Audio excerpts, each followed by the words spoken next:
Hey, you're alive. When I dragged you out of the river, I thought you were never gonna wake up. I checked your pockets for ID, a phone, maybe. I hope you don't mind. But all I found was some loose change. So, wanna tell me who you are?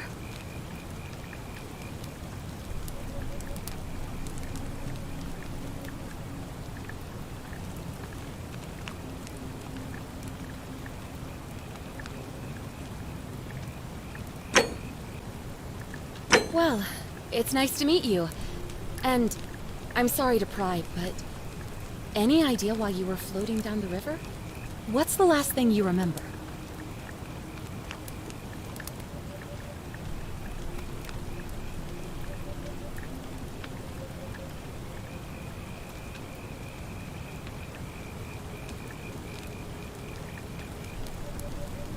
Oh, you're an archaeologist?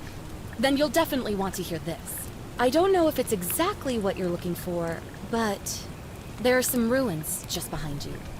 Roman, I think. I need you to go in there and see if you can find a guy named Al for me. He went in there a few hours ago, and he hasn't come out. I've been freaking out, wondering if he's trapped, or injured, or worse. I would have gone in after him, but he made me promise to stay here, no matter what. There's no way I'm leaving without him. So I'm just kind of stuck here, waiting. What I mean is, I was hoping you wouldn't mind going in there to find him? If you can do that, I can get both of you back to civilization in my boat. Please? Oh, of course. Sorry, I don't mean to be pushy, I just... What do you want to know? You really don't remember? We're in Italy. This river is the Tiber. Not much, really. But imagine what you might find in there. Priceless ancient artifacts. Al... He's the guy who washed up on the riverbank not long before you did. I thought maybe you two knew each other. I guess not. But maybe the two of you can piece together what you're doing here. In any case, you'll like him, I'm sure. Once you find him, that is. What am I, an idiot? You could hike a long, long way in any direction and never find another soul. Trust me. Oh, there's not much to tell. Feels like I've spent my whole life in a dead-end job with an endless commute. Know what I mean? Oh, I'd rather not say if it's all the same to you.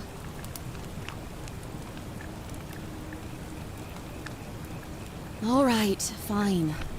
Sorry if I sounded cagey, it's just that I don't always get the best reactions when I introduce myself.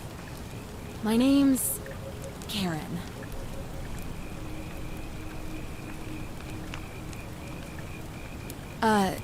You're welcome. Always happy to help. Was there anything else you wanted to ask? Great. So you're ready to go look for Al? Thank you.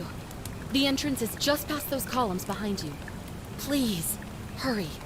Oh, and he left this here. But I think you'll need it more than I will.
If you're reading this, it means I've discovered the entrance to an ancient Roman city hidden deep underground.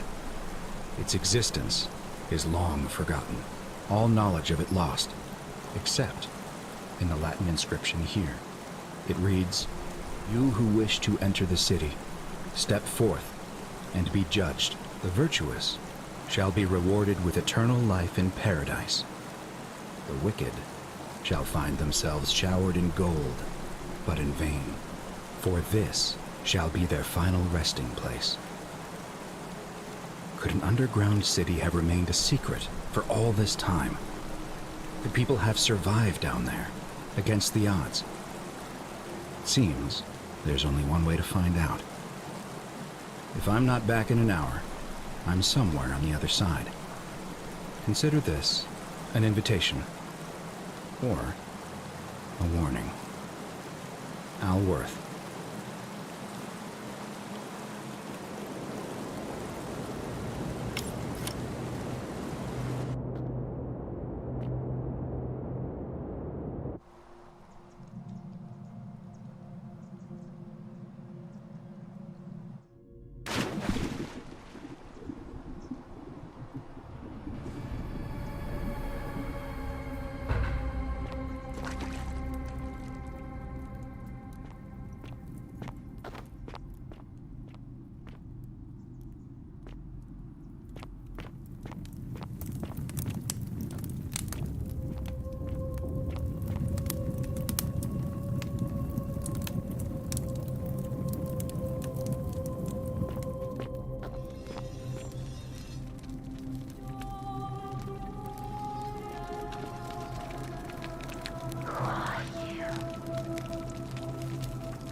Whoever reads this, I'm sorry you had to find me like this. And worse, you'll suffer the same fate I did. I've spent a lifetime in this place, going around and around in circles, searching for a way out. The inscription was right. There is no way back. And here there are only two options: death, or that godforsaken doorway into the past. I made the mistake of stepping through it. I wanted to set things right. And I tried. I really tried. Whatever I did, it took me right back to the beginning. Don't make the same mistake. Better to end it all now and find out what awaits you beyond that portal.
Salve, friend.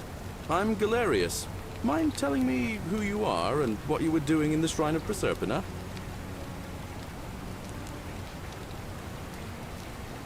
Yeah, you know, agricultural goddess of springtime? You're not from around here, are you? Oh, I see what you did there. Changing the subject like that. Nice try. But I'll ask again. Who are you? And what were you doing in the shrine? What? I'm speaking Latin. You are too, although your accent's a little strange. And you've just done it again. You're a sly one, aren't you? One more time. Who are you, and what were you doing in that shrine? No idea what you're talking about. Oh, wait. Are you a bit, you know, not right in the head? That's all right, friend. Everyone's welcome here. We sort of lose track of the date down here, but it feels like the beginning of spring to me, so I'd say early March? It's 817 AUC. Sorry, you look confused. 817 years since the founding of Rome. Which part of the empire are you from, exactly?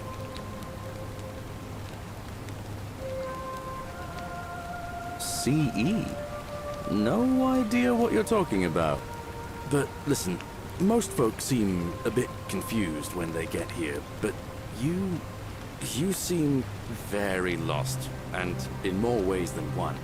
So let me make this nice and simple for you. Live by our law here, and we'll all get along just fine. Not laws, law. There's just one, the golden rule, and the punishment for breaking it's, well, it's kind of horrific. But our magistrate insists we take all newcomers to see him, so I guess I'll let him fill you in. So then, you coming? Follow me. When I first arrived, I couldn't believe there were people living down here. But, as you can see, we've got a nice little community now. Only 23 of us at the moment, if you count the 3 who are missing. No idea how, since nobody knows a way out. But it's just big and dark enough to get lost in, if you're not careful. Aren't you going to introduce me to your pretty new friend, Galerius? Keep it in your loincloth, Aurelia. I'm taking her to see the magistrate. That pompous old bore won't be magistrate for much longer. Anyone who helps vote him out today drinks at my bar for free tonight. Politics. I'd stay clear of it and her, if I were you. She's... it's not my place to say. Down on your right is our farm, where I grow all the food you'll ever want. As long as all you want is leek, cabbage, and wheat. Huh. That one usually gets a chuckle. The bloodless shadows wander without flesh or bone. Don't mind Livia. She means well. She's just been in a bad place since... Well, you know, I don't know what happened to her. Up here on your right is the chasm. If you've got a weapon, it belongs way down at the bottom. Up on your left is the forum, where you can visit the market or get yourself patched up in Lucretia's clinic in the Shrine of Apollo. Most of us have almost nothing, just what we had on us when we arrived, and what we've been able to make and scrounge up since. And this central plateau is where the magistrate and the other patricians live, so don't expect a warm welcome. Hilarious. You're meant to be working the farm, not trudging dirt into the villas. Take it easy, Horatius. I was just taking our new friend here to see the magistrate. Well, he's asked me to escort the newcomer personally. The farm. Go. Now. You'd better go with him. But just remember, they're not like you and me. Don't let them use you. What was that? What did you just say? I said it'll take some getting used to. Yeah, I'm watching you, farm boy. Greetings, citizen. My name's Horatius. Magistrate Sentius asked me to escort you to him personally. Follow me, please. Follow me. The only thing you really need to understand right now is the golden rule. Let me see if I can explain it this way. When I was serving in the Legion, if there was a mutiny brewing in one cohort, the legate in charge wouldn't waste time finding the bad apples among hundreds. They just divided us into groups of 10, made us draw straws, and whoever drew the short straw had to be executed by the other 9. Didn't matter whether he'd done anything wrong. One of us in 10 would die for the crimes of the collective. We call it decimation. If that seems like rough justice to you, you're in for a rude shock. Because the golden rule is exactly 10 times worse. The magistrate can explain the rest. He's up these stairs.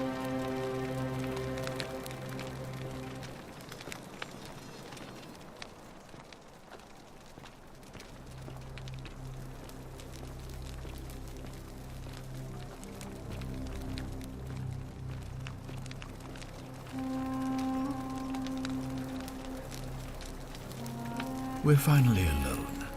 I assume you already know who I am. May I know your name? A curious name, to match a curious accent. But I digress. I see you have the piercing and astute eyes of Athena. You must be a woman of great learning. We're always happy to welcome another scholar to our little community. Equitia will be delighted to meet you, I'm sure. Now, you're probably wondering why I summoned you, and I'll get to that. But first, take a look at this wondrous place, would you? A secret city built deep in the mountains, many hundreds of years ago. Indeed. More importantly, consider the miraculous community we've built here over the last 7 months. 22 complete strangers brought together by the fates, living and working together in our own little paradise. And in all that time, not a single sin has been committed. No fights, no theft, nothing. Have you ever witnessed something so extraordinary as a city without sin? Nor could I until I came here. But the reason for this miracle is as simple as it is terrifying. If even one person commits a sin here, every last one of us will die. You see, the builders of this place, whoever they were, left inscriptions warning, "The many shall suffer for the sins of the one." From what we can gather, breaking the law here will anger the gods and provoke a terrible punishment. Like the curses of Medusa and Midas combined, turning us all to gold. We've come to call it the Golden Rule. It's extraordinary that we've survived as long as we have, and each day I grow more and more afraid that our time in the sun is almost up. And now it seems that day is finally here. All that matters is that somebody in this city is about to break the Golden Rule. Why else would Proserpina send you now? Unless you and I can stop them, our doom is assured. I know that's a lot to take in, and you look like you have questions. Please, ask away. An intelligent question. There was a good deal of debate about that in our first weeks here. Does it refer to crimes or to some other ill-defined wrong? Of course, everyone agrees on the basics. No theft, no assault, and certainly no murder. But beyond that, it was more difficult to reach a consensus. What about lying, insulting someone, blasphemy, trespass, trying to escape, bribery, infidelity, suicide? As magistrate, I had to exercise leadership, and so I made a decision. We must uphold the laws of the Empire to a standard never before seen. And we must honor the peace of the gods, the sacred accord between the gods and the people of Rome. It is only by offering the gods the proper respect that we may prosper, as Rome has for centuries.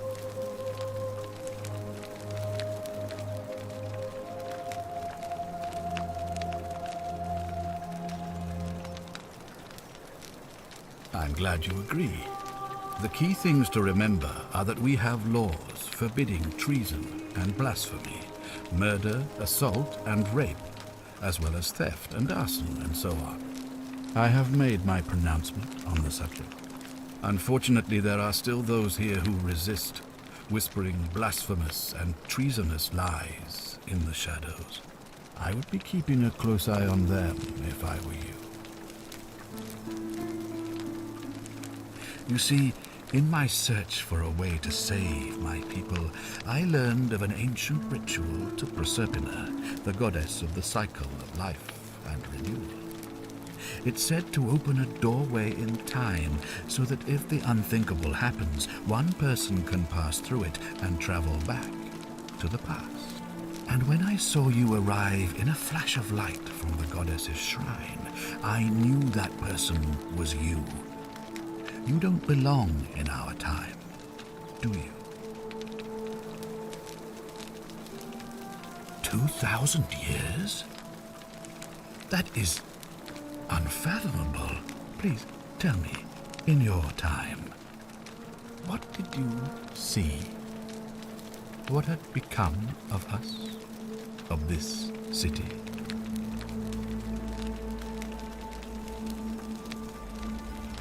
I have imagined it, our downfall. 1,000 times. But it still breaks my heart to hear the truth of it. All I can tell you is that it's a ritual sacrifice to Proserpina. I stumbled across instructions. I have to recite a prayer, and of course, as with all rituals, some sacrifice is involved. Usually that means wine or food, or in some cases a live animal. In this case, the sacrifice is rather more costly. The life of the person performing the ritual. I don't suppose you saw any sign of me in the future? I assume that was me. If I'm forced to perform the ritual, it's going to cost me everything. You'll try to make sure I don't need to use it, won't you? Well, I suppose that's all I can ask for. Well, I believe you're in the best position to go around asking people questions. You're new here, and it'll seem perfectly normal. As for me, well, it pains me to say my attempts to impose order have not earned me many friends. I fear I may not even remain magistrate after today's election. The people here would only treat my curiosity with suspicion. You shouldn't have that problem, though, unless, of course, you get off on the wrong foot. Do you ever stare at a problem for so long that you can't see it for what it is anymore? What's needed here is a fresh pair of eyes. The less I prejudice the independence of your investigation, the better.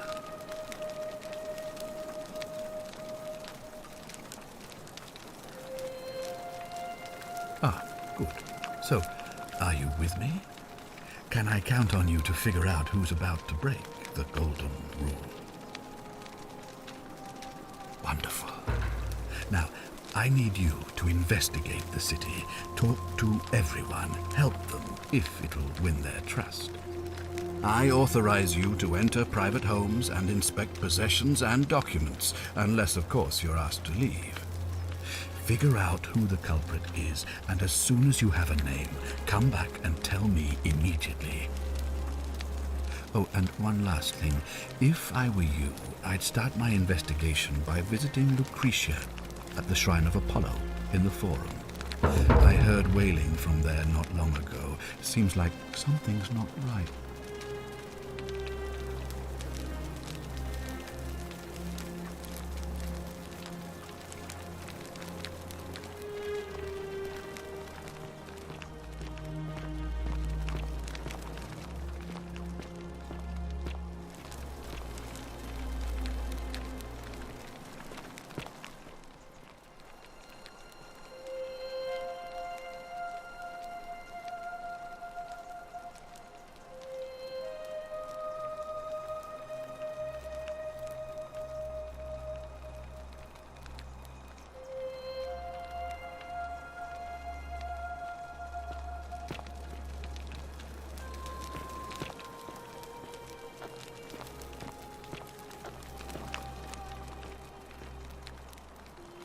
Ugh, I wish Horatius would stop letting barbarians in here. What do you want? I'm Sentia, eldest daughter of the magistrate. But you'd know that if you'd been invited in here and introduced properly. What are you doing in here? And why are you dressed like that? Really? I'd never have noticed, what with your flawless accent, appropriate attire, and impressive mastery of our customs. Now, remind me, why are we having this conversation? You know, some people say it's the creation of an all-seeing God who's watching everything we do. But what kind of an awful, incompetent God would let my sister go missing on his or her watch? Oh, I'd say it to their faces if they had the courage to show themselves. Did you hear that? Curse you, you coward! Where is my sister? What do you have to say for yourself? No response. Nothing. That's what I thought. I'm telling you, this mysterious god of ours has to be asleep on the job. Either that, or, like people are saying, it really is just a children's fable my father is exploiting to frighten us into behaving. I suppose we will. Ugh, what is it with you people? You heard the rumor that my little sister escaped and figure I must know a way out too. Is that it? Well, that's just a stupid rumor. We have no idea what happened to Scintilla. I wish you mouth breathers would just leave me alone. I don't know. Can you? Can you tell me how a person could have disappeared from a city with no exits and no crime? Was she snatched away by the harpies? It was 3 weeks ago. We ate our evening meal together, and I remember she seemed happy. In love. We went into our rooms, I went to sleep, and when I woke up, she was gone. That's it. I think so, yes. But she was very careful about keeping his identity a secret, even from me. Because our father had plans to marry her off, eventually, and even a rumor about her attachment to some mystery man might have ruined those plans. That doesn't surprise me. To him, it was like a prize cow wandering off from its paddock. He's upset, of course, but he says he's too busy with the election to help look for her, so he's letting Horatius do the heavy lifting. Some good that's done.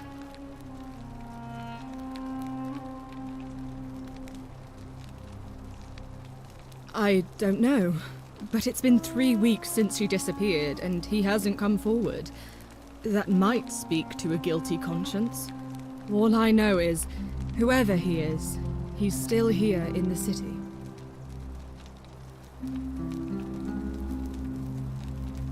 You really aren't from here, are you? All Roman women are named after their fathers. I think it's their way of branding us, like cattle to be sold at market.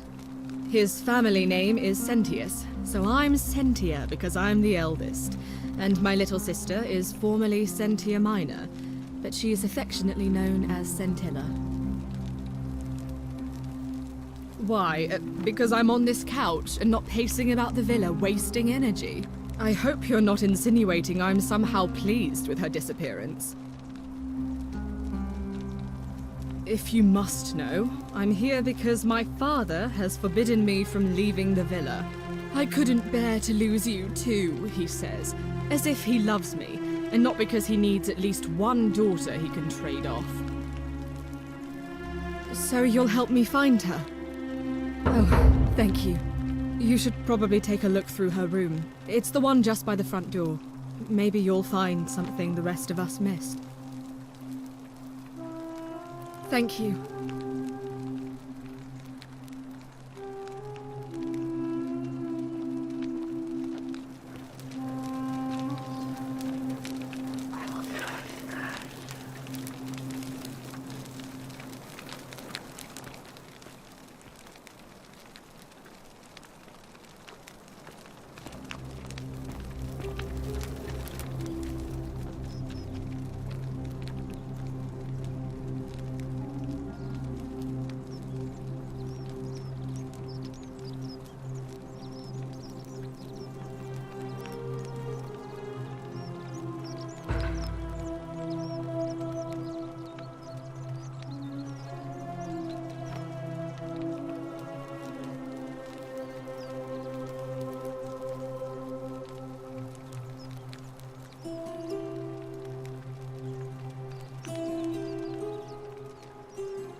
What have you discovered? What? Really? I swear, I searched her room top to bottom and never saw that. I wonder how I could have missed it. Strange, but well done, I suppose. But it's odd. It was only a few months ago that Centilla's friend Yulia let slip she was planning an escape of her own. And yet, Yulia's still here. You should go and speak with her, find out if she knows anything. She lives in the villa next door.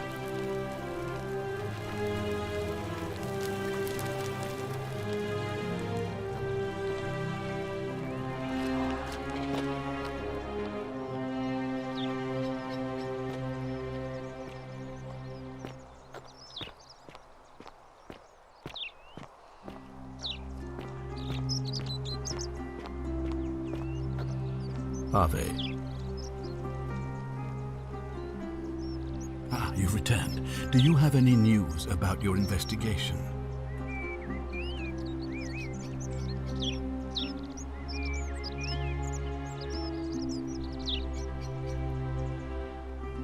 Ask then.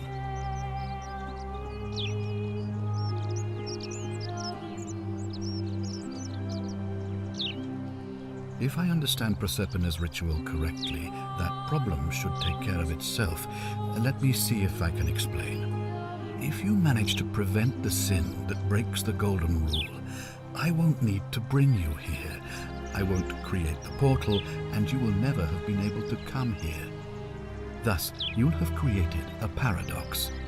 If this occurs, you should be flung back to your own time, having changed the past for all of us. Make sense? Good. Now, was there something else you wanted to discuss? Sextus Sentius Imperiosus is my name, though magistrate is the proper way to address me. Before I wound up here, I was a decurion in the cavalry of Imperial Rome, helping protect civilization from the barbarians. It's a cavalry officer. I had 30 men under my command. This was my uniform. As magistrate, I usually wear a toga, but today I may need to survive long enough to create the portal for you, so it seemed prudent. My men and I were at the Emporium in Rome as honor guard for a visiting dignitary arriving upriver by barge. Now the port is usually bustling, but just as our guests arrived, waves of people began running toward the river from streets and alleyways in every direction. They were trying to escape a terrible fire. Unfortunately, the crowd sent my horse into a panic, and I remember it losing its footing by the water's edge. The next thing I knew, I was waking up on a riverbank not far from here in the company of some stranger. I went looking for my horse and discovered that lonely temple. You can probably figure out the rest. Very well. Thank you. I'll be waiting here for news.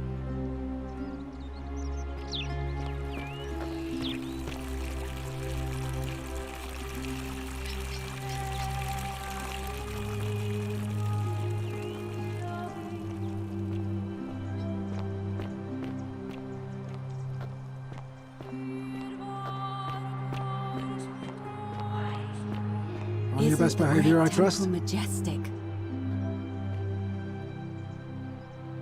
A new face. Ave, and may Vesta watch over you. I'm Equitia. To what do I owe the pleasure of this visit? I'm quite sure it's the work of the gods, which is strange because they've never been particularly concerned with our misdeeds, as long as we've kept the peace of the gods.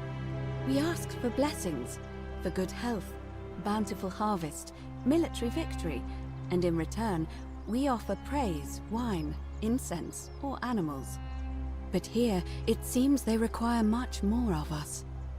I find myself reminded of an especially pertinent tale from our great poet Ovid in his epic Metamorphoses. Would you like to hear it? It is rather long. Wonderful. It goes like this. Baucis and Philemon were an old married couple living a humble life in a small town. One night, the town gets a visit from a couple of vagrants. They go from door to door, asking for a place to stay the night. Of course, being vagrants, they're turned away sharply from house after house, 1,000 in all. Until finally they come to the little cottage where Baucis and Philemon lived. Now the kind old couple had very little to offer, but nevertheless, they invite these strangers into their house and offer them food, wine, and a place to stay. Immediately the guests make themselves at home. They begin gulping down the old couple's wine, so much so that Baucis, the old lady, begins to worry they're going to run out. And then she notices something strange. Her wine pitcher keeps refilling itself, as if by magic. Realizing only a select few possess such powers, says to her husband, Philemon, "I think these men are gods in disguise." Immediately the couple begins apologizing for offering such coarse wine, and the vagrants metamorphosize and reveal themselves to be Jupiter, the king of the gods, and Mercury, the trickster god. They confide they didn't mind the meager offerings. They were just pleased that someone in the town offered them hospitality. Then Jupiter says to them, "You have passed our test, but everyone else in this city failed, so we are going to destroy this place and everyone in it, except you, who we will grant a wish." So old Baucis and Philemon escape up into the mountains safely, and they receive their wish, which is for eternity together. Meanwhile, Jupiter carries through with his threat and wipes that city off the map. Some say the moral of that story is that we must all honor the sacred rituals of guest friendship, the reciprocal obligations owed between hosts and guests. But I like to think it's that we should always show compassion for those less fortunate than ourselves. I'm pleased to hear it. It must be completed by dusk, just the same as any other official business. It'll be between Sentius, the incumbent, and Malleolus, the challenger. Why do you ask?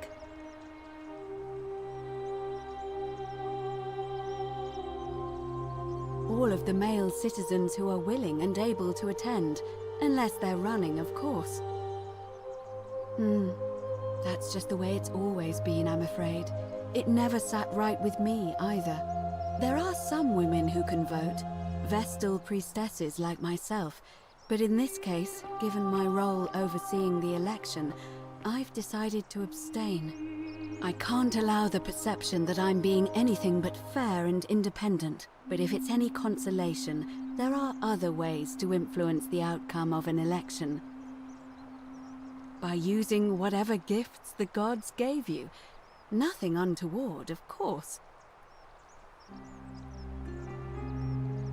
Certainly. See you again soon, I hope.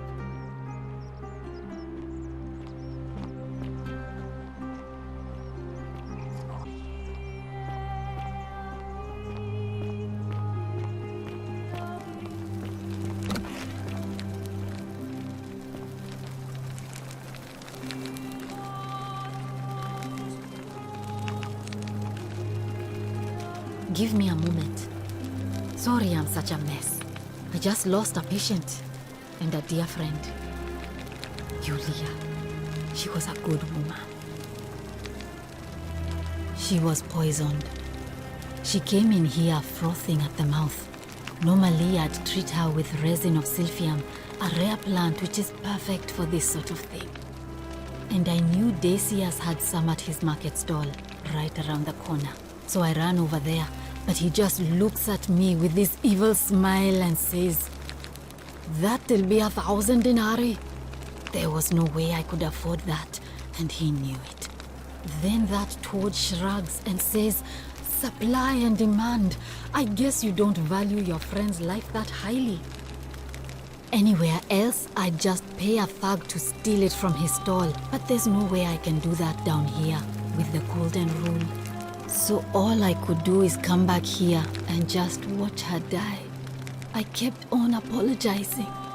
And now I'll never know who poisoned her, or how they managed to do it without breaking the golden rule.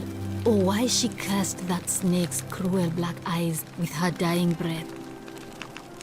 Well, unless you have the power to bring someone back from the dead, there's really just one thing you can do. Get me that silphium resin. I'm going to have another patient in here soon. Could be in the next day or in the next hour. And I will not allow this to happen again. I don't care how you get it, but you have to make it happen. Because if I lose another patient this way, I swear to the gods below, not even the golden rule will stop me from marching up to that genetricum fututo and scratching his eyes out. Well, come back if you get sick or injured. Day or night, I'll do what I can.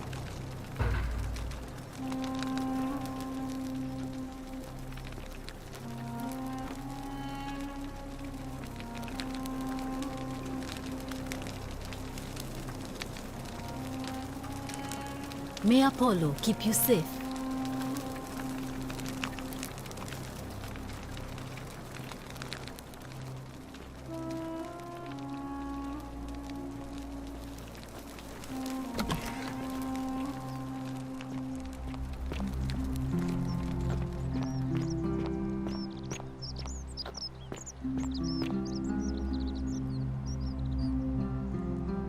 Salve, stranger, and welcome to our idyllic little slice of the Empire. I'm Dacius. Terrible shame what happened to Yulia, but we just have to carry on, don't we? It's terrible for inflation is what it is. There's so much gold just lying around, it's practically worthless, at least down here. Of course, I have an idea for generating real wealth, but what I need is a bow. Just a simple composite bow. I've scoured this city from top to bottom with no luck. But if you happen to find one, bring it to me and we'll talk. Oh, well, technically yes, but that just means you'll need to be a little discreet. Thank you, friend.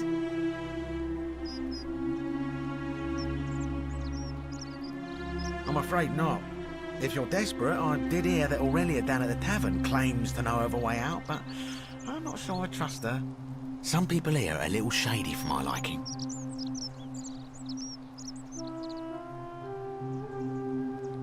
Certainly. All I ask is a reasonable price of 1,000 denarii.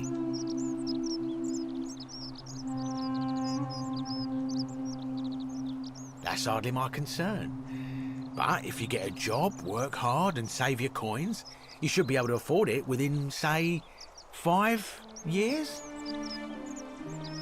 Oh, it's perfectly legal. Simply a question of supply and demand, I'm afraid. Take it or leave it. Hear what? Are you sure you're feeling all right? If you're hearing things, perhaps you should pay a visit to Lucretia's clinic. We don't want another Navia on our hands. She claimed the statues were whispering to her. Nobody else could hear it. Then she shut herself in the palace and we never heard from her again. But I digress. Do you want this silphium or not? Very well. Perhaps I can interest you in something within your budget? Very well. Another time.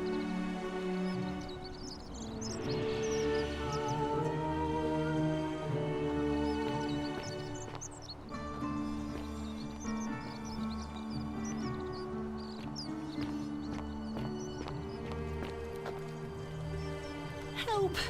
You have to do something! A man arrived in the baths. A real nasty sort, with his face all covered up. And he's got a weapon. You have to do something, or he's gonna break the golden rule.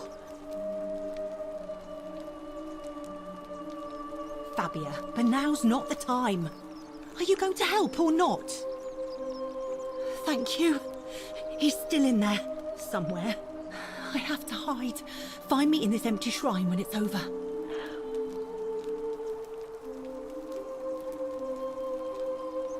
What?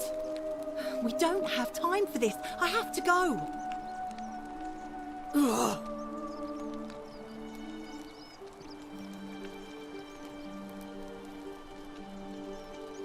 The shrine is collapsing!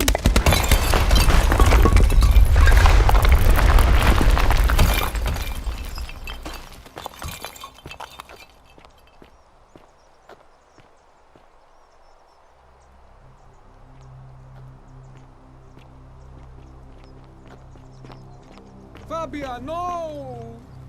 Oh God, she's dead! Did anyone see that? The whole shrine just collapsed on her! Oh, Fabia, why did you have to go in there? Poor sweet girl! I can't believe she is dead. Fabia, I mean. She walked into that empty shrine, and the next moment she is lying dead under a pile of rubble. The gods are cruel and unjust. She was like a daughter to me. I'm sorry, friend. It's not right for me to lay my burden upon you.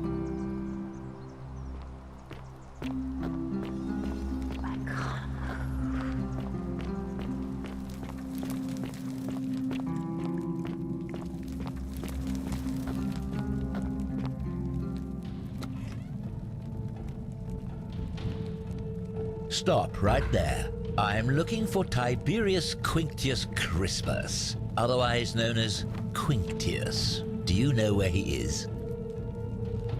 I'm not sure I believe that, so allow me to explain something to you.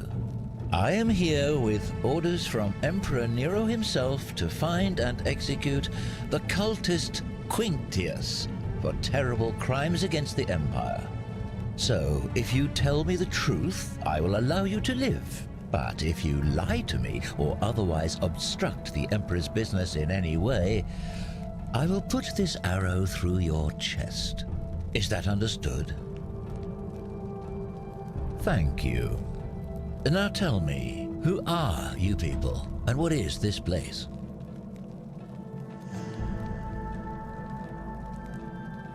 Oh, how very welcoming of you. You want me to let my guard down, is that it? You're not going to get your claws into me.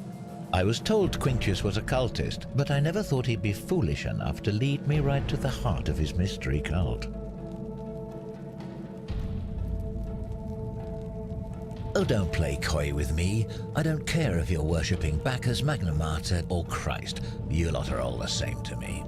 Always sneaking off to your secret sanctuaries, indoctrinating each other with your little mantras. The Emperor may have tolerated your activities up until now, but after what Quinctius did, those days are numbered. You say that, but if you're not a cult, then why go to such great lengths to keep this place a secret? So you admit you're not allowed to leave. Threatening me is not going to help you, but in any case, that sounds an awful lot like a cult to me. And I saw the inscription saying, "The many shall suffer for the sins of the one." I take it this is some kind of mantra you all believe? A distinction without a difference. You've clearly been indoctrinated into this nonsense. Now tell me, where did you lot get enough gold to make all these statues? You lot are practicing human sacrifice too. You people disgust me.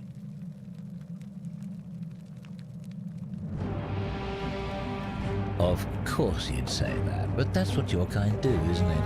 Our God told us to do it. It's all clear to me now. The secret sanctuary, the indoctrination, the mantra, the human sacrifice. You're cultists, there's no doubt in my mind. What baffles me is how a person can believe in something with such zeal. They just can't see what they've become. However, you still have a chance to redeem yourself by telling me where Quinctius is. Do not waste it.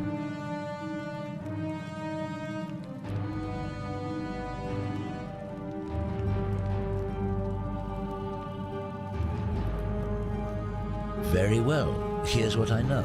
He's a 40 to 50-year-old man with distinctive eyes, one green and one blue. He's also known to have delusions of grandeur.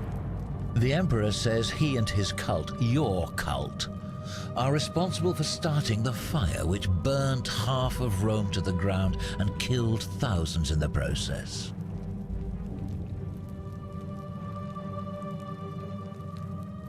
Who are you to challenge what the Emperor says? Were you there? Do you have spies and scouts all over Rome like he does? No, you do not.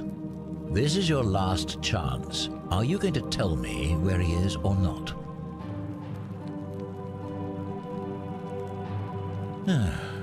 Then you're of no use to me.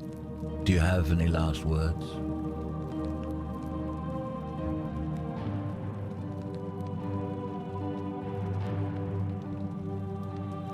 Well, I'd say that's rather convenient, since I was planning to kill you all anyway.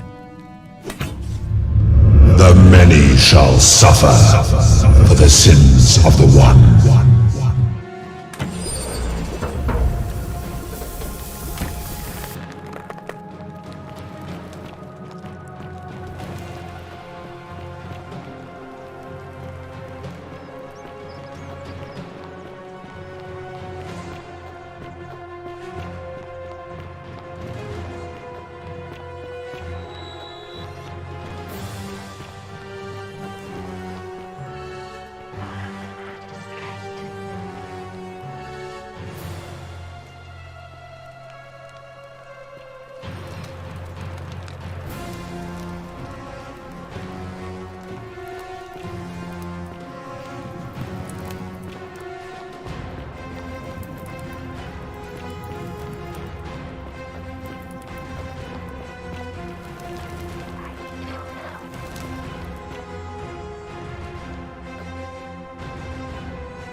Salve, friend. I'm Galerius. I don't think so. I've never seen you before in my life. Oh, Bacchus, how much did I drink last night? Sorry to have bothered you. Oh, and since you seem to be in a hurry, you should try out this device I made. Worked real hard on it.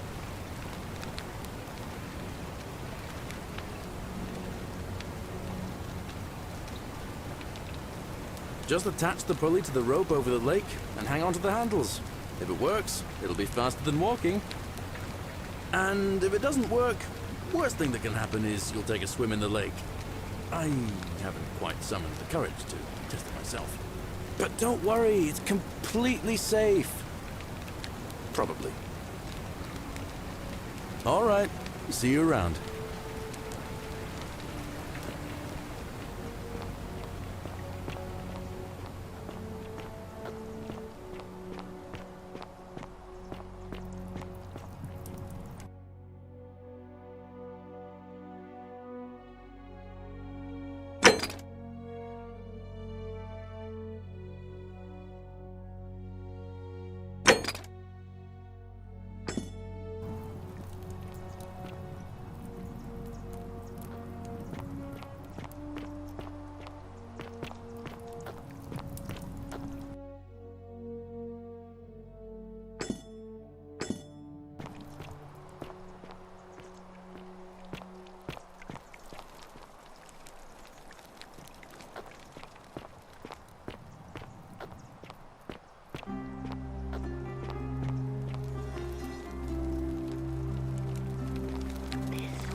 have to do something. A man arrived. You. Thank you. He's still in there, somewhere. I have to hide. Find me in this empty shrine when it's over. What? Why? All right, fine. Come and find me in my bakery instead. Please be careful.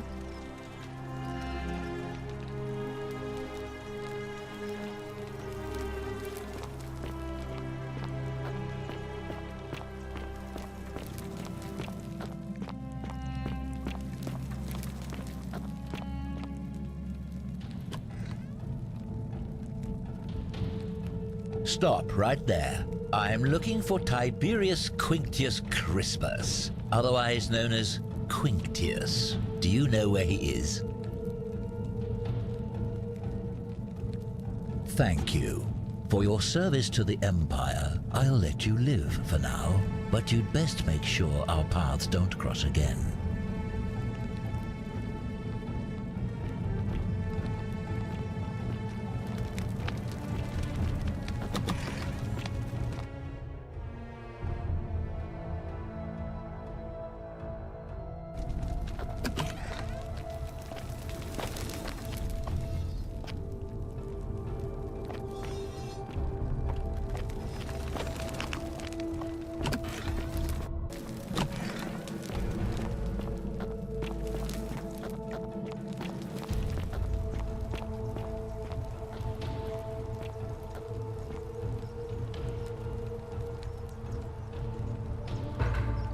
Filthy, lying degenerate.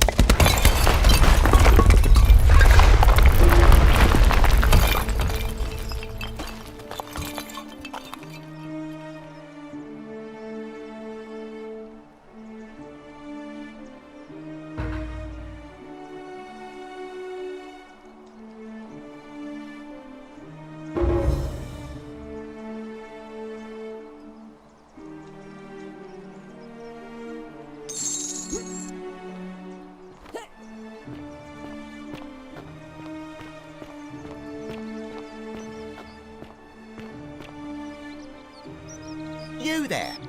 I'm sorry to trouble you, but I couldn't help but notice that fine bow you're carrying. No idea how you managed to get your hands on it, especially in the light of our dear old magistrate's ban, but I'm impressed. And before you ask, no, I wouldn't dream of trying to buy it from you. I have no use for a wooden bow myself. But I would like to propose a joint business venture of sorts. You're not interested in amassing riches beyond imagining? You sure?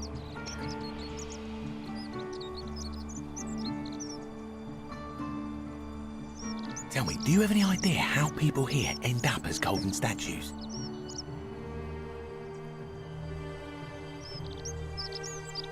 And here I was thinking I was the only one to figure it out.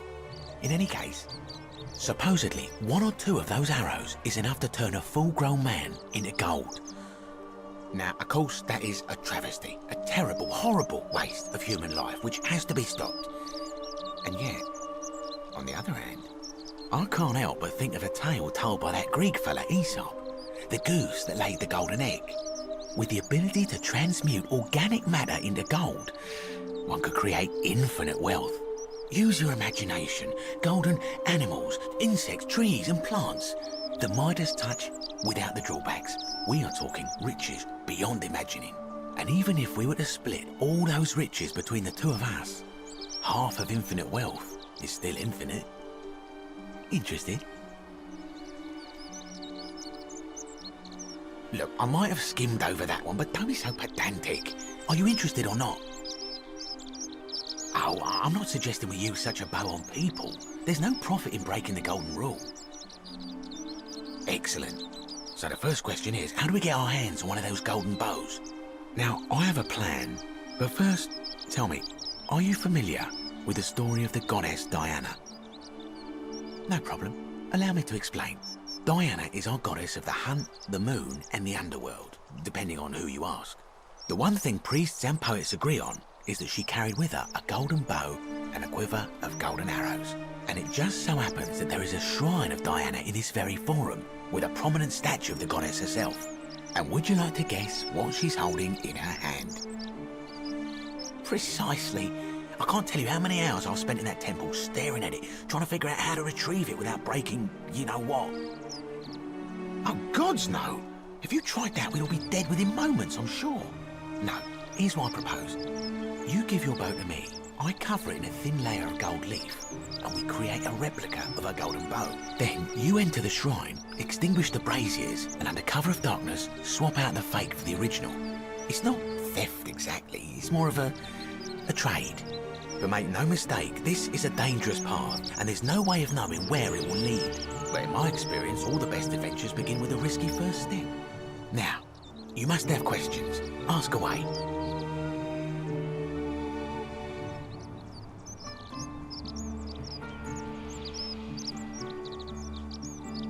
I'm more of an ideas man, whereas you're obviously the more resourceful and heroic type. I have complete confidence in you. Because the gods would see you, of course, hence my proposal. When Prometheus stole fire from the gods and became a hero to all mankind, do you think he was worried about the danger? Only because he was silly enough to get caught. So, are you in, partner?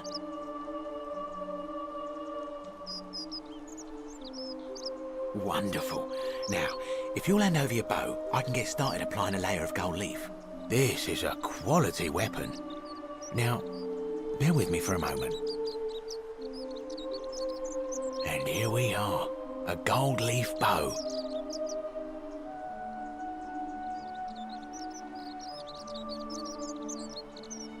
Now I've gone and unlocked the Shrine of Diana for you, so as quick as you can, head on inside. It's just at the end of the street on the left. May the gods not watch over you.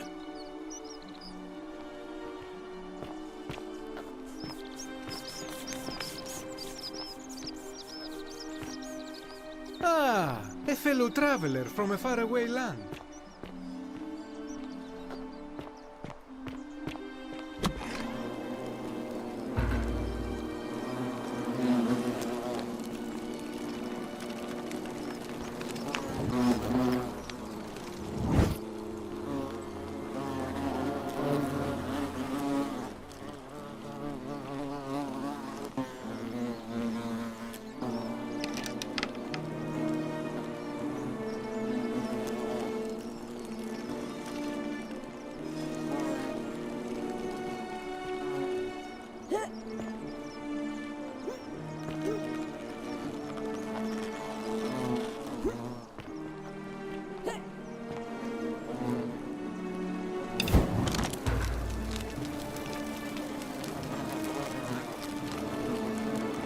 Is that you, partner?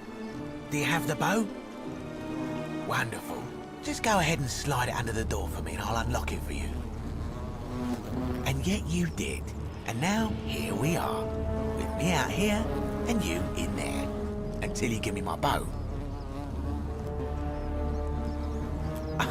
No, technically, I never said that.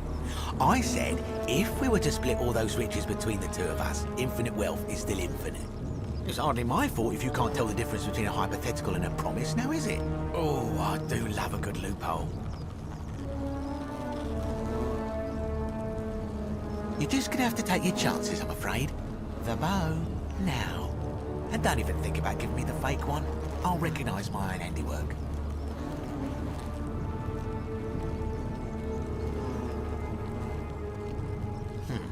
I would reconsider my position quickly if I were you. I'm not sure if you noticed, but you're stuck in there with a hornet's nest, and they can be rather aggressive toward intruders. You know, some say it takes 27 hornet stings to kill a man, but I always wondered how anyone could have known that. Let's find out how many it takes to kill a woman, shall we?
My beloved Galatea, I write this so that one day, when we're finally together, you will understand what I've done and why I had to do it.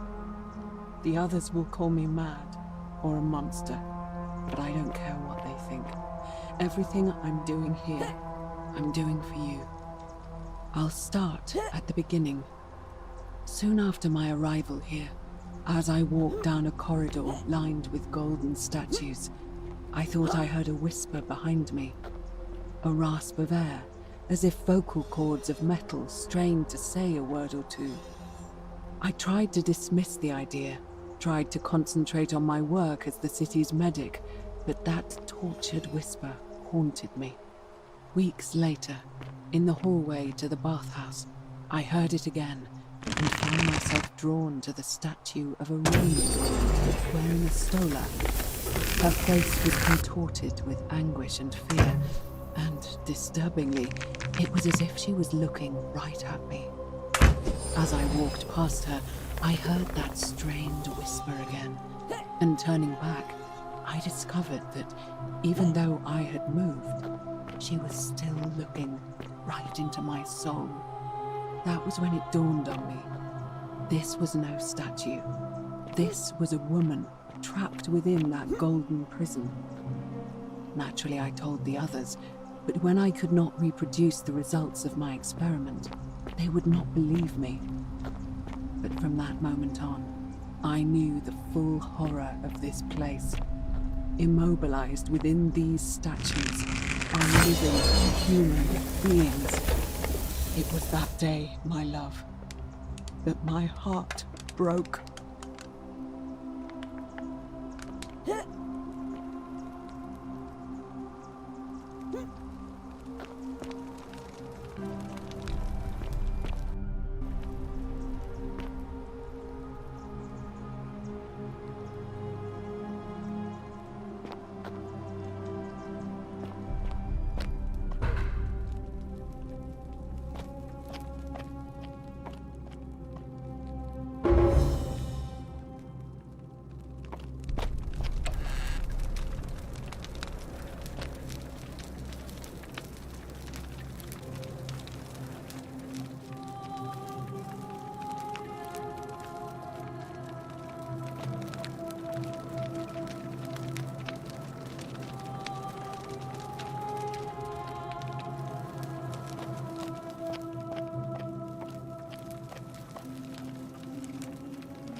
You're not supposed to be here.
My beloved Galatea, after I learned the terrible truth about the golden statues, I wandered the city as if in a nightmare. What must life be like for these poor souls, entombed in gold, but kept alive somehow? Trapped in their own personal Tartarus, consigned to eternal torment, too horrific for any sane mind to comprehend. I tried to offer them what small mercies I could. I began to talk to them, to keep them company. I'd imagine backstories for them, give them names, and tell them of the world, of the histories and stories I'd learned as a child. As the others became more concerned by my charity, I sought solitude from them, preferring the company of my tormented charges. Discovering a way into the abandoned palace, I began to spend my days walking its halls and sharing with its occupants ancient tales, my mind turning to those of Apollo and Daphne, Perseus and Medusa, and Pygmalion and Galatea. Pygmalion, the sculptor who fell in love with a beautiful statue, and who, praying to Aphrodite for aid, discovered that his beloved Galatea had come to life. It was then that I heard you whisper to me, Galatea. Forgive me. I know that is not your real name, just one I have borrowed from a story. But when I turned to look at you, I saw the most exquisitely beautiful woman I have ever known. Your face, forever frozen in a look called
just want to die.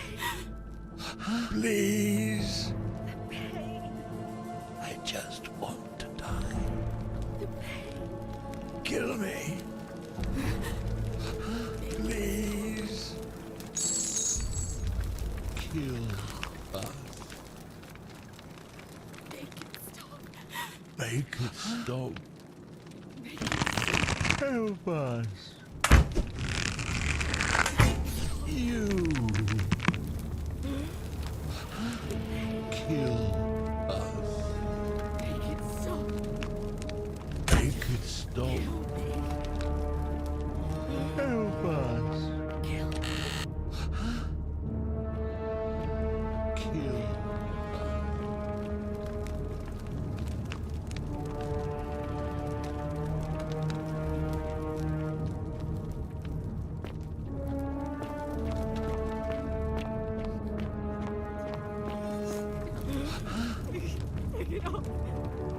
I just want to die. Make it stop. I just want to die.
My beloved Galatea, my attempts at freeing these souls from their golden prisons have not been going to plan. My first charge was a Greek woman who I called Iodame after the Athenian turned to stone by Medusa.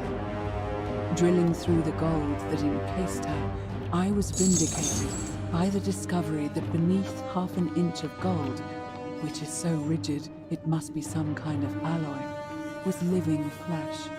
Unfortunately, this golden alloy seems to have fused with her skin, so removing it exposed the sinew and muscle beneath and appeared to cause her great pain. At first, I braced myself, expecting that inflicting such pain would break the golden rule, and yet, somehow,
And you must be the wretched snake who broke into my palace and disturbed my experiments.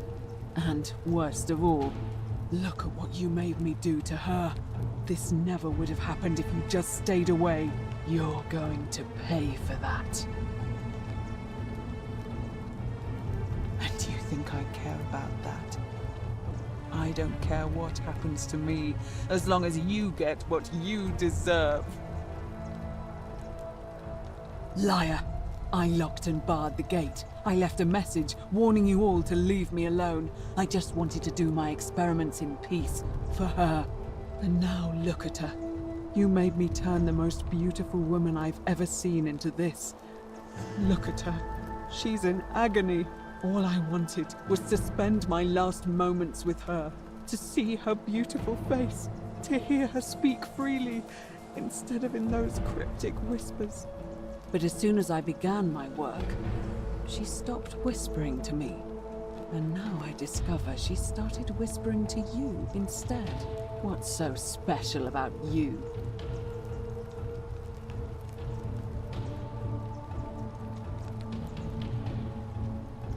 What do you mean, the same voice?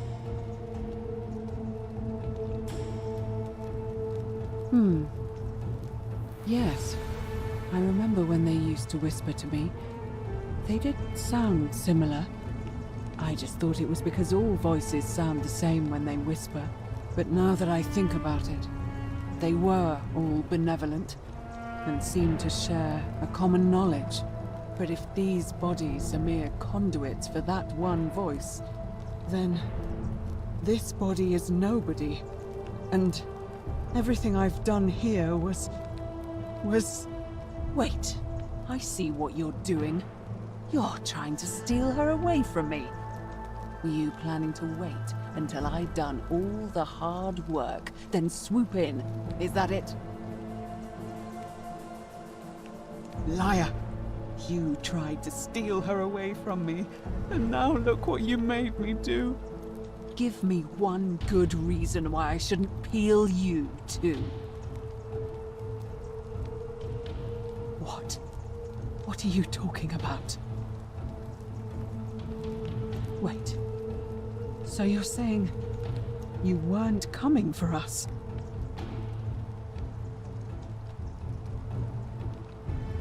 So I did all this. I ruined her. For nothing. What have I done? Oh gods, I feel sick. I can't bear the thought of her being like this. And in so much pain. It's the air. Coming into contact with her flesh. It's agonizing for them. But the only way to fix it will be to break the golden rule and let it run its course. At least that way she'd be golden again, and we'd be together. All it would take is one little cut. It's too late. There's nothing you can do. I have to do this. I'm sorry.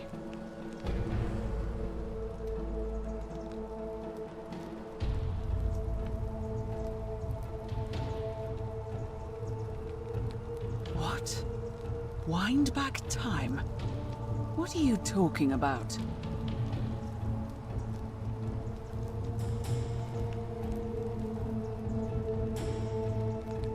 What? How is that possible? The goddess of the cycle of life and renewal, of course. But I'm confused. If you've harnessed the secrets of the gods, why tell me? I see. Well, I'll trust you to honor our bargain. But if you don't, mark my words, I'll break the golden rule and kill you and everyone else in this city. As a quid pro quo, here is the only thing of value I have left. The key to the chest in the Shrine of Apollo. There should be something in there that's useful to Lucretia.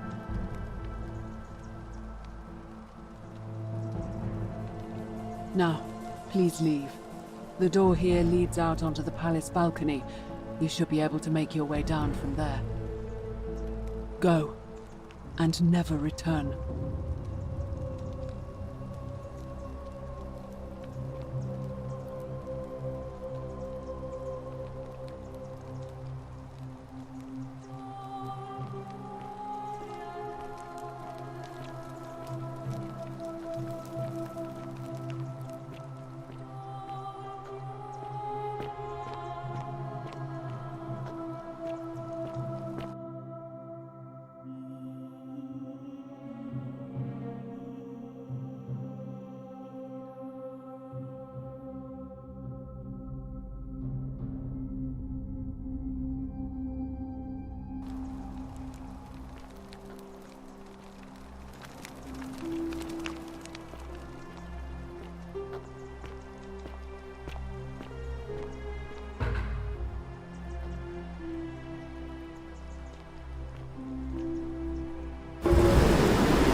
What are you doing in here?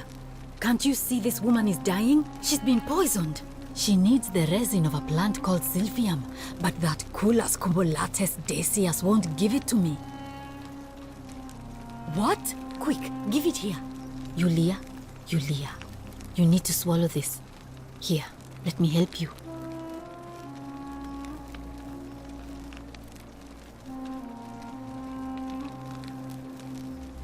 Hopefully, in a moment, she should be able to breathe normally. That was extraordinary. How did you know she needed this exact thing, and at this exact moment? Are you some kind of oracle? A what? I'm sorry, I must have misheard you. I think it's your accent, because it sounded like you said, time traveler. But whatever kind of traveler you are, that was like the gods hearing my prayers and intervening. You just saved a person's life, and you should be proud of yourself. She might even be able to thank you herself in a few moments. And maybe she can tell us who poisoned her, and who she meant when she was muttering about that snake's cruel black eyes. In the meantime, I'm happy to help you with whatever it is you need. I'm Lucretia, and I'm going to be straight with you. I'm not a physician. This is Nevia's clinic. I've just been filling in ever since she disappeared. I'm tired and out of my depth and miserable all the time. But I'd rather take this on myself than let one of you lot mess it up. My husband and I moved to Rome from Caesarea. He embraced the Roman way more than I would have liked, and turned into an awful philanderer. I would have divorced him and demanded the return of my dowry, but I knew he would sooner have me killed than give me my right. So I waited for the right time to take what was mine and disappear. And then the fires came. As he prepared to evacuate our villa, I gathered our most precious belongings, coins and gemstones, and the moment his back was turned, I ran. I could barely see for the smoke, and the streets were full of people trampling each other. I ran for the river, like everyone else, and leapt in. The next thing I remember, I was waking up on a riverbank, not far from here. It's all right. Say what you will about this place. At least my fornicating husband will never find me. And while there's no shortage of snakes here, at least with the golden rule, they have to try to be discreet about it. Oh, this shrine was in use as a clinic long before any of us arrived here. Kind of strange to set up a clinic in the temple of the god of disease. But the god who inflicts a curse is also the only god who can undo it. So I suppose praying to Apollo for healing kind of makes sense. Well, she used to run the clinic. She was a midwife, not a physician, but she was the closest thing we had down here. And she was good too, until she suddenly lost all interest in us. One day she told me she'd made some profound discovery about the golden statues. This changes everything, she kept saying, but I had no idea what she was talking about. The last time I saw her, the last time any of us saw her, she was muttering to the statues, like she could talk to them. And then she shut herself in the palace, barred the door from the inside, and nobody's seen her since. She's been gone so long now, we figure she's either dead or up to something so strange that she doesn't want anyone else to know about it. But I really wish I could reach her, because that's the only hope I have of solving a troubling problem, a real thorn in the paw situation. One of my patients is suffering from terrible rheumatism. His joints are inflamed and he's in constant pain. I really shouldn't say. He wouldn't like it. And he's a little bit scary. He's become so irritable that the smallest things set him off, and I worry he'll end up losing his temper and lashing out, and you know what that means. I just know Nevia would know how to treat him, assuming she's still alive. But nobody seems to know how to get into the palace. You did? That's unexpected. But tell me, what is it? Willowback. I should have known. It was under my nose the whole time. That's very helpful. Thank you. If this works, it should settle Rufius down some. I have some right here. Could you do me a favor and give him some of this? He'll just need to swallow a pinch of it. I'm hoping it will avert disaster.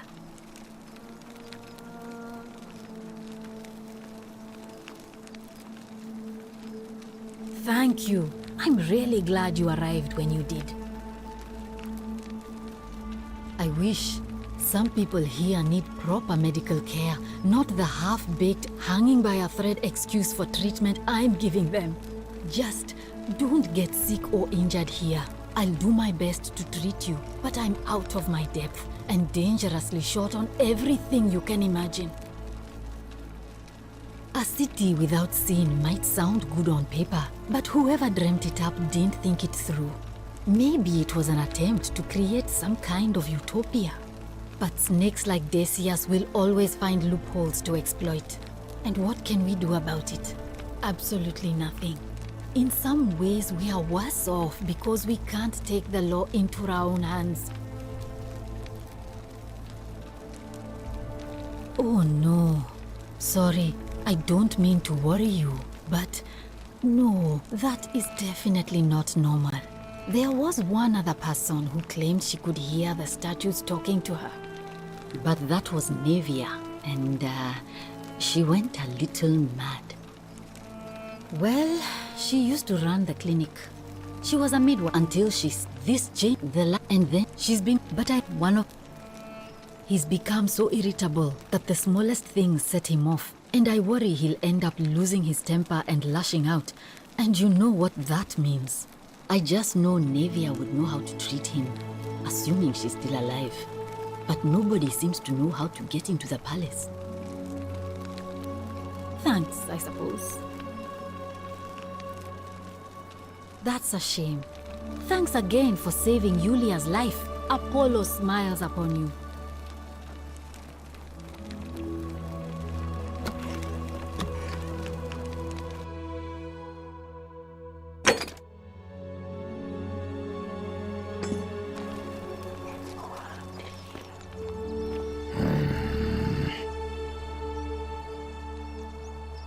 Name's Grufius. Better watch your step. What business is that of yours? Willow bark. And this will work? Oh, thank God. Finally, some relief. This is what I've been praying for. Maybe God hasn't abandoned me after all. Thank you. I've been in a lot of pain lately. The rheumatism, these cursed statues always watching, and the crisis of faith. It was too much. Started messing with my head. This is exactly what I needed to set it straight again. I owe you one. Can't talk long, got to stay sharp, but family's from Seleucia on Tigris, Babylon province. But I've been roaming a long time now. Even joined the legions, the 6th, the one they call Ironclads. Not sure. I was fighting with the 6th against Parthians in the east. Only my whole body was aching every time I took a swing of my gladius. It was the rheumatism. Relentless. Unending. Of course, I wasn't going to get any sympathy from my commander. So I started thinking, what if, in the next battle, I just didn't try as hard, you know? What if I let my guard down just long enough? Next battle came. And all I remember is this bloody great savage coming toward me. And I just loosened my grip, and then nothing. I woke up by the river. Some strange man in an eagle headdress had fished me out. Kamut Tabal, I think he called himself. Then I found this place, and that's it. That's all right. It just feels good to finally tell someone about it. Thanks for listening. No, I don't. I did hear a rumor that Aurelia, the tavern keeper, has been offering to sell a way out. But I barely have 2 sesterci to rub together. I'll tell you this much. I hate the fact that my survival depends on the common sense of other people. Ah, then you know what I'm talking about. I mean, all these people just bumble along like nothing's wrong, while we're one bad decision away from being wiped out. Like the last lot of people who lived here. Seems like I'm the only one ready for what's coming. Whatever that is. And when it hits, it's everyone for themselves. You've been warned. I don't know. But did you ever get the feeling some of these statues are watching us when we're not looking? Like they're waiting for something. I don't like it. That doesn't help me. Malleolus. Not sure I trust Sentius. Couldn't even protect his daughter in a city without sin. How's he going to protect us? Fine. See you around.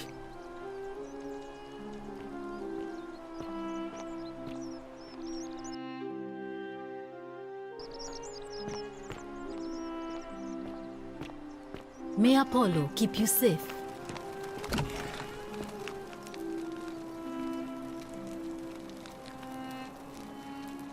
Oh, it's you. Sorry, I'm still a bit out of it. But thanks for trying to help me, I suppose. Was there something you wanted? Lucretia says I'm supposed to rest. As much as I'm grateful that you tried to help me, it's just not safe for me to talk about it. Please, no more questions.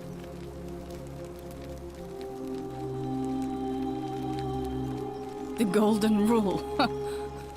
That's the least of my worries. The gods may be cruel, but Malleolus and Claudia are far crueler.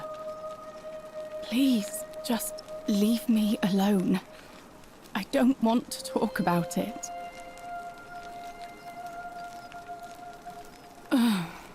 Persistent as Nemesis, aren't you? I can tell you, but it's a long saga. All right. I'd been here about a week when it dawned on me I'd be trapped here for the rest of my life. I could hardly breathe, and I knew I had to get out somehow. So when my new friend Aurelia offered me a secret way out, I would have done anything. And then I learned her asking price. 1,000 denarii. She was supposed to be my friend. I told her it would take me years to save up that much. So she suggested I take out a loan from Malleolus. And I did. I had to sign an agreement, saying I'd work off the debt over 30 years. But I figured I'd be out of here so soon it wouldn't matter. I paid Aurelia, and she gave me her so-called way out. Do you want to know what it was? Hemlock. It's a deadly poison made from a plant. Drink this, she said, and you'll be out of here in no time. Of course, I demanded my money back, but she refused. She pointed to a sign on her tavern saying, "Let the buyer beware." Then she just looked at me with those cruel black eyes, and she laughed. She immediately told Malleolus I'd tried to escape without paying him back. Only, he didn't seem upset or surprised at all. In fact, he just thanked her. And that's when I realized the two of them had planned the whole thing from the beginning. That's what I said to the magistrate. I went to Sentius and begged for help, but he said the law was clear. I'd signed over my labor for 30 years and there was nothing he could do. I thought about resisting too, But Malleolus said if I didn't submit, I'd break the golden rule. And I couldn't be responsible for all those deaths, so he locked me in his villa, confiscated everything I owned as collateral, and made me wear immodest, humiliating outfits while I worked day in, day out. His wife Claudia was just as bad.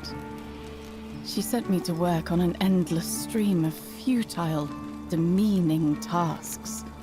I'd be on my hands and knees, scrubbing the floor clean for hours, only for her to pour slop on it and hiss, "You missed a spot." Those two took everything from me. But they forgot to confiscate one thing. My hemlock.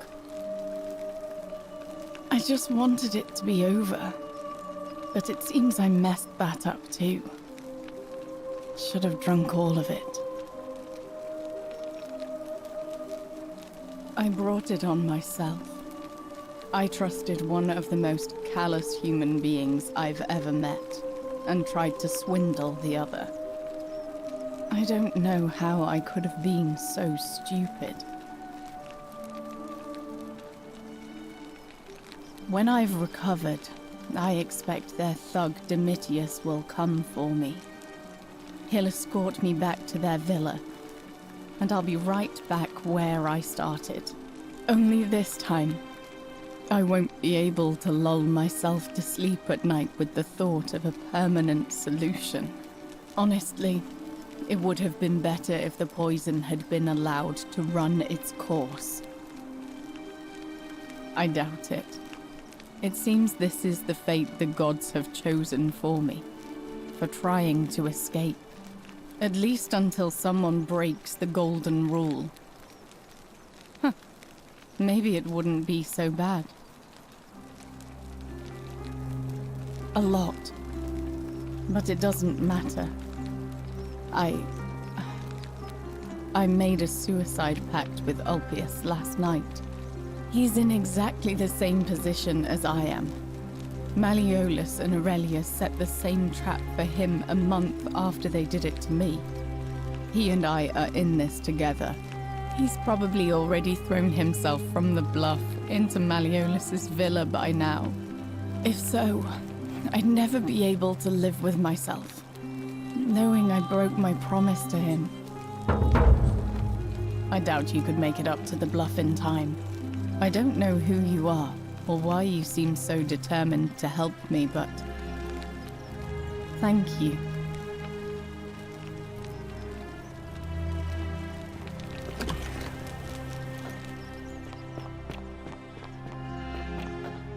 All weapons are to be tossed into the chasm.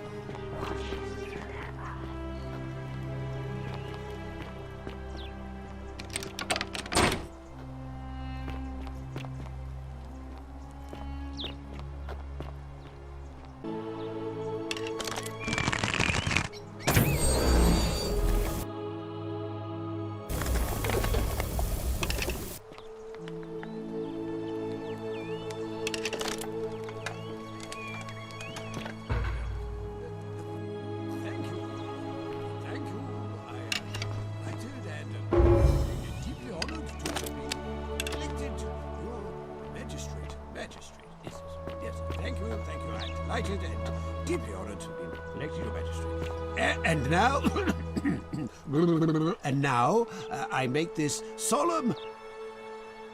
Did you just scale the wall to my villa somehow? I must remember to have words with that buffoon Domitius. Well, why have you risked life and limb to see me?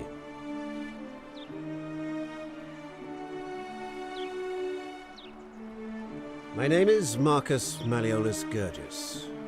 You seem to have confused me with someone else. You mean my heterochromia? I am guilty of nothing more than having different colored eyes. And I'm hardly the only person with the condition. Alexander the Great had it too, as it happens. I like to think it is simply the way the gods have chosen to mark a natural-born ruler. Nothing more.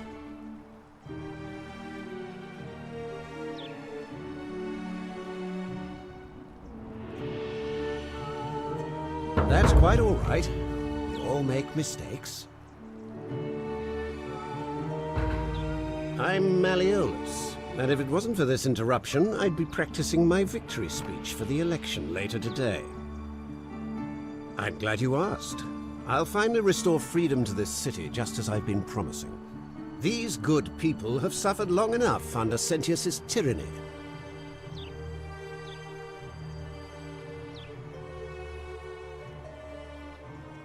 By declaring there's no such thing as the Golden Rule, it's a children's fable exploited by Sentius to frighten us into submission.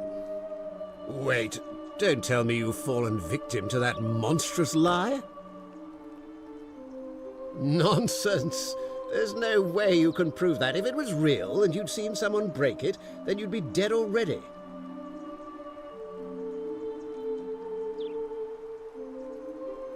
What? Oh, I see what's happening here. Another poor, vulnerable soul taken in by Sentius's machinations. He won't get away with this much longer.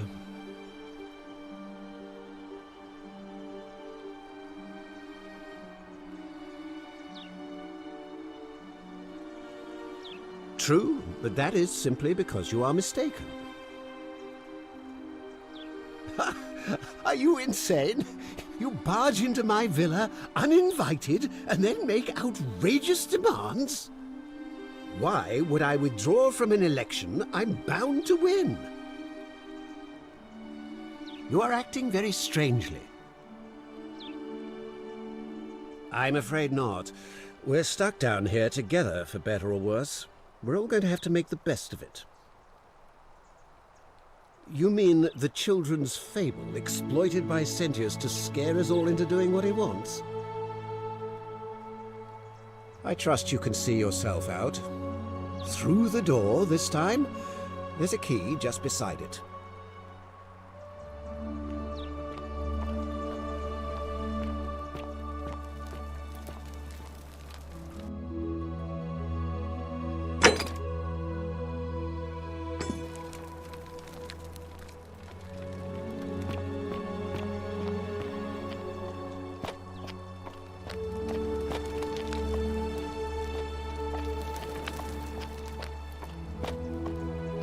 Still here.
Thank you. Thank you. I am delighted and deeply honored to be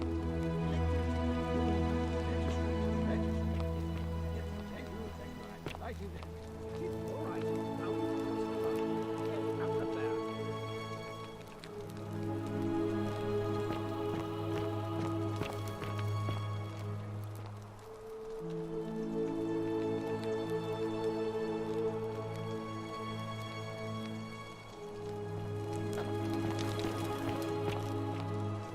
Get out before I have Domitius bash your skull in, fool!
Isn't this temple imposing?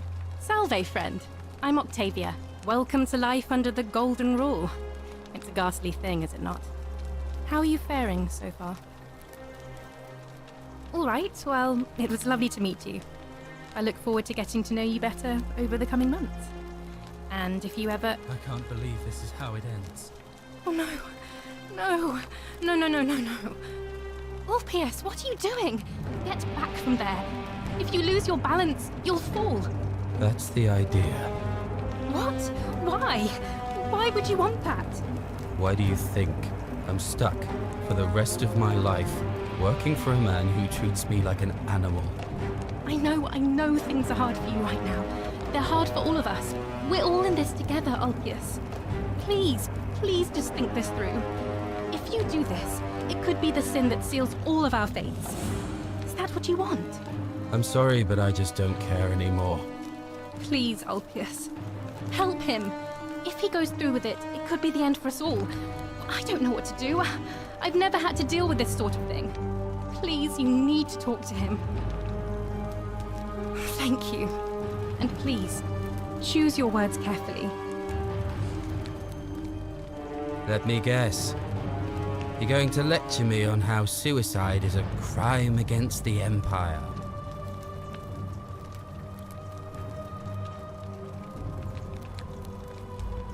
I screwed up my life. That's what's wrong. I borrowed money, and when I couldn't pay it back, I wound up in debt bondage. I'll be stuck slaving away for that culus cumulatis malleolus for the rest of my life. I am out. Wherever you are, Scintillum, my love. I'm sorry. Ulpius, no!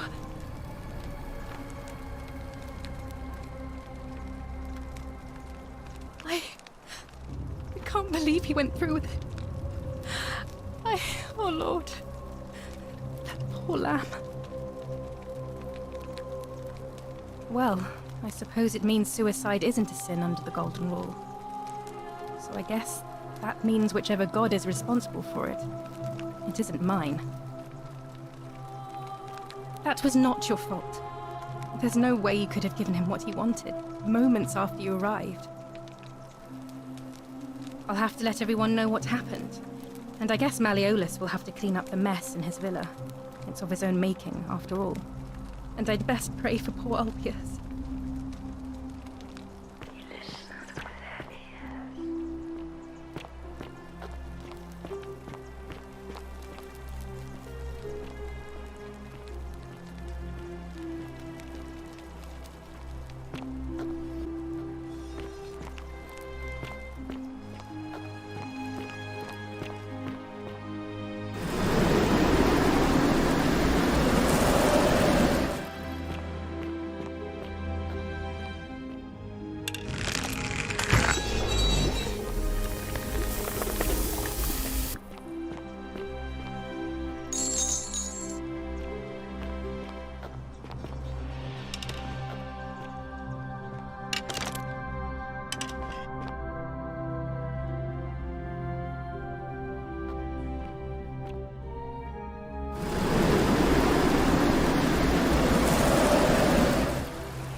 Hey, Virgil, how much would you want to make me a bow?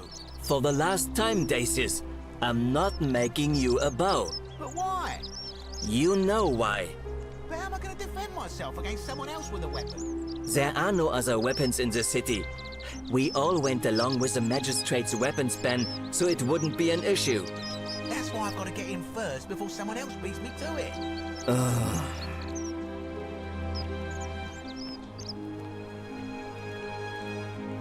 Ah, a new face. Salve, and welcome to a little community. My name's impossible to pronounce for most people, so you can just call me Virgil. I hear we have you to thank for saving Julia's life. I'm glad you arrived when you did. Well, I'm an architect. Or at least I was back in Rome. That's probably too grandiose a term to describe what I do here. Help out with repairs and try to stop old buildings from collapsing on people, that kind of thing. But you probably don't want to hear about the ingenious architecture or mysterious history of this place. Oh, I'm glad you asked. Some of these shrines were constructed hundreds of years ago, which means Romans have been arriving here for at least that long. But there's one thing that puzzles me. The oldest shrine in this avenue isn't Roman at all. It's Greek. I'm not sure. It could mean that the Romans, who first started building here, were just copying Greek architecture, which they do all the time. Or it could mean that there were Greeks living and worshipping here before the Romans arrived. Which begs the interesting question, who really built this place? And could it be far older than any of us imagine? If only there was a way we could talk to the people who came here before us. The stories they could tell. Gladly. Personally, my favorite thing about this place is the aqueducts. Those series of adjoining arches. They're an ingenious feat of Roman engineering with a very practical purpose. They take fresh water coming from outside the city and distribute it all across the chasm. It's funneled below the palace and into a cistern beneath the great temple. Some of it flows down into another cistern beneath the villas, and the rest is funneled to the shrine of Proserpina, where it fills the lake and allows us to fish and farm. Hey, not so loud. Just talking about that could anger the gods for all we know. I'm not saying it's impossible, but you'd have to find a way inside somehow. Just, please, try to be a bit more discreet about it. You mean the Great Temple? This one's a bit of a mystery. Given the way it's positioned so prominently, looking down on us, it's clear that whoever built it felt it was the most important temple in the city. Unfortunately, someone else went out of their way to keep its purpose a mystery. You see, usually a temple is dedicated to a particular god, like Proserpina or Diana or Apollo. Usually, that god is obvious. But in this case, it's unknown. There's an obelisk out the front, which probably used to bear the name of this unknown god. But it appears some barbarian defaced it. And of course we can't get inside because it's locked up tighter than the Temple of Saturn in Rome. And that contains the treasury. So we're all left wondering, which god is that temple dedicated to? And could it be the one responsible for the Golden Rule? Unless somebody figures out a way inside, I suppose we'll never know. Of course. Oh, it means someone thinks I'm a sinner, and that I'm going to break the Golden Rule. Look, I haven't done anything wrong, if that's what you're thinking. Somebody just has a problem with my preference for male company. Hey, nothing gets by you, huh? Sorry, that was mean. Yes, I like men. And when you grow up in the north, as I did, in the city of Noviomagus, you expect a bit of hostility. The Batavi are not known for their tolerance. I saw enough friends killed or driven away to know the cost of not keeping your personal affairs to yourself. So I hid who I was for what was it, nearly 10 years? Watching what I said and where I looked. But that kind of fear eats away at you slowly, until living isn't any better than the thing you were afraid of. Needless to say, since I'm now living underground, halfway across the known world, with an assumed name, my openness didn't go down well among the enlightened folk of the Batavi. In any case, the Romans are far more accepting, and among them, I get to be who I am. Or at least, I thought that was the case. It seems I was wrong. It's not just graffiti. I have quite a collection of handwritten notes too. The strange thing is, I keep my personal affairs to myself. I've never really been interested in any of the men here. Not my type. So I'm not sure what I could have done to upset this person. If I had to guess, I'd say it's probably one of those cultists. Strange bunch. They insist there's only one God, and that he considers my nature a sin. Can you believe that? If there are any of them here, they won't admit it. Not since they supposedly burnt down half of Rome last year and went into hiding. All I know is, if these threats keep escalating, eventually my secret admirer is going to cross a line and break the golden rule. What? Really? I didn't expect that. But thanks. It's always a pleasure to meet someone so selfless. I'm glad you arrived when you did. I'd start by figuring out who the cultists are. Or maybe ask around among the merchants here. Someone who lives or works in the forum must have seen something. And if you find them, please don't hurt or humiliate them. I suspect they're just confused. Come back and let me know what you find.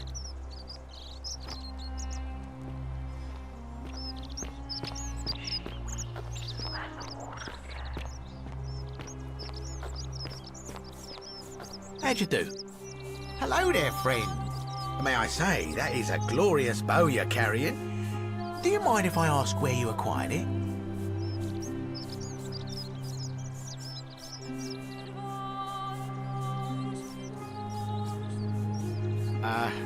Are you well, stranger? Have you been out in the sun too long? You seem a little confused. Perhaps you should go and see Lucretia in a clinic. I don't, I'm afraid. But I did overhear Fabia telling Georgius she saw something.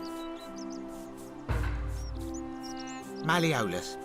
I mean, Sentius couldn't even keep his daughter safe. What hope does he have of protecting us?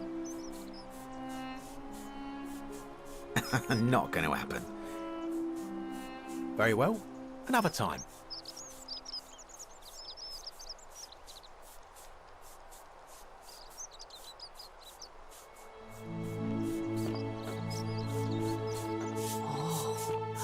Shiny. Salve and welcome. Need something? Oh, there's not much to tell. I mostly just bake bread and try to help out where I can. I suppose it all started about 8 months ago. I was living in Rome with my family when I got sick. Terrible timing. My pa had just arranged a husband for me, a fisherman's son. I was about to meet him for the first time when I came down with an awful fever. I spent the next week in bed. Pa paid priests to make offerings to Asclepius, a white rooster, then a goat. But nothing worked. In the end, they decided I'd do better outside the city. Clean air in the countryside would do me good, they said. But after about a day in a carriage on the Appian Way, I was getting worse, not better. I remember closing my eyes for a bit, and I guess I must have fell asleep, because when I opened them again, I was in a forest by a river. I suppose the driver took off with his fee and left me for dead. Can't say I blame him. I wouldn't have wanted to catch what I had either. Anyway, I went searching for help, stumbled across the trapdoor temple, and here I am. It's nice of you to say, but you should save your sympathy. Lots of people here need it more than I do. What? You've been here a few moments and you're desperate to get out already? Why not give the place a chance before you try to leave? Good people here. Galerius works hard on the farm so I can put food on our tables, and Lucretia tries to keep us healthy. My friend Georgius is always mending our clothes, and Virgil makes sure these old walls don't fall down around us. Well, he does his best. I'm just saying, there are worse places you could live out your days.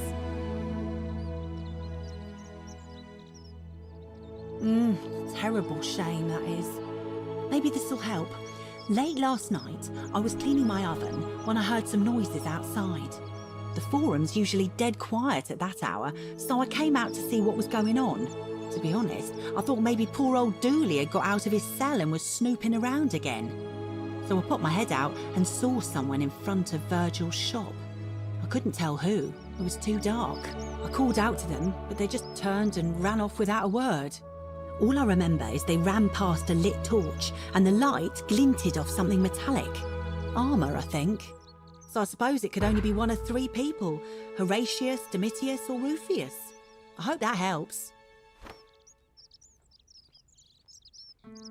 All right. Thanks again for taking care of our problem. I won't forget it.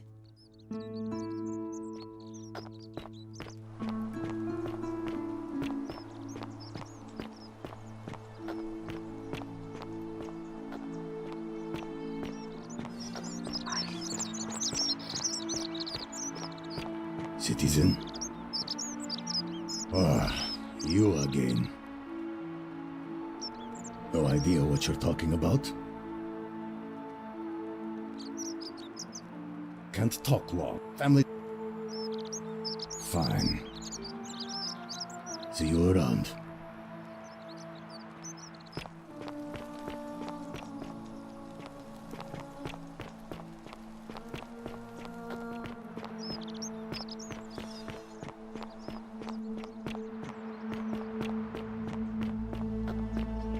Oi! How did you get in there, you cheat? Os in Coolio mio. Os in Coolio mio.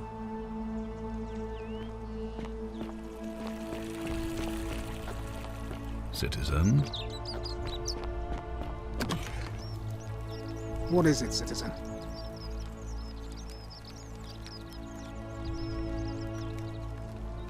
What? Absolutely not.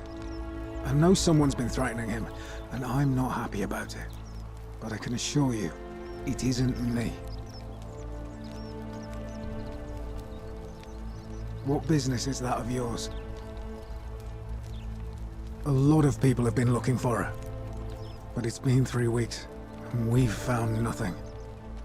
What makes you think you can do better? I suppose that's true. Scintilla was always a kind, well-behaved young woman. I admit, her disappearance really caught me off guard. If anyone knows something, I'd expect it to be Sentia, Malleolus, Claudia, or Domitius. But none of them will tell me anything. You might fare better though, I suppose. Fine. All right. Please keep an eye out for anything that might lead us to Scintilla.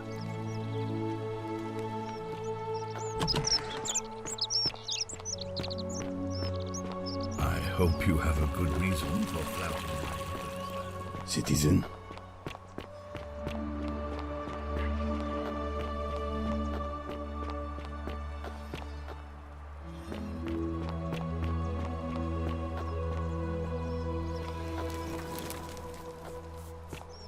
Salve.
Cerberus lifts his triple head and lets out his threefold braying. Livia, would you stop muttering like Medea over a cauldron? You'll scare away my customers. They follow their trades, imitating their previous lives, but they are ignorant. This again. You're in a world of your own, aren't you?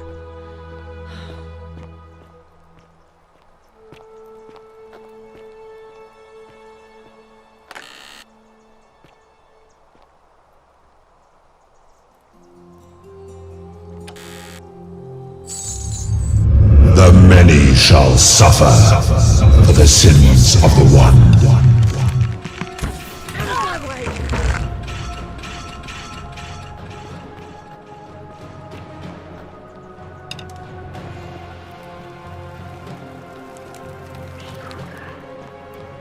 God have mercy.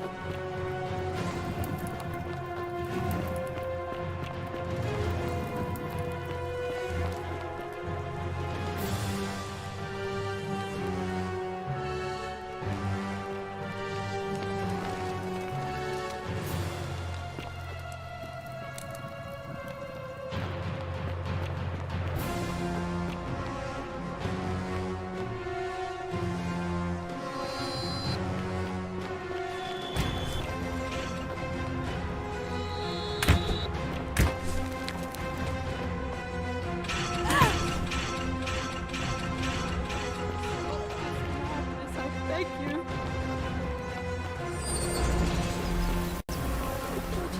Where are you?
Salve, friend. Mind telling me who you are and why you look like you've just taken on a gladiator and lost? All right then. Up.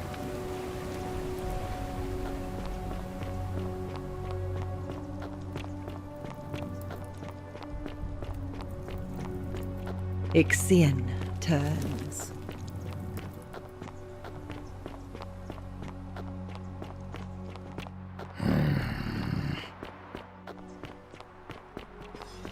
Greetings and salutations.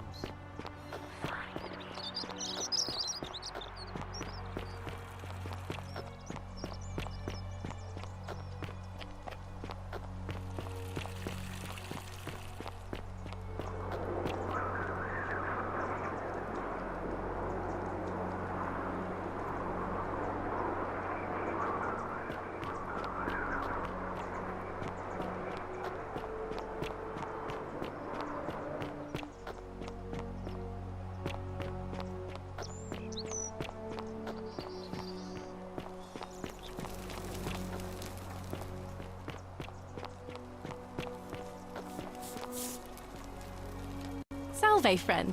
I'm Octavia. Welcome to life under the Golden Rule. It's a ghastly thing, is it not? How are you faring so far? Ah, another stoic, perhaps. We all need something to help us through times like these. We've all been where you are now.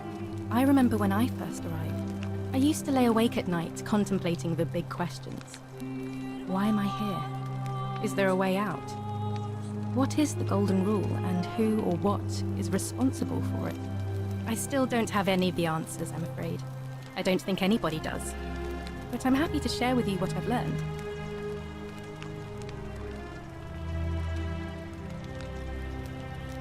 Please keep that to yourself. I know you're not from around here, but things are very difficult for us right now. There was a terrible fire in Rome last year, and our emperor decided to make us his scapegoats. There were executions. It was horrible. Oh, thank you. You have no idea how much I appreciate that.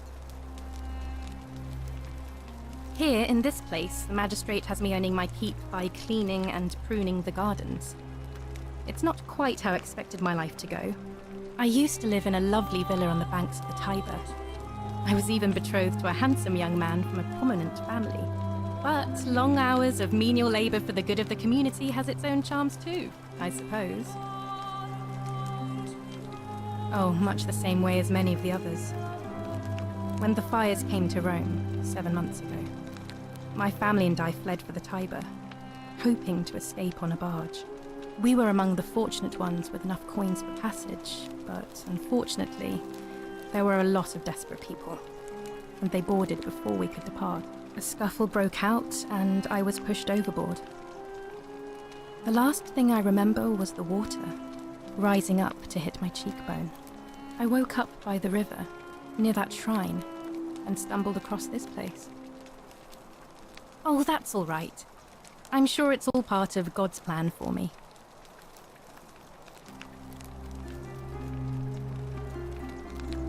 If you like.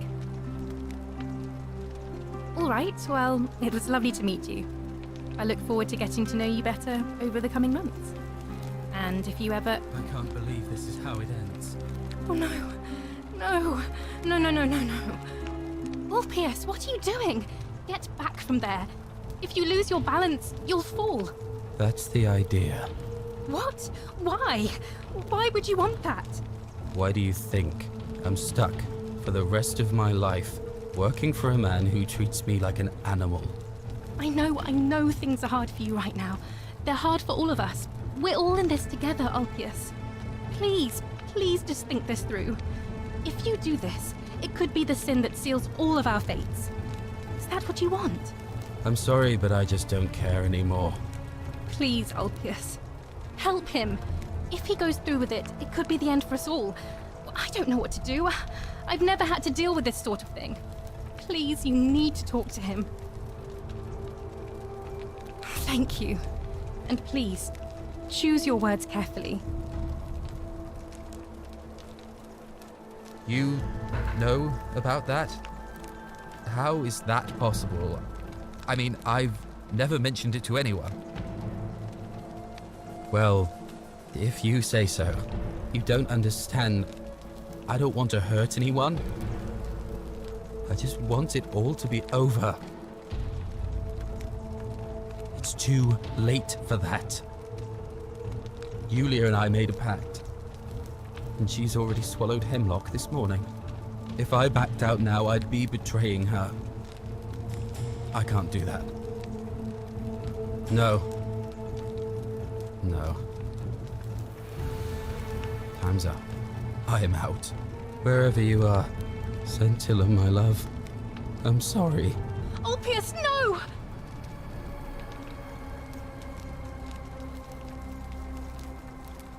I can't believe he went through with it. Oh Lord. That poor lamb. I'll have to let everyone know what's happened. And I guess Malleolus will have to clean up the mess in his villa. It's of his own making, after all. And I'd best pray for poor Ulpius.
What are you doing in here?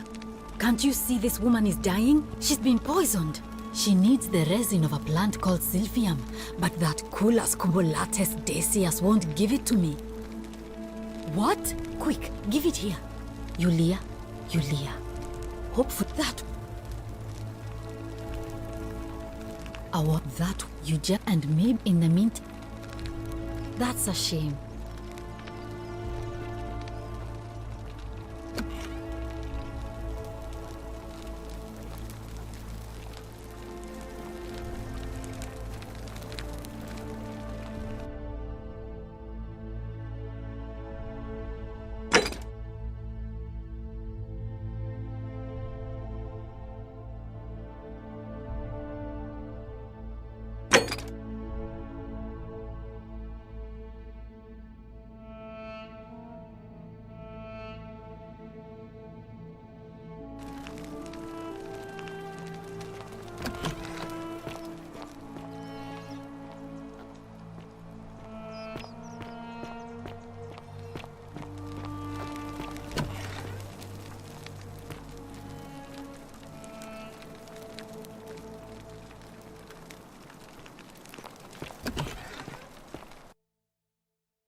Oh, was this?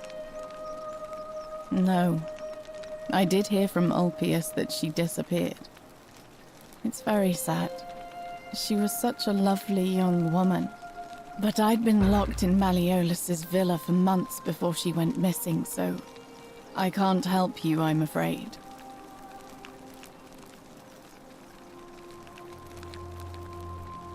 All right. Thank you again for saving my life.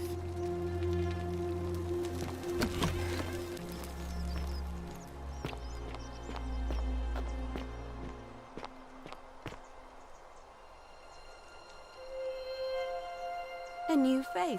Ave, and may Vesta watch over you. I'm Equitia. To what do I owe the pleasure of this visit? Oh my. I take it people are quite direct. I suppose it's quite... Usually, however, you wouldn't simply march up. The proper approach would be to arrange an introduction through a mutual acquaintance in high office, by which time you would already know how to address me. And then you would find a way to satisfy your curiosity rather more indirectly. But to be honest, I've often thought what an unnecessarily formal... Let's do it your way. You know, I'm not entirely sure. But what about you? How did you end up here? Karen, you say? And nothing about that name seemed odd to you? Older. I see. I wonder if... No. I apologize. I don't mean to be cryptic. It's just that you've got me thinking. Have you spoken with any of the others about how they arrived here too? I really think you should. Go around and ask them what they remember and see if you notice any patterns. Good. Thank you. But please be careful. Up until a few weeks ago, she was a perfectly productive member of our little community, darning clothes and cutting hair. She was always so chatty, always seeking out newcomers and asking them where they were from and how they wound up here.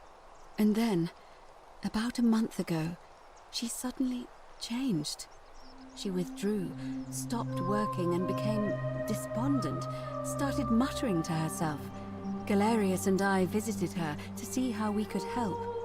But she just looked at us with this haunted stare, called us bloodless shadows, and told us we were ignorant of some pattern. Look, it could be unrelated. Perhaps she simply fell ill. Or, as Galerius suggested, the weight of the golden rule was too much for her. But there is a small chance that she learned something, saw a pattern nobody else saw, and that it broke her. I just don't want to see that happen to you. So be careful, will you?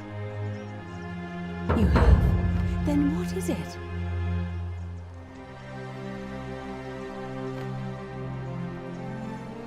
Yes, I understand many of our friends were carried here by a river current. What else? That's true. I know I wasn't entirely sure how I wound up here. What else? Yes, I suppose that could be something. But then most of us do tend to carry coins on our person, don't we? It's as I feared. I think I understand what poor Livia has been going through. You mentioned earlier you met a young woman in the forest named Karen, yes? I see. And was this Karen by any chance wearing a hood? Because I've seen her before. There's something I think you should see. I think you'd better follow me to the baths. But don't follow too closely. We can't have people thinking we're bathing together.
All right, you're here. You were asking how I knew the young woman you met by the river was wearing a hood. Here, look down at the bottom of the baths. It's a little hard to make out in this light. If only we could see. Oh, what a marvelous lamp. But do you see it? Somebody waking up by a river in a forest to find a hooded figure with a coin. It's just as you described it, only your pronunciation is a little off. The name you heard wasn't Karen. It was C-H-A-R-O-N, as in Charon, the ferryman of the dead. Charon, who, in exchange for the right coin, helps the souls of the newly deceased cross the Styx, the river that separates the land of the living from the land of the dead. When I dragged you out of the river, I thought you were never gonna wake up. I checked your pockets for ID, but all I found was some loose change. Feels like I've spent my whole life in a dead-end job with an endless commute. Sorry if I sounded cagey, it's just that I don't always get the best reactions when I introduce myself. My name's Karen.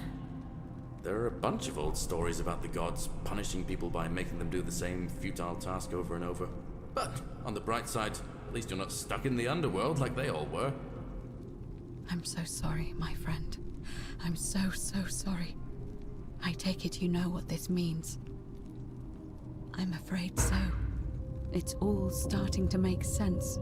All these people whose last memory was running from the fires toward the river. It seems none of them escaped with their lives after all. Perhaps we should be grateful they don't remember their final moments. It also tells us that the Golden Rule is the work of Pluto, the god of the underworld, and why his epithet has always been Father of Riches. I know it's a lot to take in, and you look as if you have questions, so I'll try to answer them if I can. That was my first thought too. In the old stories, the underworld was where the souls of the deceased were taken. But it was also possible for the living to reach it without dying, if they were particularly fearless. So I'm afraid I don't know. Oh, I'm sorry. I keep forgetting you're not from here. If you were Roman, or even Greek, you would know these stories. Each of them is slightly different, whether the storyteller was Plato, Homer, Virgil, or Ovid. But they always involved the souls of the dead meeting a grim ferryman named Charon on the bank of a river. It was said that he'd help the new arrival cross, only if they could pay him with a coin, an obol. That's why it was once our custom to bury our loved ones with a coin in their mouths. Charon's obol, we called it. Of course, an obol was a kind of Greek coin, because we inherited this knowledge from the Greeks. The only difference is that they spelled it with a kappa, which I suppose means Kharon is closer to the original spelling.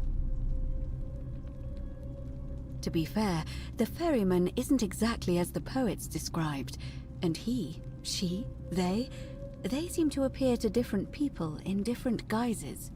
You say you saw a young woman named Karen with a hood, and I once heard Kabash mention a stranger in a ram headdress named Kerti, and Rufius described meeting a stranger named Kamut Tabal wearing an eagle headdress. But whatever form this stranger took, they were always wearing a hood of some sort, and their name always began with a K sound. I suspect the only way you'll solve this riddle is if your paths cross again. Good question. Let's see. In the stories, Charon would always require a coin as payment for passage across the river. But that never made any sense to me. What does an ancient immortal being need with coins? In our case, it seems Charon didn't take the coins we had. He or she merely checked we had one in our possession. So, maybe there's something special about the coins each of us had on us. That might explain why we wound up here, but so many others did not. No. I mean, I had my suspicions, especially after Livia's ramblings, but I would never have figured it out without your help, I promise you. Now that we know where we are, we have to figure out what to do about it, if we don't want to be cast into gold for eternity. We don't have much to go on, except the old stories. I remember 4 in particular about heroes in the underworld. Hercules, the demigod and son of Jupiter. Orpheus, a Thracian poet. Sisyphus, a king of Ephyra. And Aeneas, a Trojan hero. Hercules was able to leave the underworld because he cowed its god with his strength. Sisyphus and Orpheus both relied on their wits instead. They persuaded the goddess of the underworld, Proserpina, to help them escape. And finally, Aeneas was able to escape with the help of a spirit guide, who led him through a secret gate. So it seems you have 2 options: to confront the god of the underworld head-on, or find a way to escape with the help of Proserpina or some other guide.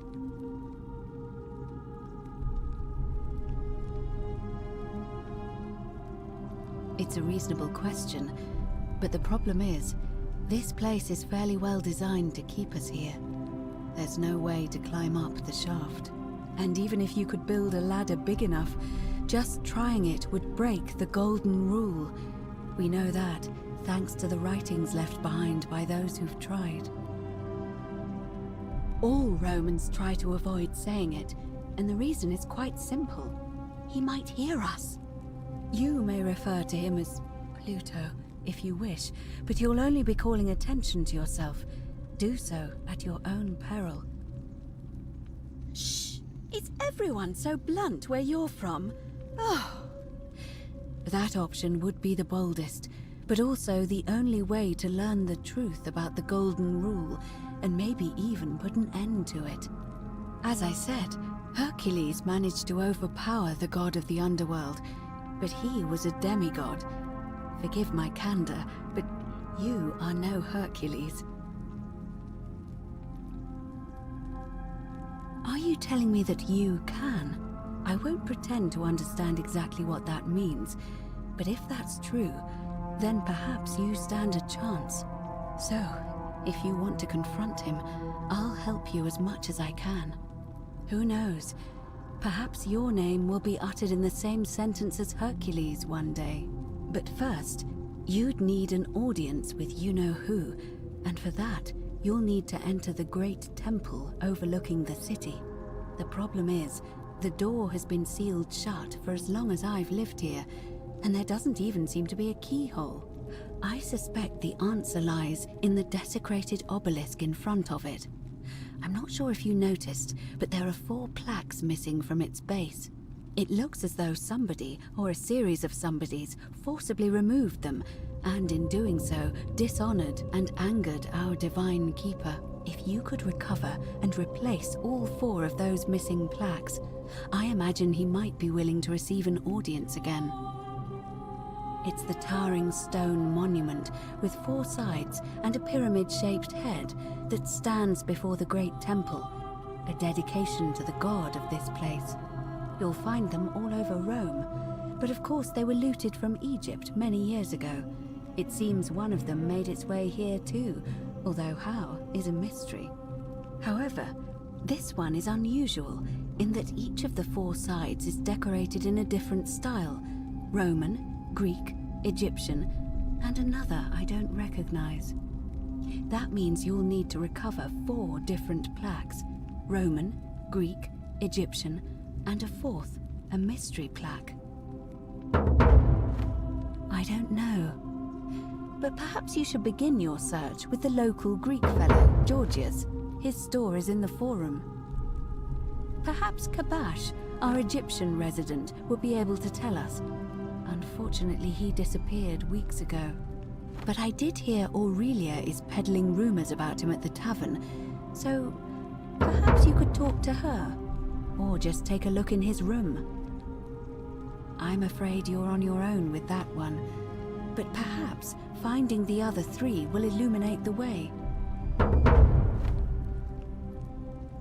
As I mentioned, both Orpheus and Sisyphus were said to have persuaded Proserpina to help them escape, and Aeneas was guided to the exit.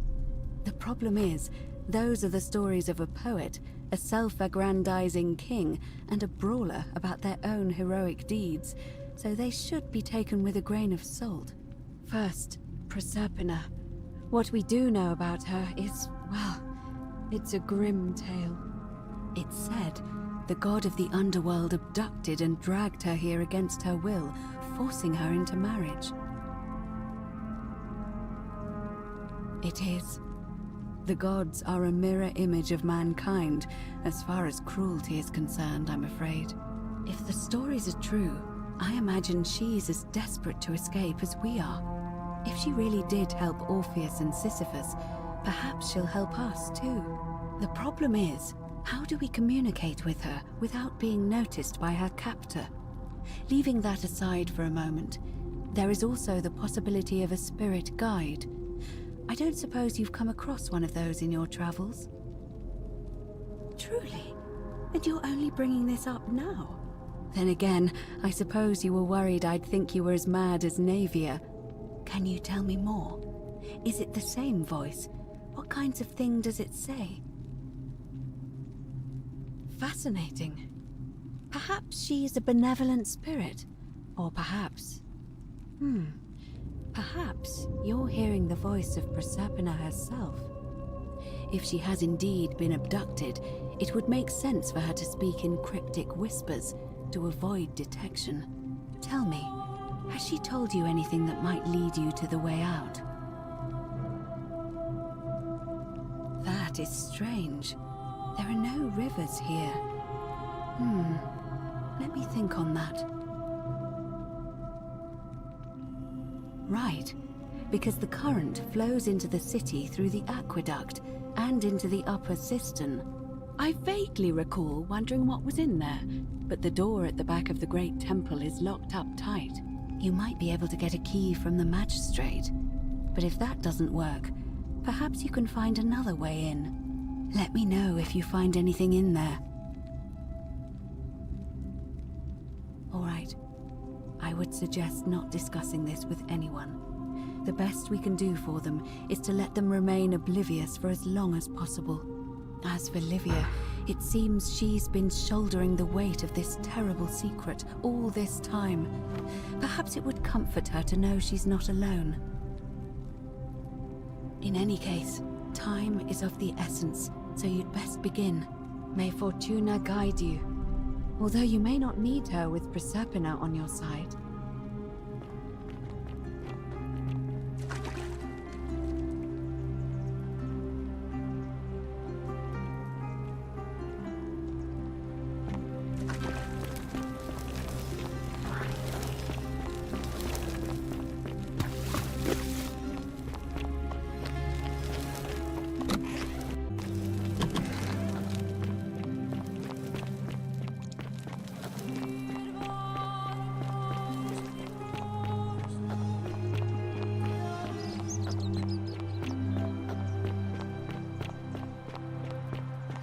Citizen.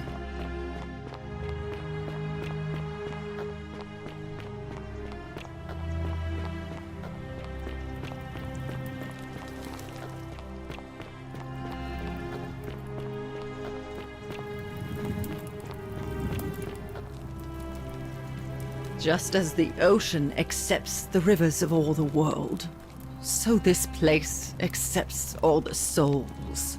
But it does not notice the crowds that come. Say it. Speak its name. Then it is true. I was right. I thought I saw it, but when the rest of them could not, I kept thinking I must have gone insane. I had to tell myself it was true over and over again, until I wasn't sure if I was deceiving myself. I must apologize if my words seem cryptic. I'd found comfort in reciting the Metamorphoses by our great poet Ovid. He gives such an uncanny description of this place. I cannot help but wonder if he himself came here. Would you like to hear it? I will do my best to remember the relevant verse.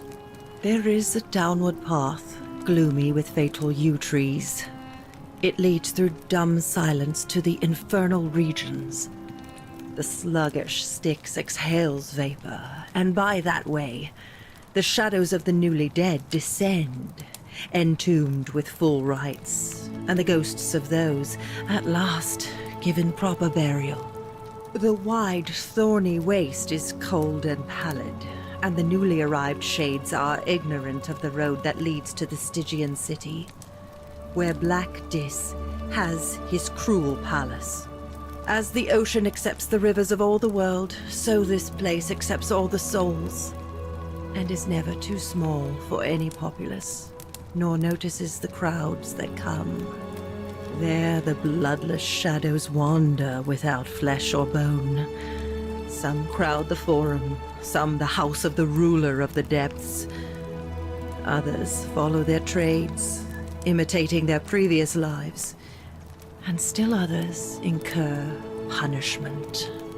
I hope I have done it justice, and now we share a secret. It's as if you've lifted a great burden from my shoulders.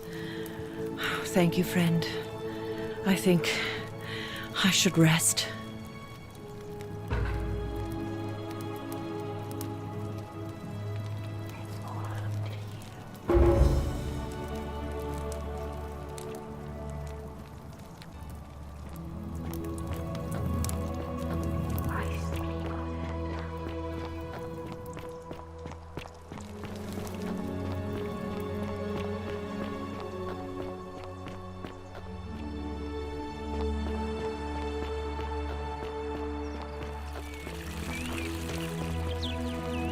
Citizen. Ah, you've returned. I think it's best if I hang on to it. You mean to ask, why am I unwilling to trust a newly arrived non-citizen with access to our water supply, the lifeblood of this city? I'm sorry, but that is simply out of the question. Yes? our water supply from you.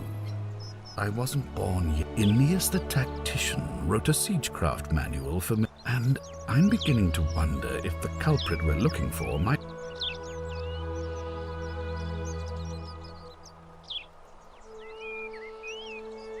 I'm glad to hear that. Now, was there something else? Thank you. I'll be waiting here for news.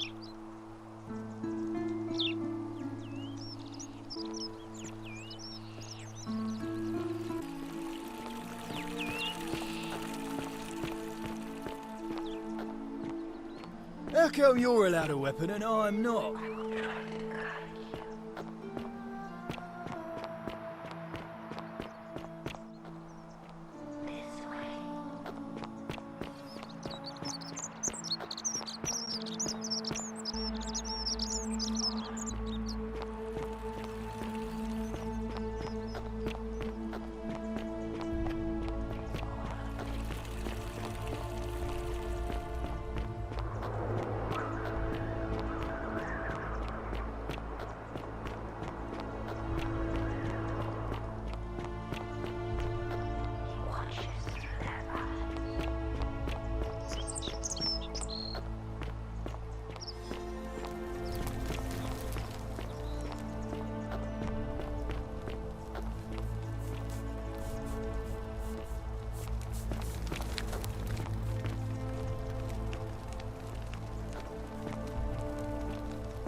Salve.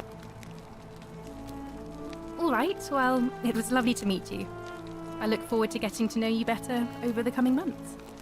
And if you ever... I can't believe this is how it ends. Oh no. No. No, no, no, no, no. Oh, That's the idea. what? Why do you think... I know. Please, please help. Thank you.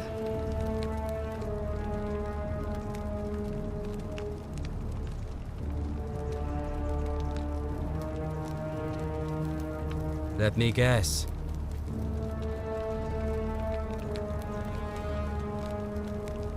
You're not going to trick me. Like what? I'm stuck slaving away for that culus cumulatis for the rest of my life. What do I have to live for? You know about that? Well, you don't understand. It's too late for... If I backed out now, Oh, really? That changes things a little. But we're still in debt bondage to that monster. Unless you happen to have 2,000 denarii to pay off both of our debts. Really? Wait. So, I guess you'd want me to work for you, then. You'd do that for us. A couple of complete strangers. It seems today we're both blessed. This did not turn out how I thought. Thank you, friend. I never thought people like you existed. Thank you. I'll go and pay off our debts immediately. I just wish there was some way I could repay you. But I have nothing but the tunic on my back. Ah. And there it is.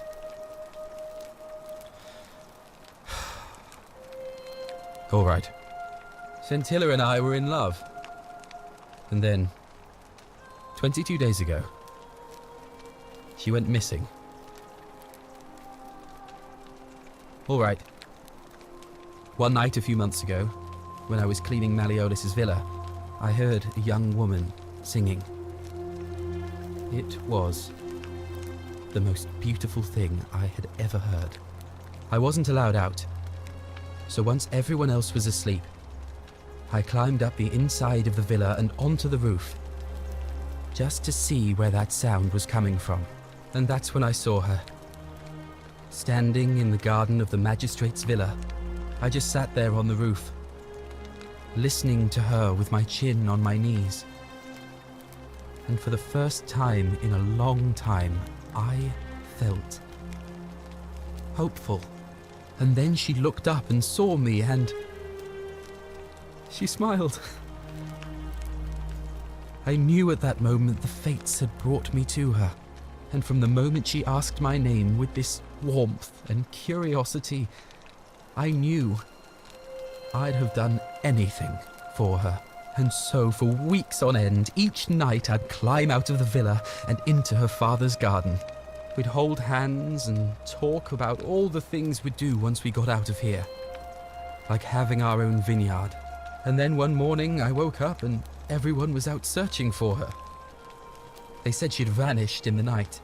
All I could do was keep my head down and try to hide how beside myself I was. Scintilla was the one thing that made my life bearable. But with her gone, things unraveled quickly. You saw how bad it got. All I know is she loved me. And if she had known a way out, she would have told me. She'd never have taken her own life. And there's no way anybody could have killed her under the golden rule. I can't prove it, but I just know she's still alive somehow. Even now, it's as if I can hear her voice in my head, crying out to me. That can only mean one thing. Somebody abducted her. I have no idea how, or who would want to do something like that to such a sweet, lovely girl. But what else could have happened? My guess? Malleolus had something to do with it. He is without doubt the most evil man I have ever known. I have no idea where he'd be keeping her, but there is one room in his villa, upstairs, which is always locked. I've never seen the inside of it, and I haven't been able to steal a key without breaking the golden rule. But I have a feeling that if you could get in there somehow, it would shed light on a great many things. Let me know what you discover. I'll go and take care of things with Malleolus and tell Yulia the good news. Thanks again, friend. I'll never forget what you did for us.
Where have you been, you little stirkus?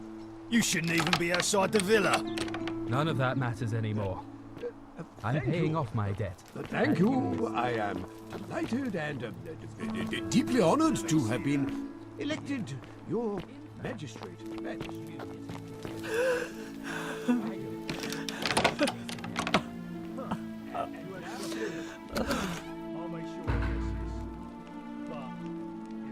I'm not supposed to be in here. Talk. What business could you possibly have with me? My marital affairs are no concern of yours. Thank you very much.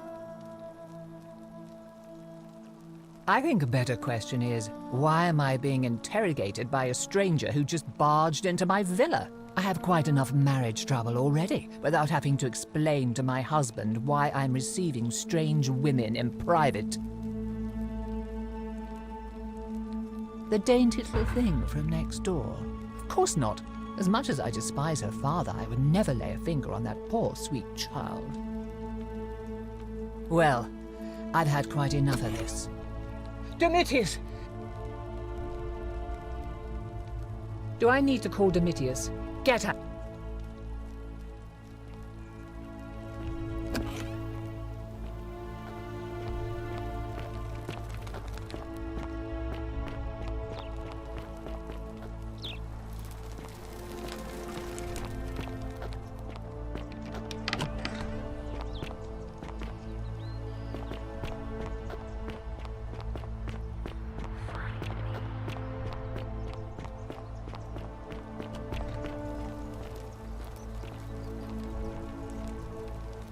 Shalom.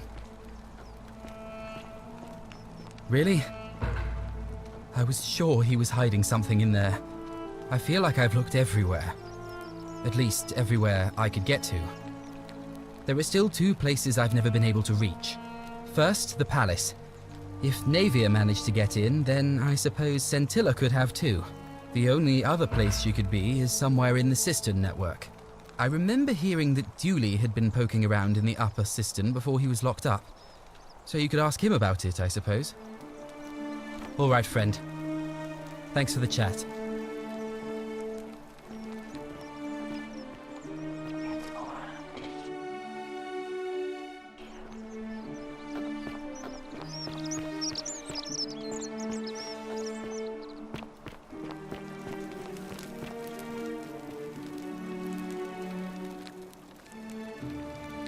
Again. Did you find what you need?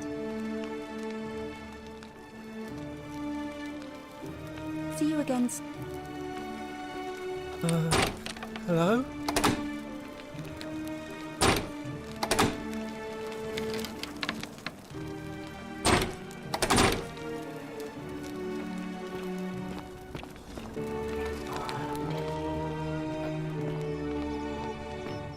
Don't you just love springtime?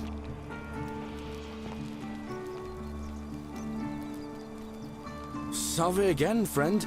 I went and did as you asked. How it... You're... Sister... He was forcing him... Tantala... Oh... Anyway, I don't know which god you managed to upset to get yourself into this position, friend, but you see more. So, I'll tell... Oh, now, I'm going to keep your secret. Oh, and if our conversation...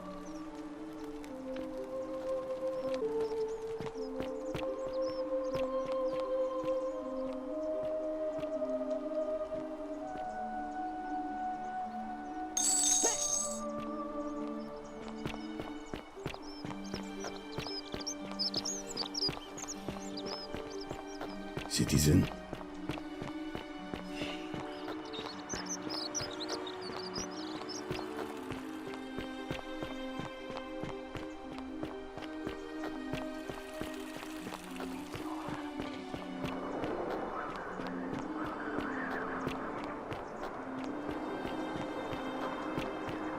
I hope you're coping. I know what kind of...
Citizen?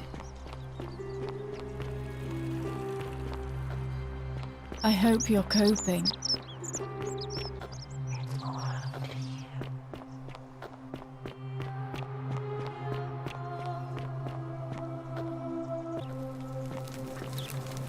Hey! You're not thinking about going into the cistern, are you?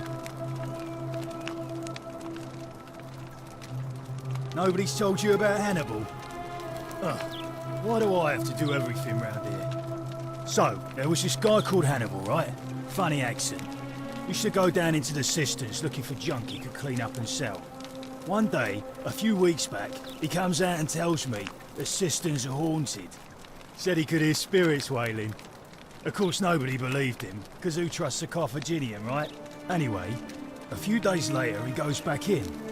And hours go by, and he hasn't come back out, yeah? So I go down after him, and it's dark. But in the distance, I can just make out his body, sprawled out on the ground. And hunched over him was something that made my blood run cold.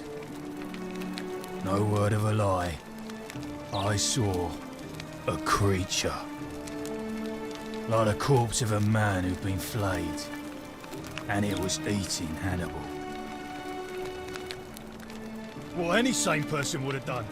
I legged it out of there and put a sign at the door to warn the others. Well, it's your funeral.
You? Who are you? Did he send you? Do you know you're here? You have to help me escape before that monster comes back. I'm Centella. I found a way out through the Gate of Horn, but it's locked. So I told him about it, and instead of helping me escape, he locked me up. He wants to keep us all here forever, or until we're turned to gold. He's a monster. You have to let me go so we can kill him and take his key. Sentius, my adoptive father. Furies help me. I'll castrate and crucify him. I don't know. He said the gods are on his side because they don't want us to escape either. Behind me, there's an aqueduct tunnel bringing water from outside the city, so it should lead us outside. The only problem is it's barred by a heavy locked gate, and he has the only key. I'm going to take that key from around his neck, even if it means cutting his throat to get it. I'm done caring about the golden rule. I just want out. Help me, and we can escape together. There won't be enough time. Just you and me. What do you say?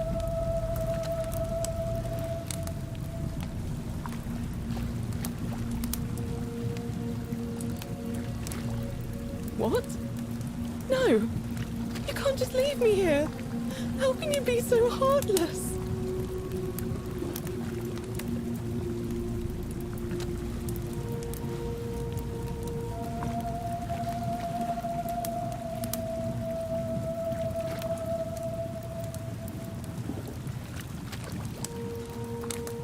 It's no use. You'll never persuade him of anything. I'm telling you, he's a monster. Please.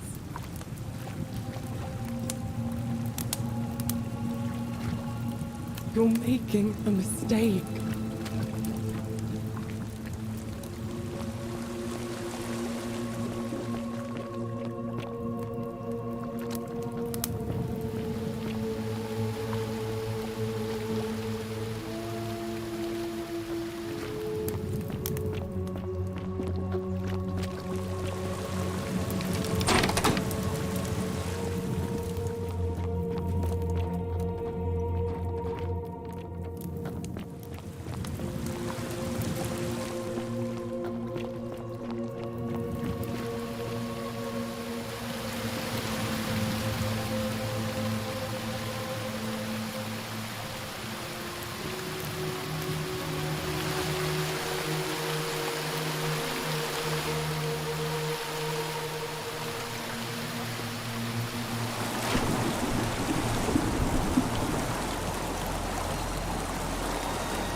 Are they? Ah, you've returned. Me? What are you talking about? You know, you remind me of him. Al Worth. The fellow who came through the portal before you. Come now. Shh. Surely you didn't think you were the only one here who remembered everything. You see, my connection to the portal somehow preserves my memories from one loop to the next. Whether that was Proserpina's intention or a happy accident, I'll never know. But I'm surprised you hadn't noticed. Here I was thinking you're a little bit sharper than Al was. Or perhaps you're just more willing to break the rules. He was a moralistic fellow, never once compromised on his principles. And because of that fatal flaw, he relived this day many thousands of times before we finally had this conversation. I watched him come through the portal each time, always a little older, a little more disheveled, a little more haunted. And when he finally saw the futility of it all, as you're about to, it broke him. He drank a jug of wine, tied a noose around his neck, and took his own life, just before he was shot with a golden arrow. The next time I awoke, you showed up, but you've caught up to where he was so quickly. I mean, you've lived through the day, what, 6 times? Most impressive. And yet everything you've done has been in vain, because there's no escape. Except the path that Al took, the path he wrote about on his tablet. What was it? Ah, yes. Best to take your own life now. So, you discovered my secret. So what? What are you going to do about it? Why? Isn't it obvious? Because I have grown attached to all this. My title, my beautiful villa, the sun on my face, the music of birds chirping. And as long as this day keeps repeating itself, I get to enjoy it all, over and over again, for eternity. Don't you see? I have found a way to prolong my life indefinitely, to cheat death. I have become, in effect, as immortal as the gods. Can you honestly say you would not wish the same for yourself? And why would I agree to that?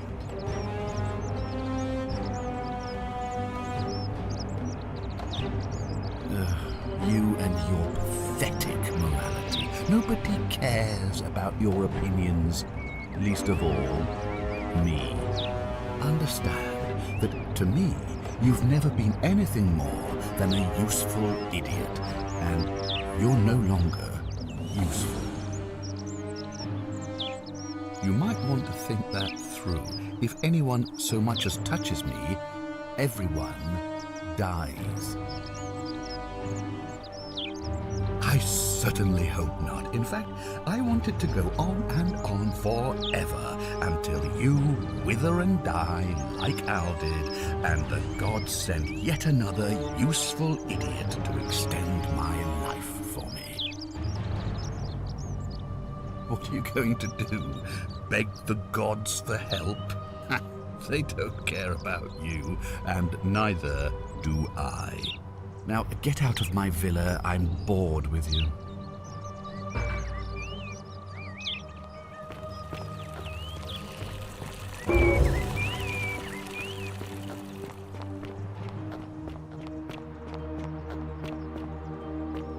Isn't the great temple majestic?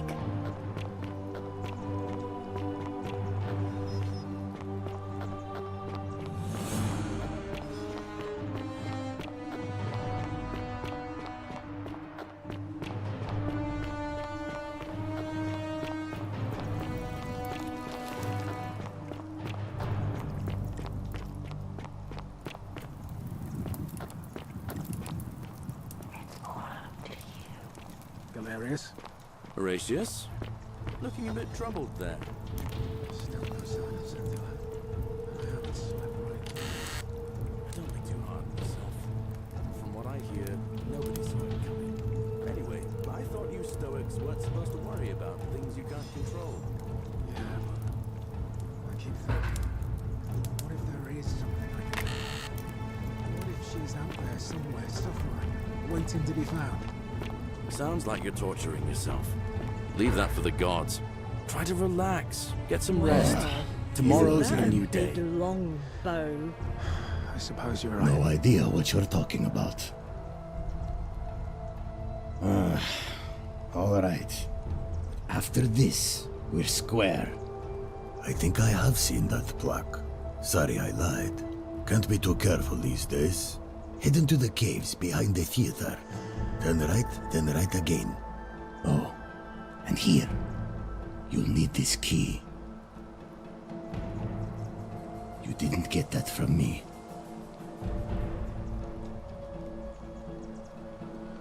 No idea what you're talking about? Look, I haven't been at my best lately. I know that. It's the rheumatism. I know that's not an excuse for how I acted. But it's the truth. But with the willow bark, I'm already starting to feel like myself again.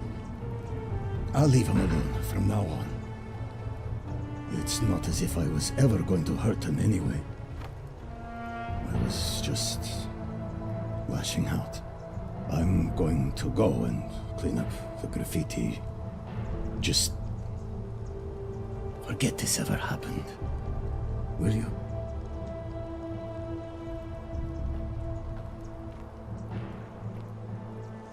Salve again, my Sisyphean friend. Now, what's on your mind? I've bounced the idea around once or twice, mainly as a way of getting Dooley set free. God knows Sentius is never going to do it.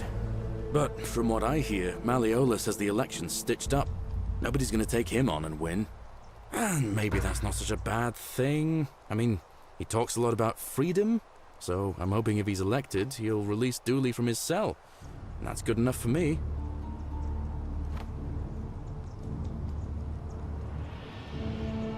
And how could you know that? I mean, I don't like the man, but I don't see how you could know a thing like that.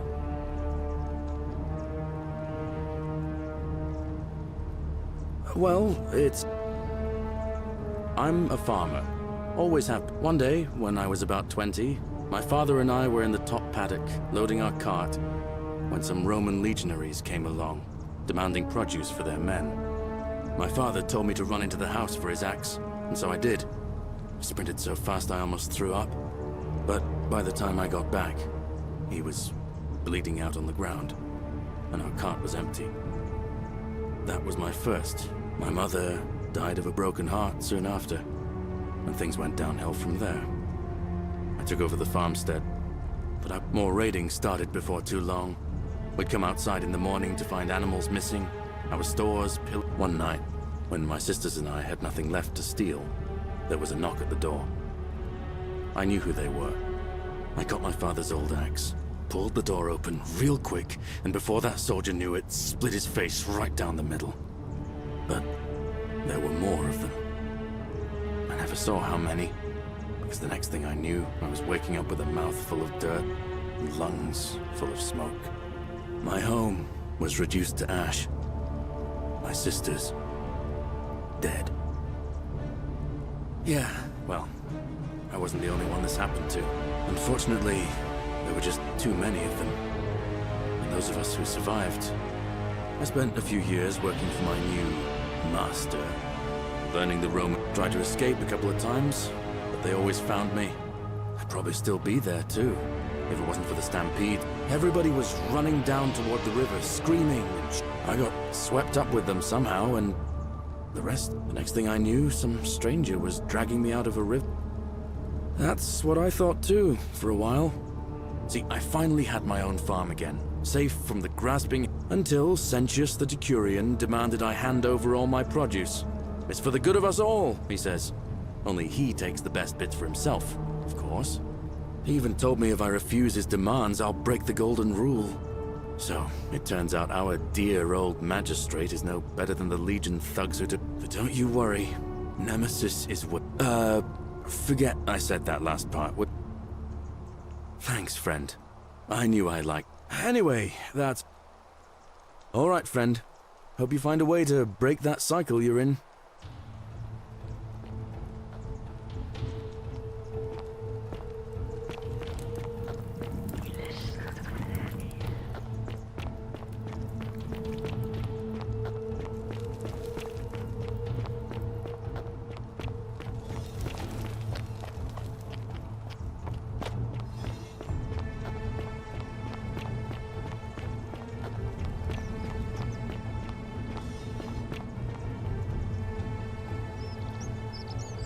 Ah, a new face. Salve. I hear we have you to thank for saving Julia's life. What demon or spirit told you about that? You went snooping in his place? That was risky. We're lucky you didn't cross any lines. Have you spoken to him about it? Really? How did you manage that? Poor fellow. I've heard that can really mess with a person's head. Well done for figuring that out. Really? That's promising. I'll keep an eye out for him. Well, Malleolus is talking about loosening some of the My vote isn't for sale, if that's what you're asking. Nice to talk to you.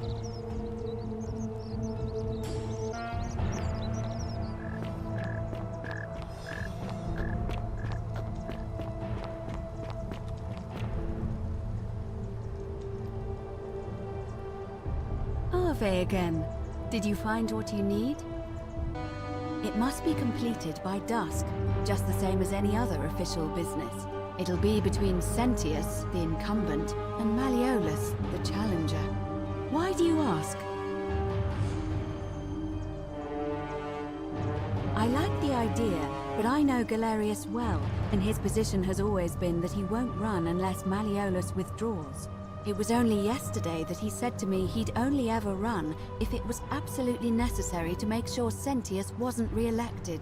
So, I suppose if you'd like to see Galerius elected magistrate, you'd need to persuade Malleolus to withdraw somehow. As I said, I'm planning to hold it before dusk, but I suppose I could hold it sooner, if there's a good reason. As you wish. Certainly. See you again soon, I hope.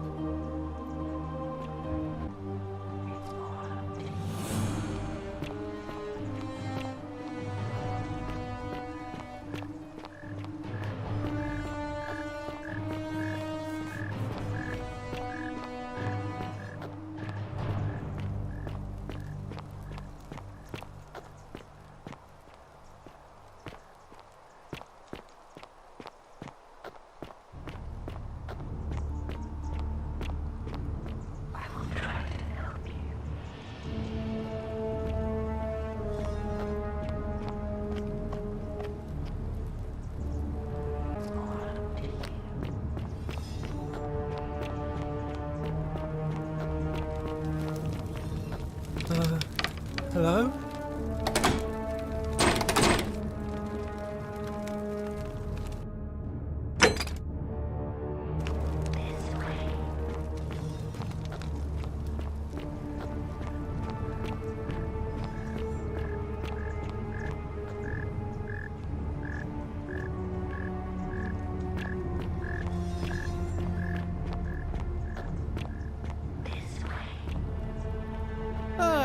A fellow traveler from a faraway land.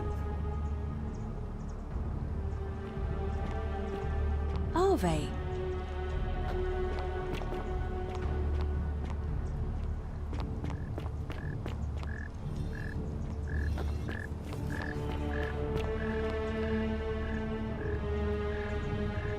Greetings, and I must say, my leather, I have... And...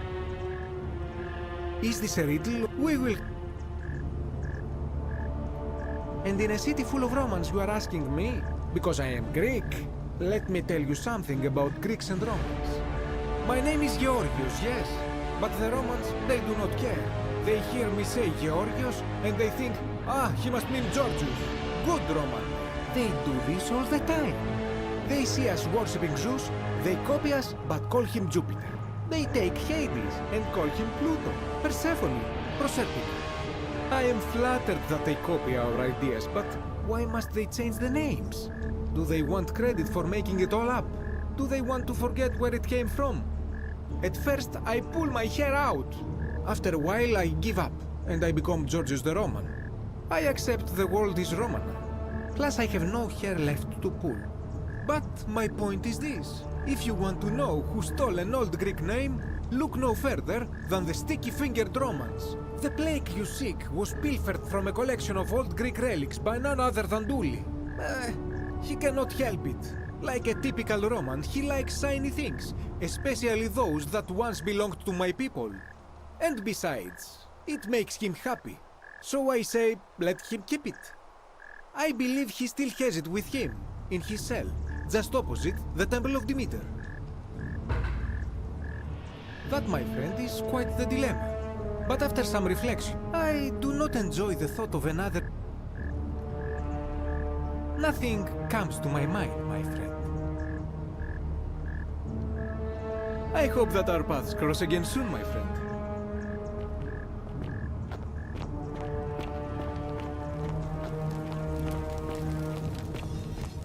Hello?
Be careful who you trust.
Salve.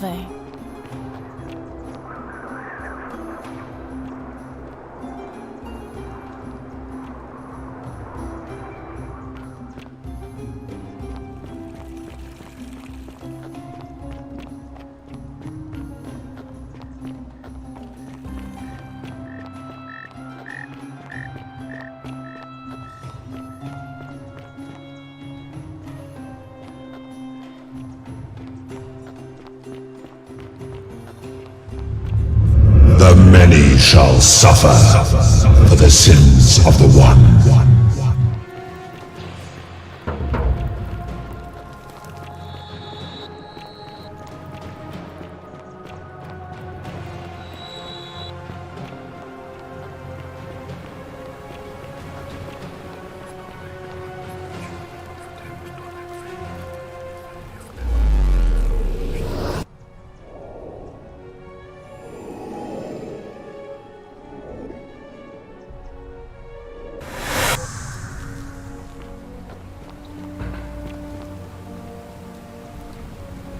Salva.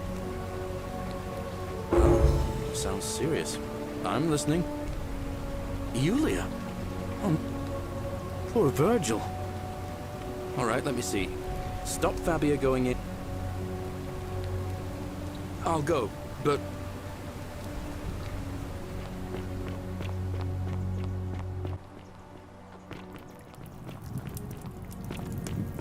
Wow, isn't that a big long bow?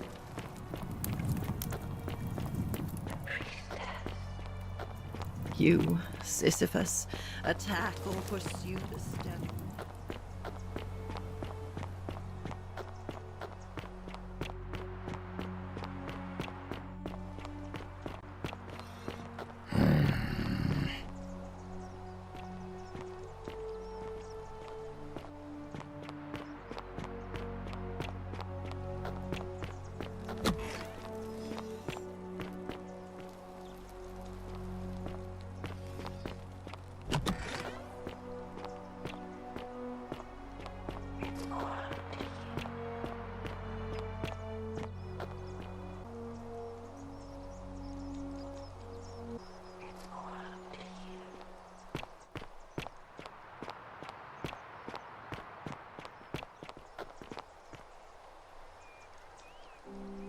A new face.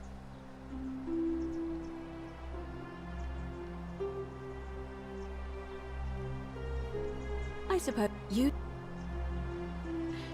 but let's... Oh my. That is quite a lot to take in. You'll have... Let's see. If that is indeed the case, I suppose we'd better figure out what to do about it, hadn't we? We don't have much to go on, except the old stories. Hercules was able to lead Sisyphus and find it, so it seems...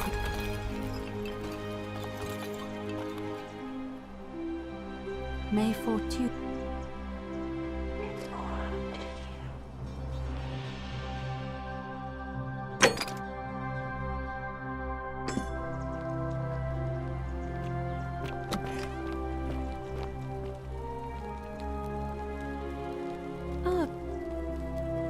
again soon.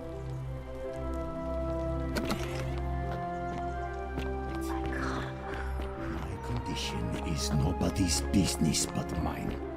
There's no need for that.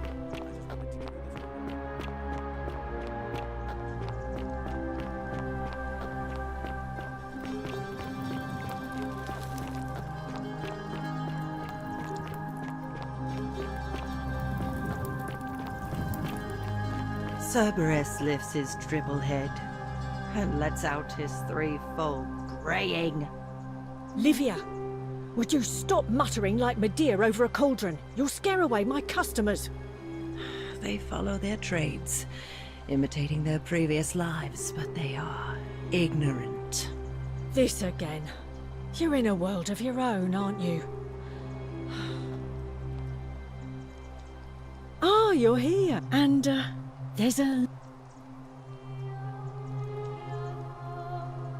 What was... Let's just forget that. Not for a few weeks now. Last time I saw him, he was sitting at a table with Georgius, whispering about some job.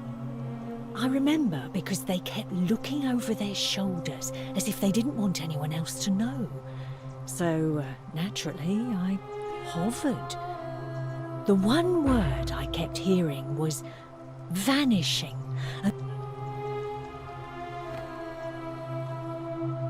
All right, see you.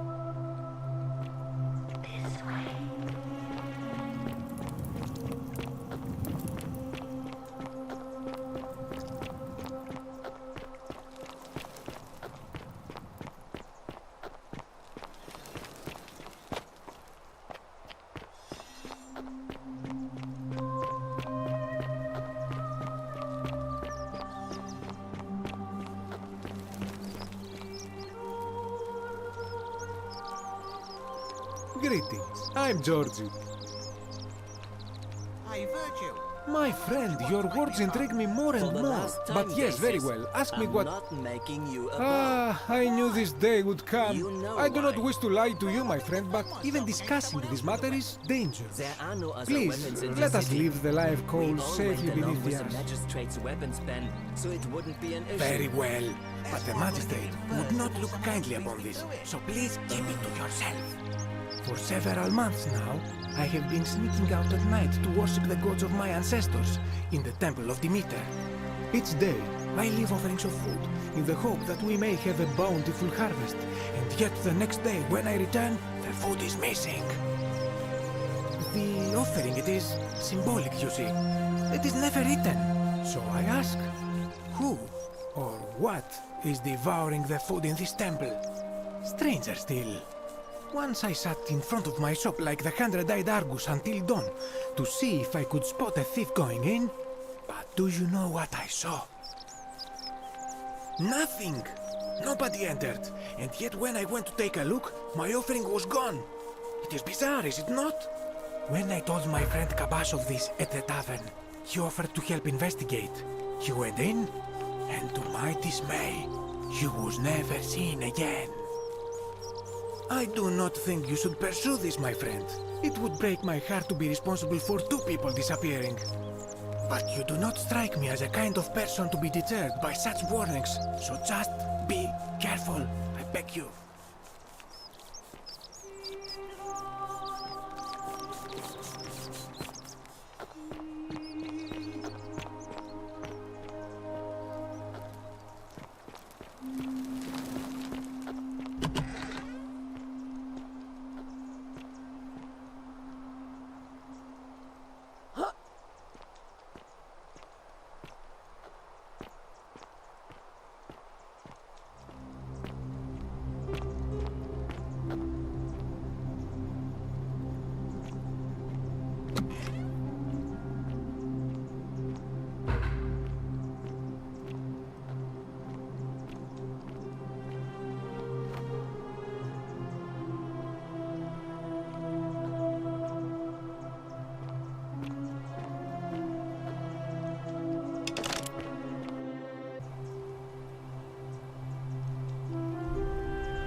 Ah, a visitor.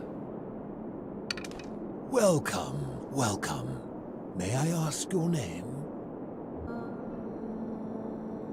It is best you do not know my name, for merely to speak of my existence in the city above could bring destruction on you all. Tell me, what brings you all the way down here?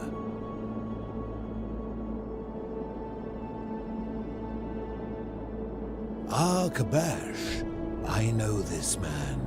He came through here some weeks ago. I will tell you everything I know, but first, a request. I have been living down here alone for many years, with nobody to talk to but myself. The one thing I long for above all else before I die is a good philosophical argument with somebody astute. I'm hoping that person is you. Let us find out with this simple question. Have you deduced the name of the god responsible for the Golden Rule? Excellent. I see you are indeed quite astute. Very few come to that realization before their time in the sun is over. Now, will you join me in a friendly Socratic dialogue? Wonderful. Then let me begin with a question. Would you say you know the difference between right and wrong? You are an overthinker too.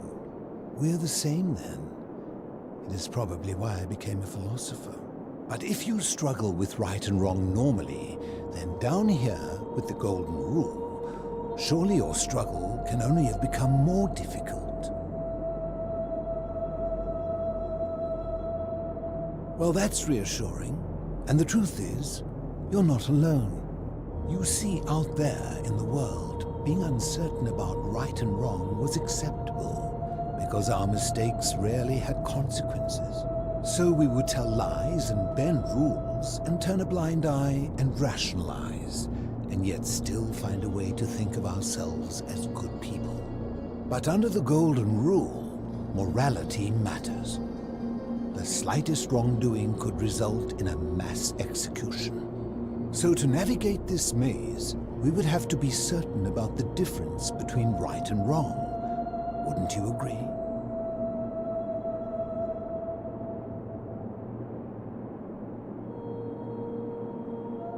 So let me ask you this. Is there one system of morality which is always perfectly correct, which you could follow in every situation and always do the right thing?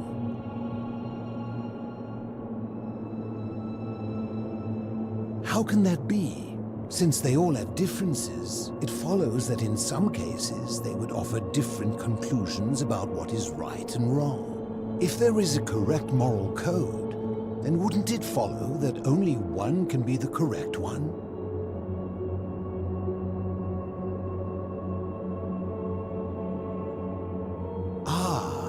You know, I think you'd find an ally in Herodotus, a scribe from among my people who lived some 400 years ago. He told the story of a man named Darius, whose curiosity was piqued when he learned that a certain tribe had the practice of eating their dead.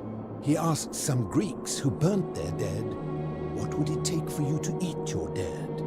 Aghast, they replied, "Nothing." Then he asked the tribe who ate their dead, "What would it take for you to burn your dead?" "Nothing," they replied, equally aghast. From this, Herodotus concluded that custom is king, that right and wrong are merely local ideas which do not survive the journey from one tribe to another. I take it you're in agreement? Then let me ask you this. If you visited a tribe where they ate each other, copulated with the dead and drank wine from cups made out of human skulls, would you still maintain that within such a tribe there is nothing wrong with such conduct?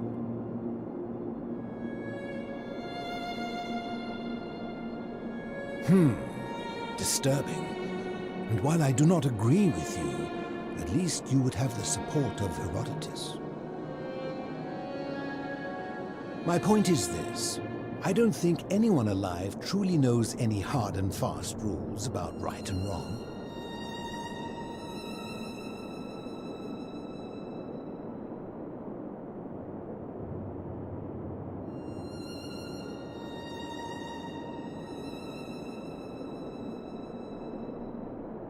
If there is one thing I have observed about rules, it is that virtuous people do not need them, and evil people will always find a way around them. And so we must accept our limitations, and the sad truth that no human society will ever achieve the utopia for which it strives. In mathematics, we would call it an asymptote, a line that can be approached but never reached.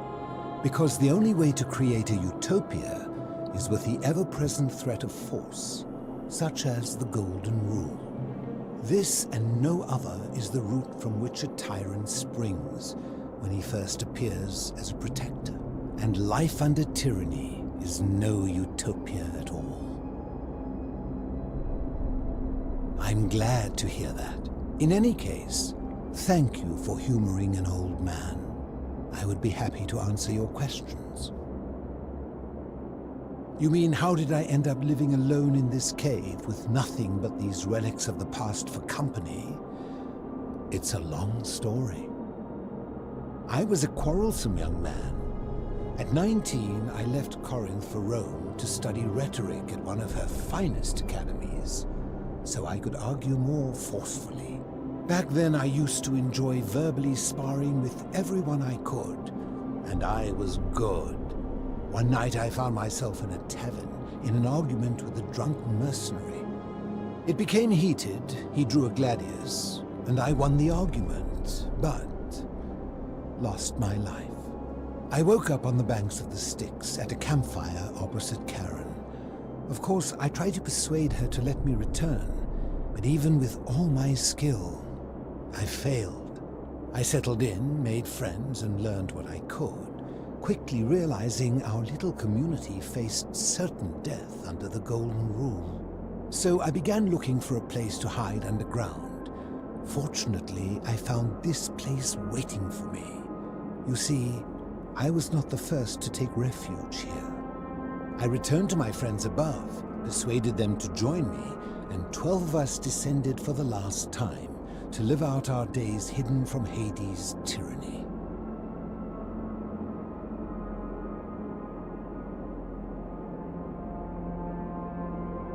My generation was wiped out, turned to gold, many years ago. My friends and I were able to avoid the same fate by hiding down here. I think it's safest to assume that if I was to return, Hades would realize that his furies hadn't finished the job, and he'd send them after me again. They're one and the same.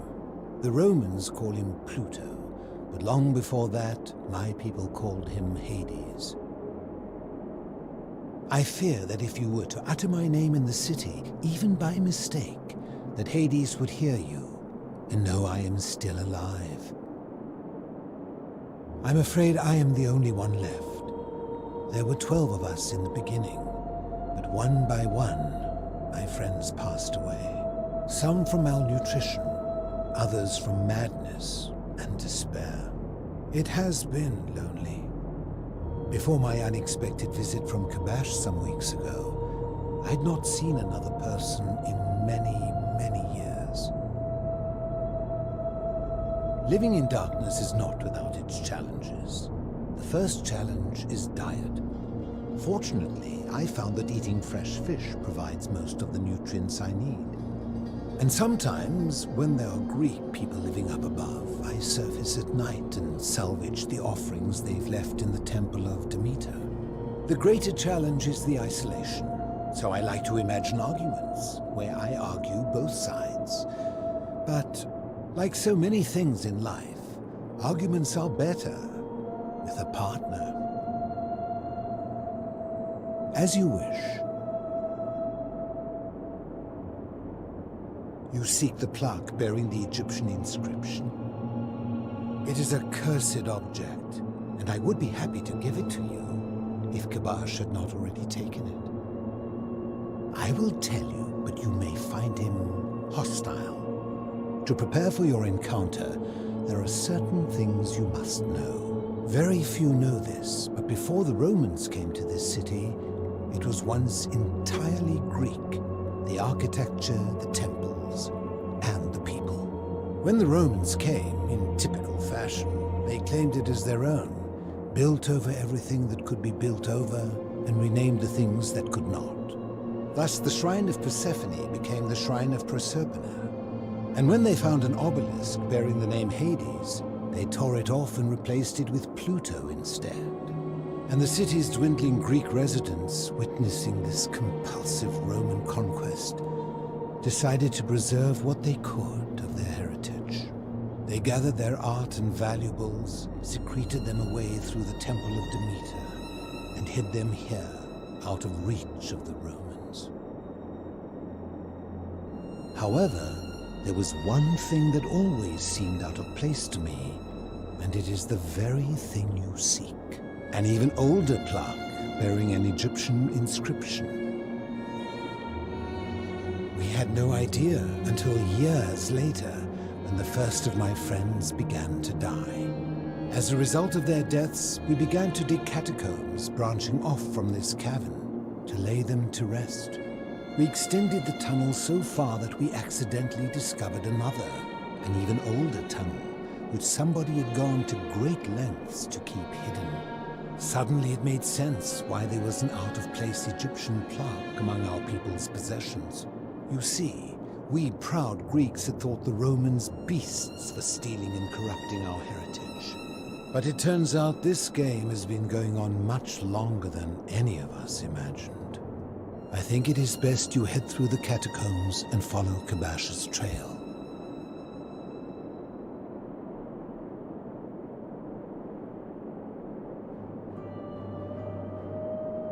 There are certain things you must see for yourself. Take this key. You'll need it to open the gate.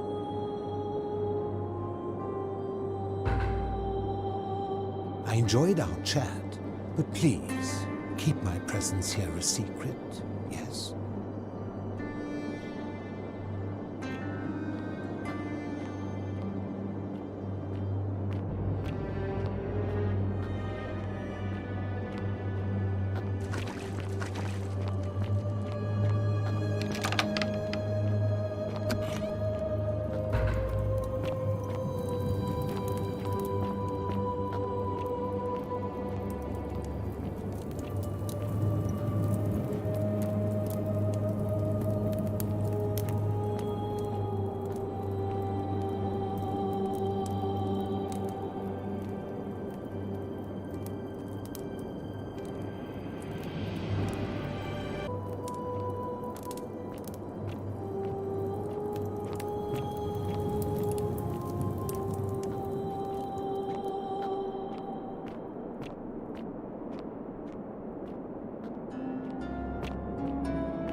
Stop!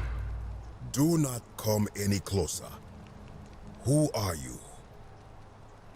I am Kabash. And let me guess. Another Greek or Roman come to loot and plunder the resting place of my ancestors, To what end? That is welcome news. You really are not Greek or Roman, are you? I was planning to return it myself, but for now, I must remain. Here, take it, and restore the honor of Osiris.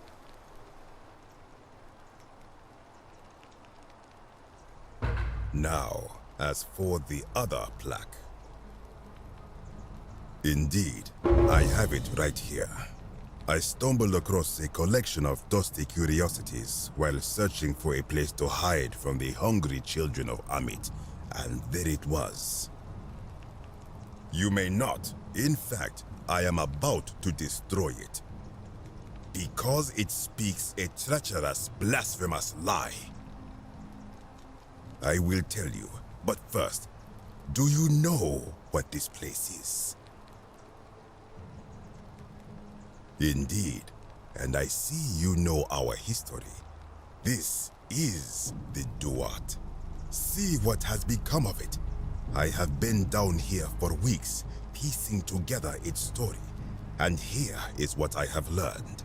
As Egypt declined and the Greeks had their turn to flourish, their souls came here in great numbers, but instead of adopting our ways, they copied and corrupted them. When they found the obelisk bearing the name Osiris, the true god of the underworld, they desecrated it, removing his name and replacing it with Hades. Even the ferryman of the dead, known to my people long before as Kerti, they renamed to Keron. As if that desecration was not enough, they built over this place, using it as the foundation for their own underworld, so that ours was forgotten. My only solace is that the Greeks then suffered the same fate when the Romans rose to power, renaming Hades to Pluto, and the cycle began anew.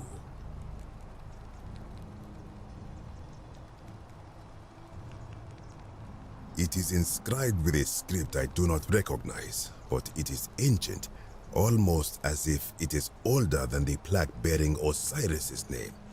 But if that is so, it would imply the gods of Egypt are mere imitations too, copied and corrupted from an ancient people who prospered even before us, and that my people did to them what the Greeks and Romans did to us.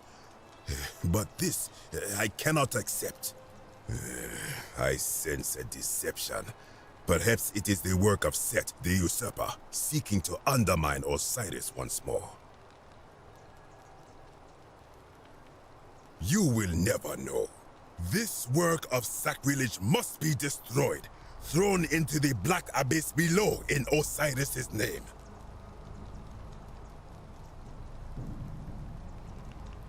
You are too late. It is done.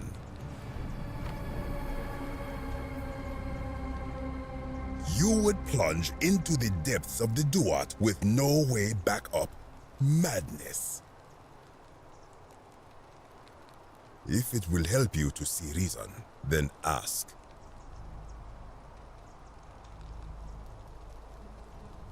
I think if someone is to break the golden rule, it will not be me, for I try to live as I always have by the command of the goddess Ma'at. Do to the doer to make him do. As for the punishment that will come from it, I finally understand why it has long been said among my people that gold is the skin of the gods. I do not know what could possibly lie beneath the underworld. Perhaps it is infinite darkness. Perhaps it is the lair of Amit, the devourer of souls. All I know is it would be unwise to venture down there. Is everyone so contrary where you are from? Do not even consider it. Good. Be gone from this place. Wait. You are planning to go down there. I see it in your eyes. You would plunge into the depths of the Duat with no way back up. Madness. We shall see.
When I told you that you would not find a way back up, that was not a prediction.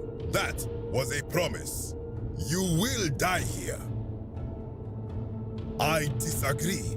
I warned you against coming down here, against perpetuating this sacrilege, but you persisted. You have undermined and dishonored the true god of the underworld. How did you think this would end, if not with bloodshed? Very well, I will listen. But if I sense deception, or if you further insult my gods, I will carry out my threat. So tell me, why should I let you live after you salvaged this instrument of blasphemy? Why? To what end? But that makes no sense. How would it honor him to place false names on his sacred Tekenhu?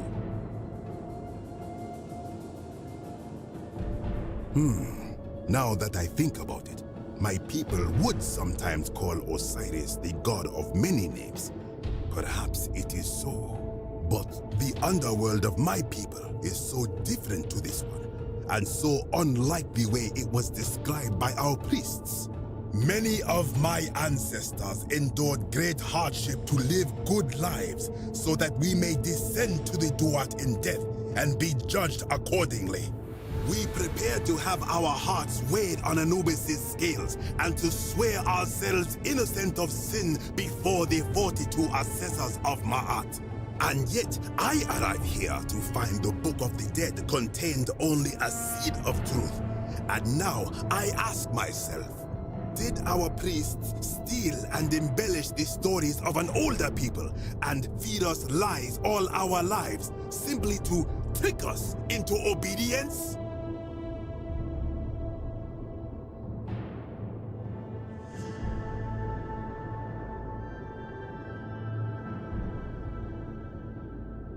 I am not sure I follow. Speak plainly.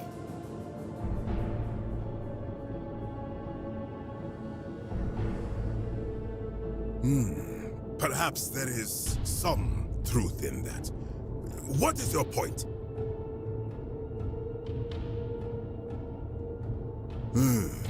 You are persuasive.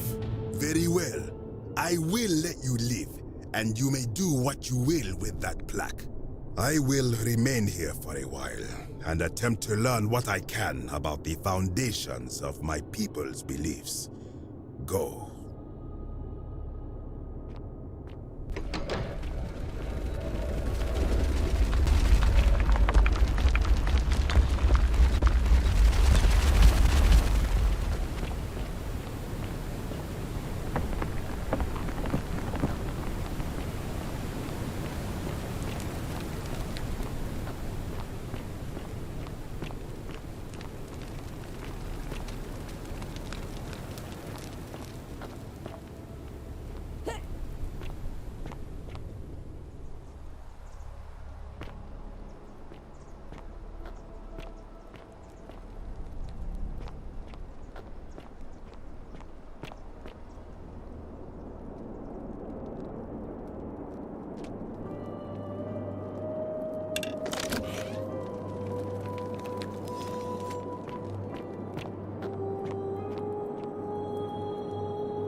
Ah, you've returned.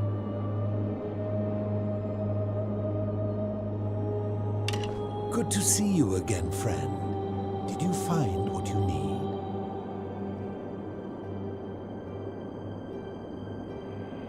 I enjoyed our chat, but please, keep my presence here a secret, yes?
All right, well, it was lovely to meet you. I look forward to getting to know you better over the coming months. And if you ever... I can't believe this is how it ends. Oh no. No. No, no, no, no, no.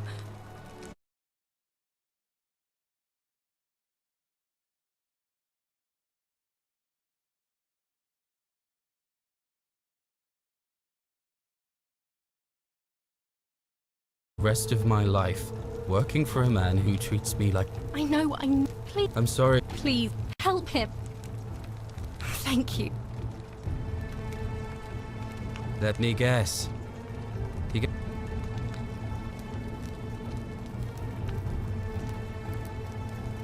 You know? Well, you don't understand. It's too late for that. Yulia and I, if I backed out... Oh, really? But we're still in debt bond. Yulia and I are in debt bondage. So... Yulia and... So... Exact, I'm out. Wherever you are. Scintilla, my love. I'm sorry. Oh, Pierce, no!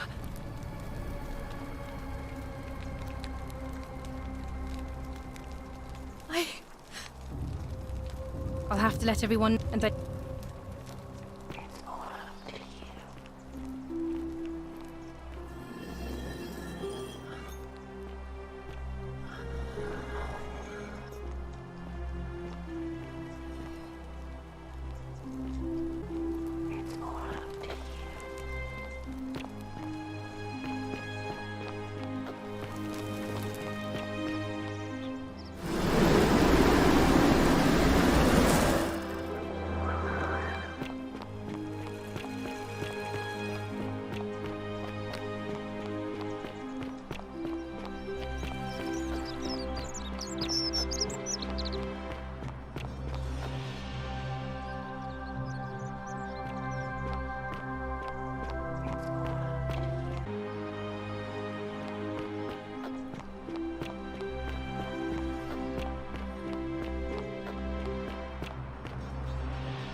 Salve again, friend. I went and did as you asked, and it worked. How is it possible?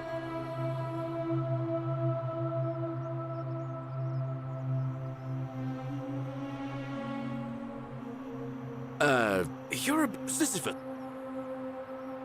He was forcing... Oh. Anyway, so... Anytime. Now. Oh, and...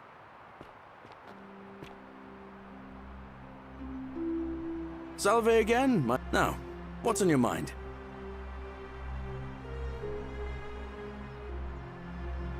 I've bounced the idea around once or twice, mainly as a way of getting Dooley set free. God knows Sentius is never gonna do it. But... He did? Oh, that was unexpected. I wonder what could have possessed him to do that. Citizen. Well, I guess it's time for me to step up then. I'll let Equitia know I'll be running. All right, friend. Hope you find a way to break that cycle you're in.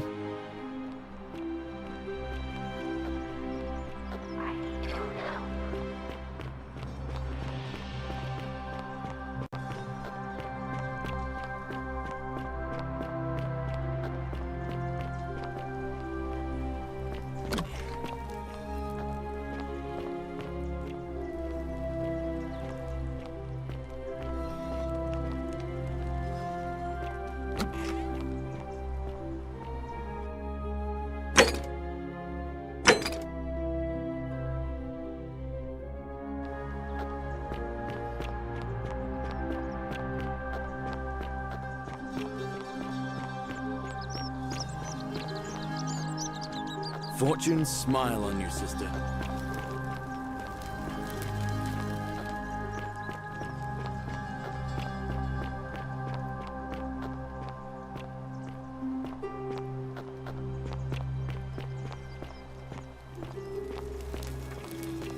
Don't you just love springtime? That's quite an impressive bow you have there. Hello.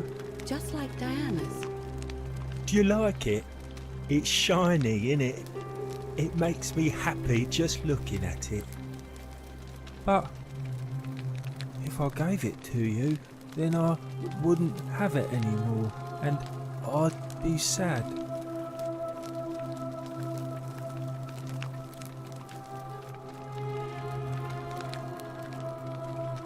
But it's mine, and I really like it. I want to keep it. Well, if you get me out of here, then I wouldn't need it anymore because I'd already be happy.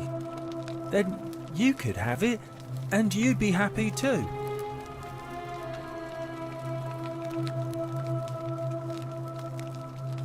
Like Galerius.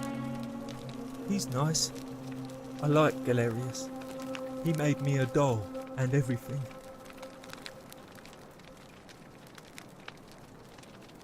Yeah, Galerius will let me out. Then you can have my plaque and everyone will be happy. Bye-bye. Ave again. Did you find what you need? It must be completed by dusk, just the same as any other official business. It'll be between Sentius, the incumbent, and Galerius, the challenger. Why do you ask? Certainly. See you again soon, I hope.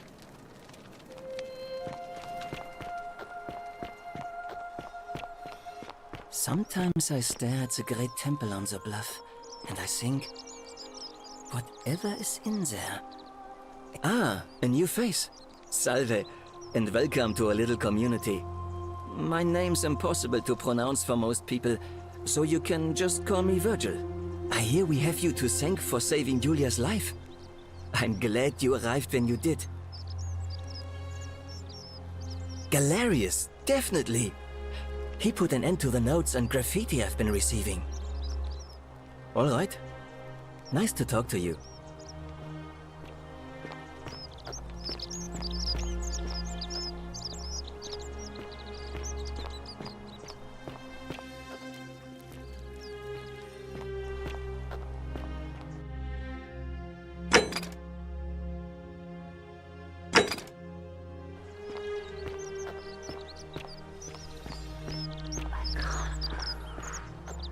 You look well, my Sartorius. Hey, my friend.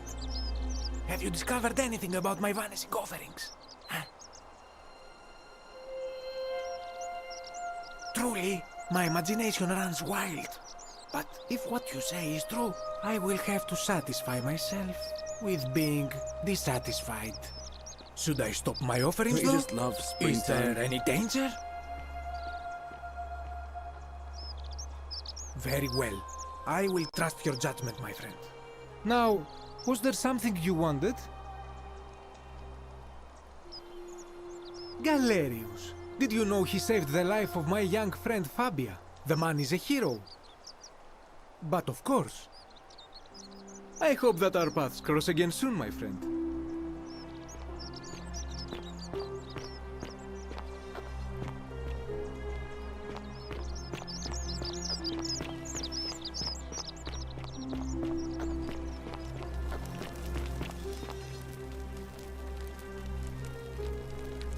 Ave again.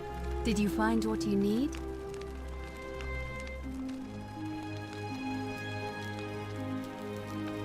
It must be completed by dusk, just the same as any other official business. It'll be between Sentius, the incumbent, and Galerius, the challenger. Why do you ask? As I said, I'm planning to hold it before dusk, but I suppose I could hold it sooner, if there's a good reason.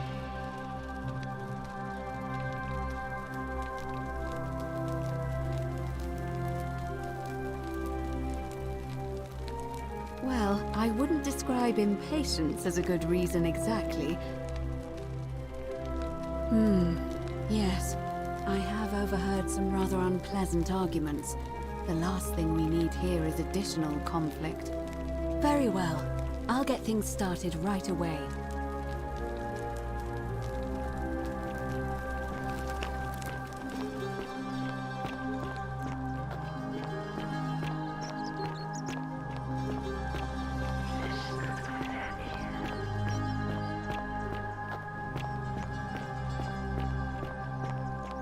Citizens, it is time. Let us meet to elect our magistrate.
Citizens, we have a quorate body of voters gathered here to elect the city's magistrate. The candidates are Sextus Sentius Imperiosus and late nominee Gallus Galerius Helver. Marcus Malleolus Gurges withdrew his candidacy earlier today. As agreed, we shall dispense with ballots and candidates will abstain from voting. Let's make this quick. As I say your name, call your vote. I'll start with you, Horatius. Sentius, of course. Georgius. Galerius. He saved the life of my dear friend Fabian. Dacius. Sentius. Virgil. The man who put a stop to the threats I've been receiving. Galerius. Rufius. The man who treated my rheumatism. Galerius. Citizens, you have made your decision. Your new magistrate is Gallus Galerius Helver. What? It has been decided. Magistrate Galerius, would you like to make a brief address? I just want to say, this isn't something I ever wanted. Now that you've put your trust in me, I'm going to do everything I can not to let you down. I'll need some time to put together a list of the changes I want to make around here. But I promise you, there will be changes. My first order is that Dooley is to be freed. Horatius, release him from his cell immediately. Please. Wait, do I need to say please? I suppose not. That's it. You can all get on with your day. Nothing else to see here. Move along.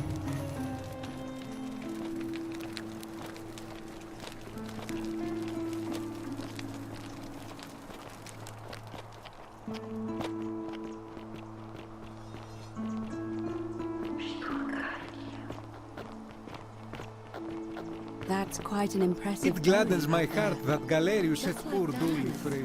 I will cherish this moment.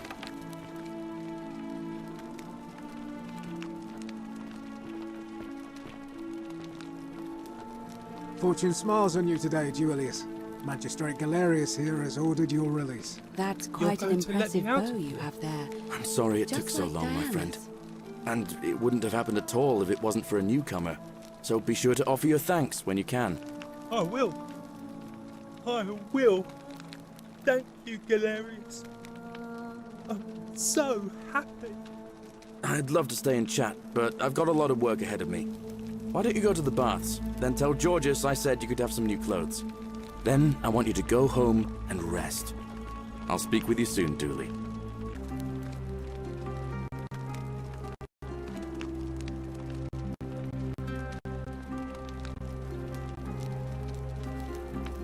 What was in there? Was it... I'm confused. Hannibal said it was a precious secret.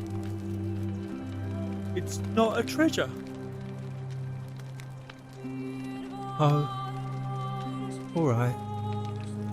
I trust you. Oh, look over there. Something shining. Is it treasure? Maybe it is treasure. I can see it for myself. So pretty. And it's just lying out here.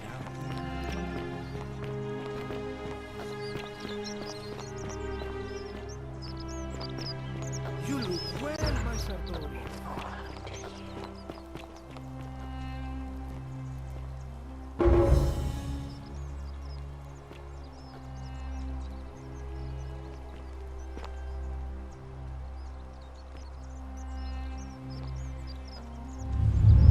The many shall suffer for the sins of the one.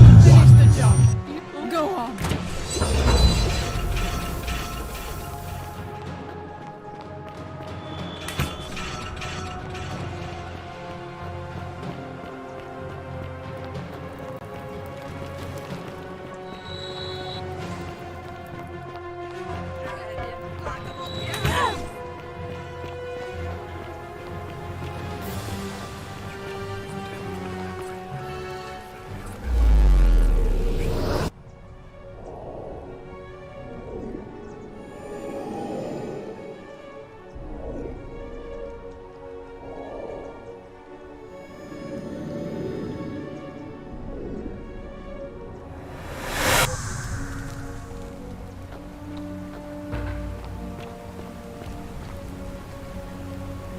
Salve, friend.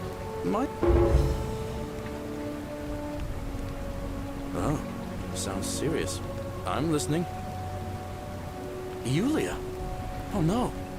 All right, I can do that. Poor Virgil. Poor Rufius too, I guess. All right, got it. All right, let me see. Stop Fabia going in, but send the new arrival to the empty shrine. Understood.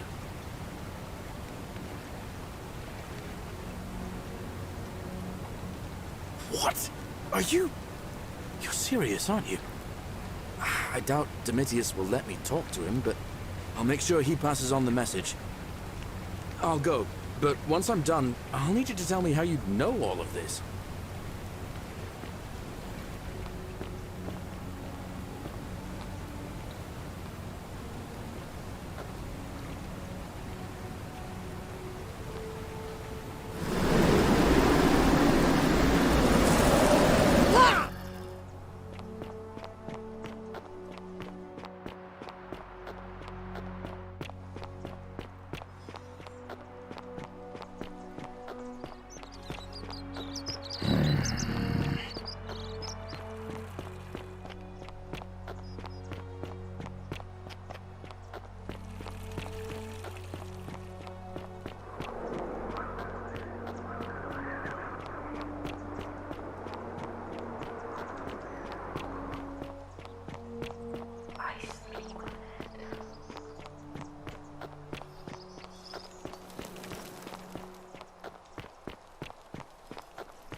And here you are.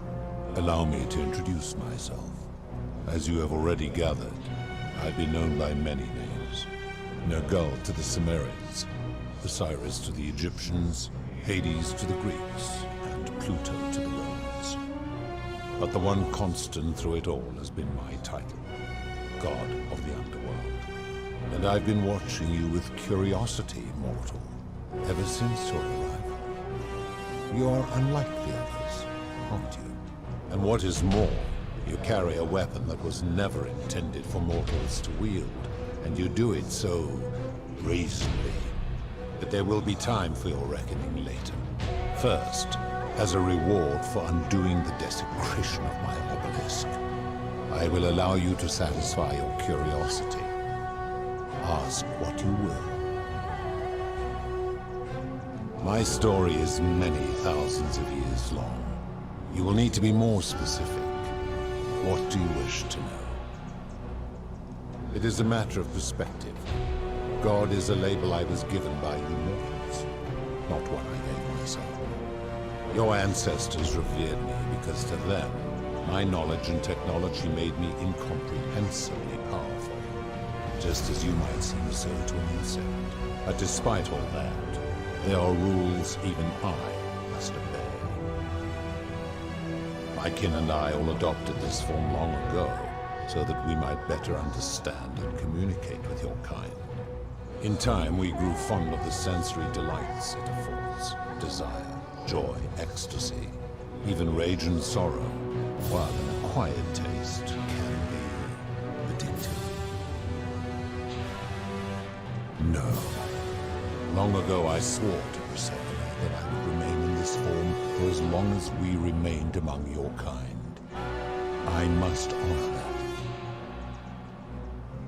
This is my beloved. Like me, she has been known by many names. Ereshkigal to the Sumerians, Isis to the Egyptians, Persephone to the Greeks, and Proserpina to the Romans. Or perhaps you might know her as the goddess of springtime, the cycle of life and renewal.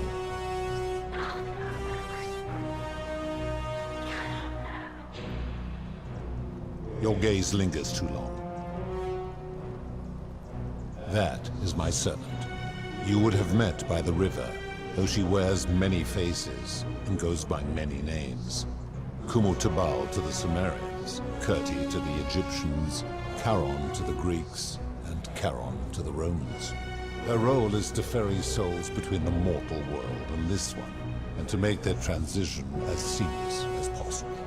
For that, she earned herself the infamous, if erroneous, moniker, the Ferryman. You will talk more later. For now, ask your questions. As you wish.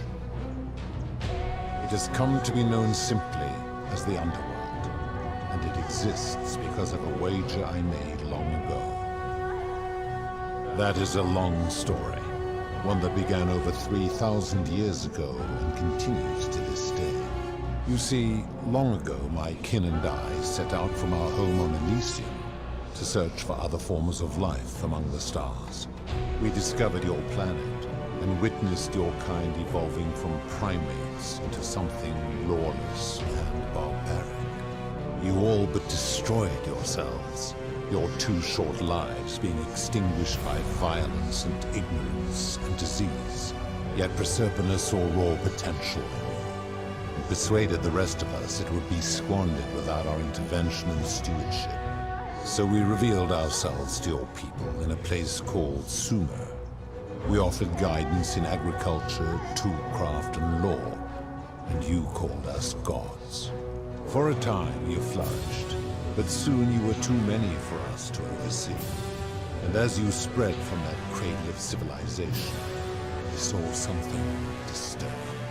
We had sown the seeds of dependency and confusion, and soon you returned to your old ways of violence and ignorance, this time in our name. My kin had seen enough, and gave up on your kind, condemning you as barbaric and chaotic, scarcely more than animals. We began preparations to return to Elysium, our home world, a utopia unspoilt by conflict and and unimaginable in its beauty. But my Proserpina could not bear to abandon your kind without guidance, and knowing it would force the rest of us to leave her behind, she made an extraordinary sacrifice. She gave up her immortality to descend permanently to the ranks of humankind. And so she began her inescapable trajectory toward death. Horrified, I acted swiftly. I placed her in suspended animation in a deep frozen sleep to prevent age and sickness from claiming her. And then I pleaded with Proserpina's father, who the Romans called Jupiter, to bring her with us to Elysium. It was and is my hope that once there, we might one day learn to undo what she has done to herself. But he refused. I did everything I could to persuade him, but he would not relent. He would rigidly uphold his final pronouncement. Humans were unworthy of ascension to Elysium, and no exceptions would be made. But seeing that I was aggrieved, he proposed a wager, the terms of which were as follows. If even one human city could prove itself capable of living without sin for a single year, then Proserpina and all of humanity would be permitted to join us in Elysium.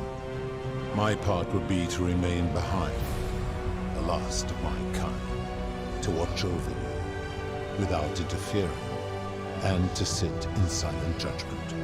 And so my reward has been to languish here, enduring a 3,000-year winter, waiting for the day your kind proves itself worthy of her faith in you, so that I might take her with me to Elysium and unthaw my goddess of springtime.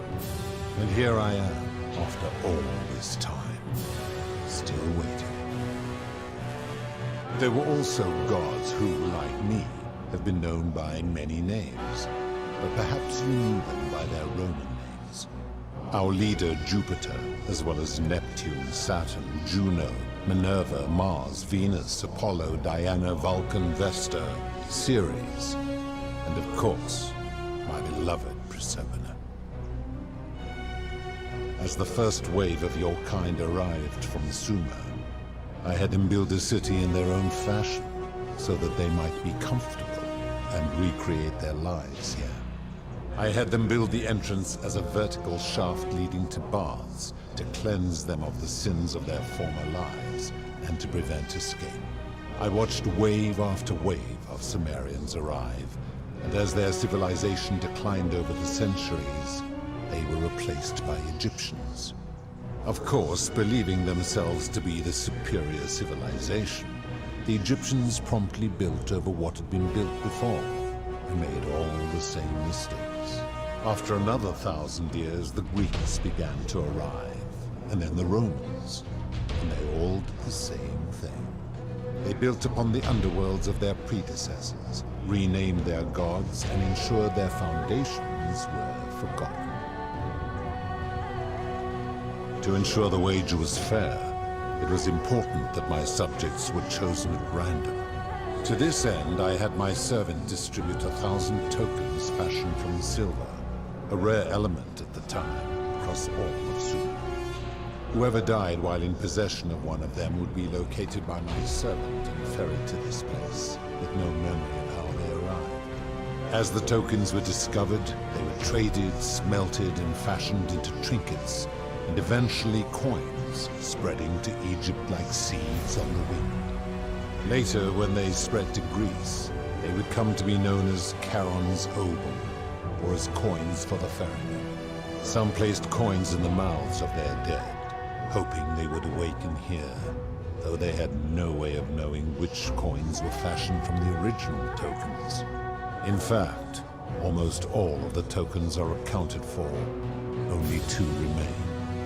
And so after this wave destroys itself, as it is destined to do, your kind will have squandered the last of its potential to ascend beyond this rock, and Proserpina's along with it. It is a regrettable story. One of the first men who came to this place was a king of Sumer, and a troublemaker. To be rid of him, I returned him to his people, on the condition that my servant erased his memories of this place. But the erasure did not take completely, and he told stories of this place as if describing memories of a dream. His tales were committed to writing, which came to be known as the Epic of Gilgamesh, and his words were twisted and distorted over generations. Later, the Egyptians would adapt Sumer's stories of the underworld, making them wildly intricate and labyrinthine. Their Book of the Dead and Book of Gates bore less and less resemblance to this place in their priests' pursuit of profit. Then, when the Greeks began to arrive, they proved far more cunning, and in a series of incidents that will not be repeated, 5 of them escaped. A warrior named Heracles, 2 kings named Sisyphus and Theseus, a poet named Orpheus, and a Trojan named Aeneas. They each told embellished tales of this place, how to get here, and how to escape. And so from Sumer to Egypt, Greece to Rome, your kind has always told each other stories about this place, though each story contained only a seed of truth. Of course. That is merely the name your people have given to it, but yes, it is my doing. That is a story dating back to the very first wave. After the Sumerians finished building their city, the self-declared ruler threw a banquet to celebrate. Now this man was unmarried, and many women were vying to become his wife. Prestigious position of power and influence in a new world. Of all the women, 2 were particularly ambitious.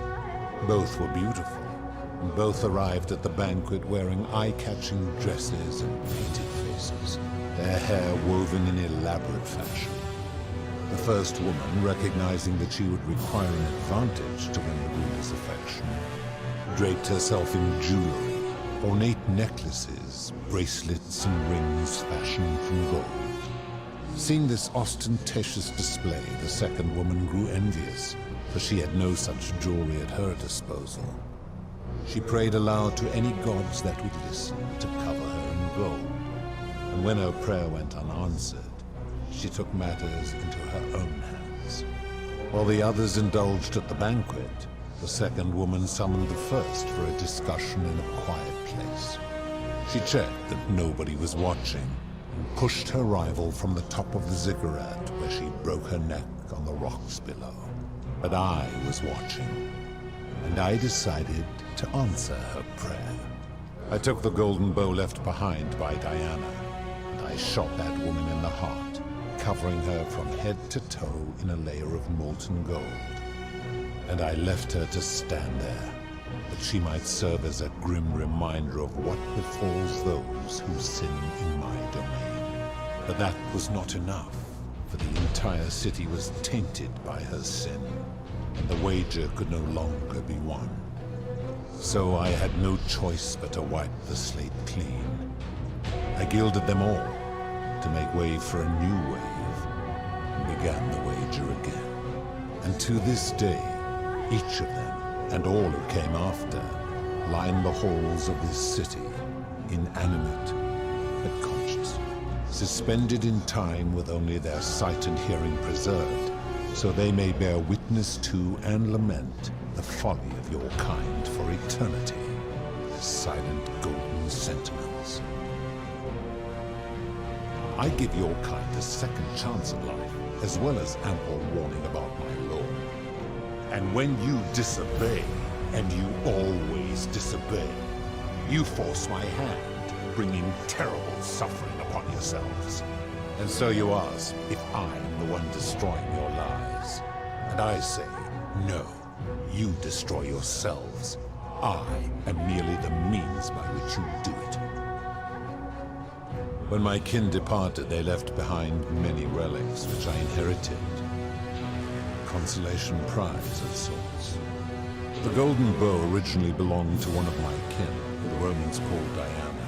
As my collection of golden statues grew, I chose the most ferocious among them, and equipped them each with a duplicate of her bow. and tasked them with hunting down the Forsaken at my behest. They became known simply as Furies. I've always considered that the cornerstone of morality is the ability to determine right from wrong on one's own. No attempt to lay out rules like your Code of Hammurabi or your 12 Tables of the Roman Republic can ever cover all possible scenarios. This should come as no surprise to you, since the core principle has been expressed in many forms by many of your civilizations. The Egyptians made a rudimentary attempt with do to the doer to make him do. The Greeks refined it with avoid doing what you would blame others for doing. The Roman Stoics added, treat your inferior as you would wish your superior to treat you. Even the so-called cultists hiding among you often say, do unto others as you would have them do unto you. It is the simplest of concepts, and each one of you is born with the faculties required to apply it to any situation. Yet none of the peoples who expressed this rule were able to uphold it. Curious, is it not?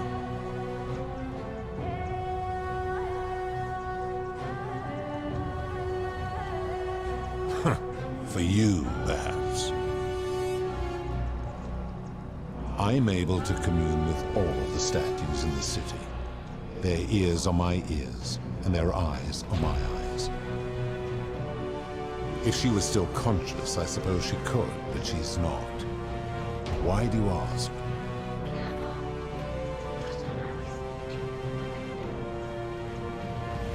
Then what an odd question. Do you plan to speak in sweeping generalizations, or are you going to give me an example?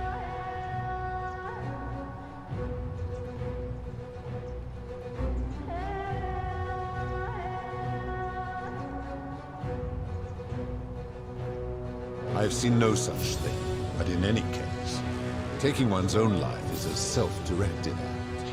It is not one that is done to others, however they may be affected. Therefore, it cannot be said that one who commits suicide has done anything unto others. Now tell me, what other sins do you believe I have overlooked? The merchant. How is that inconsistent with the rule I've outlined?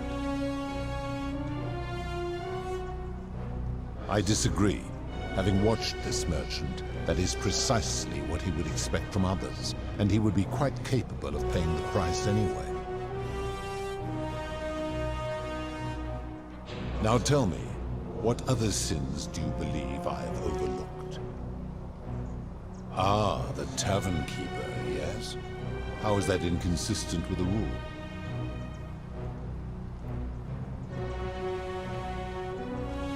I disagree. Having watched that tavern keeper, that is precisely what she would expect from others. She would view it as a game, one she intends to win.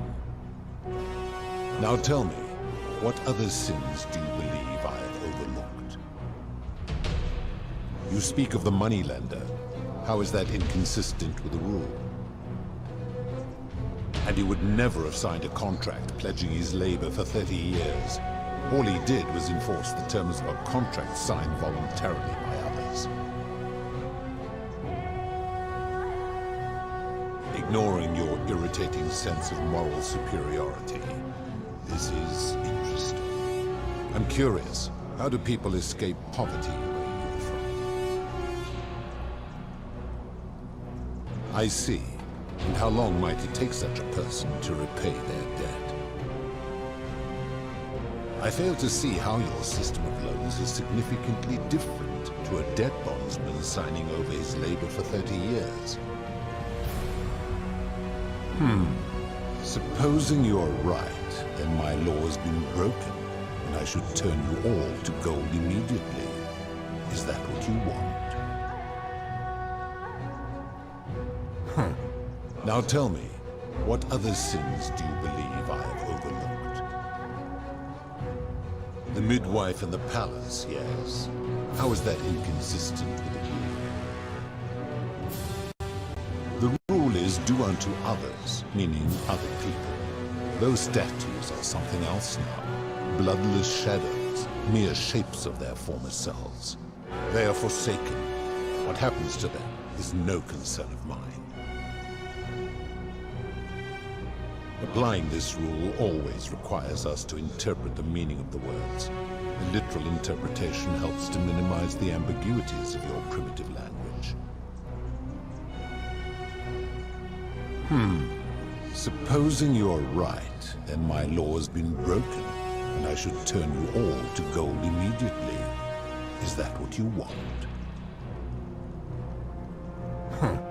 Now tell me, what other sins do you believe I have overlooked? Abduction? You mean the magistrate imprisoning his daughter and his sister, I take it.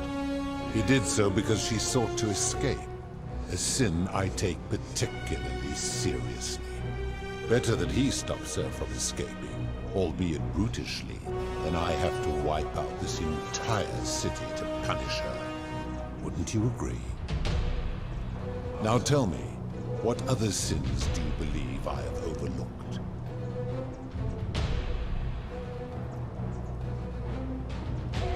Do you honestly think you could do better?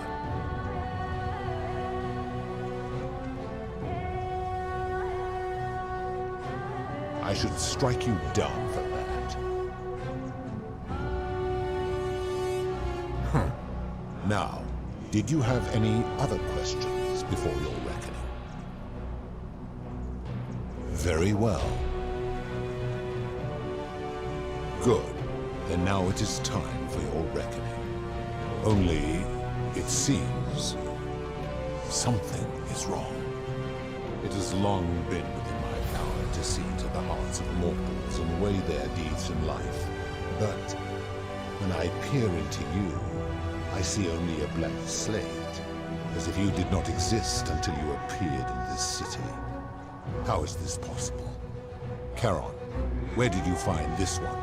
I do not remember ferrying you. How did you come here? If that is true, then I sense the intervention of someone powerful. How did you come to be in this time, mortal? Who brought you here? He cannot know.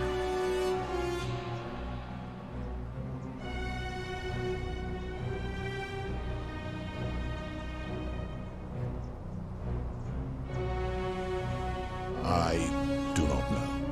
My kin departed long ago, and Proserpine has slumbered for 3,000 years.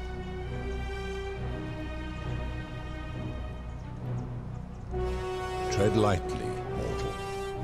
Enough of this. It seems I will need to put your reckoning on hold for now. But answer this. Why have you come here? What is it you seek?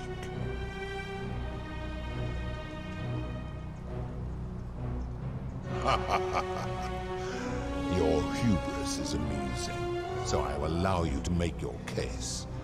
But I warn you, if you anger me or waste my time with lies or wrong-headed arguments, you face death here. So, tell me, why should I put an end to the so-called Golden Rule?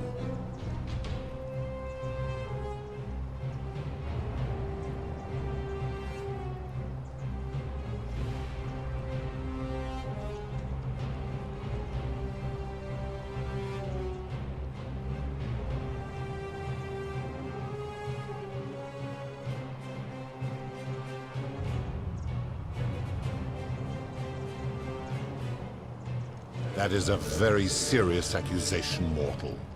What sin have I committed? What evidence do you have to support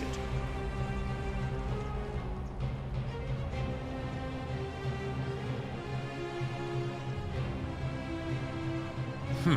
I am well aware of the story told by the Greeks and Romans of my so-called abduction. It is entirely unfair. My love was dying, and I intervened the only way I could to save her life. What would you have done? It was an act of rebellion against the others. She knew I would have to act to save her, and I did because I loved her. I love her still. Accordingly, I reject your argument. Every one of those people was guilty of failing to ensure their peers lived virtuously. They failed collectively, and so they were punished collectively. The Romans understand this, as did the Greeks before them.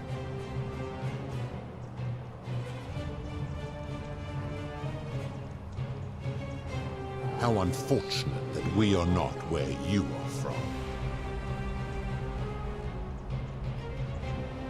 Ah, but I am a god, and you are a mortal. Why would you expect me to treat you as I treat my own kind? You are not a peer. You are not a respected equal. Let me ask you this. Do you treat insects as you wish to be treated? Do you care for their well-being as you would your fellow man? Do you ensure they have food and shelter and protection from predators? Do you give them rights? I warned you not to lie. You will make a fine statue. Do you really think you can wound me, a god, with that primitive weapon?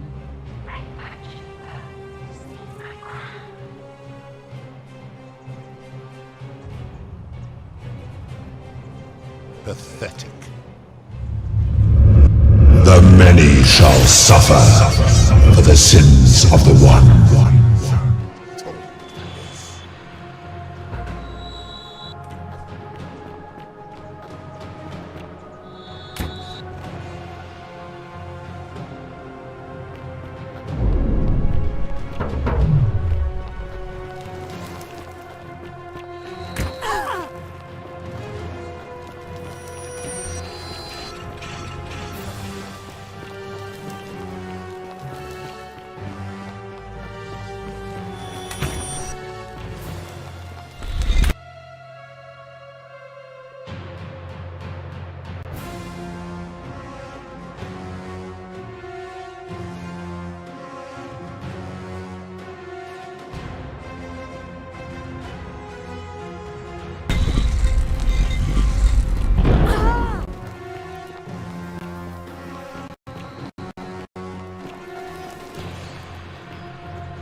Sounds serious.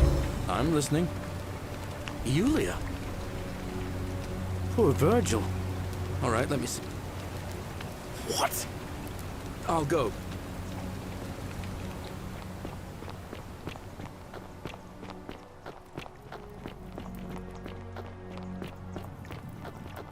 The 49 melodies fetch again with incessant labor.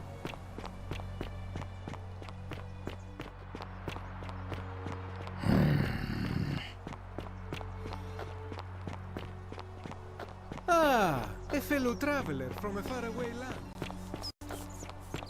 I know, and I'll take care of him. Just go and hide, but not in the empty shrine. Wait, how did you know I was headed in there? No time to explain.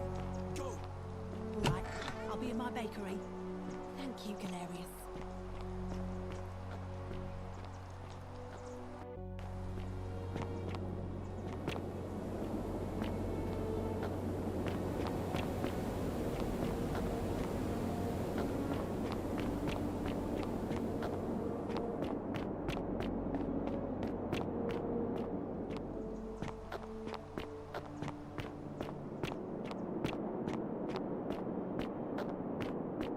Ah, a visitor. Welcome, welcome. May I?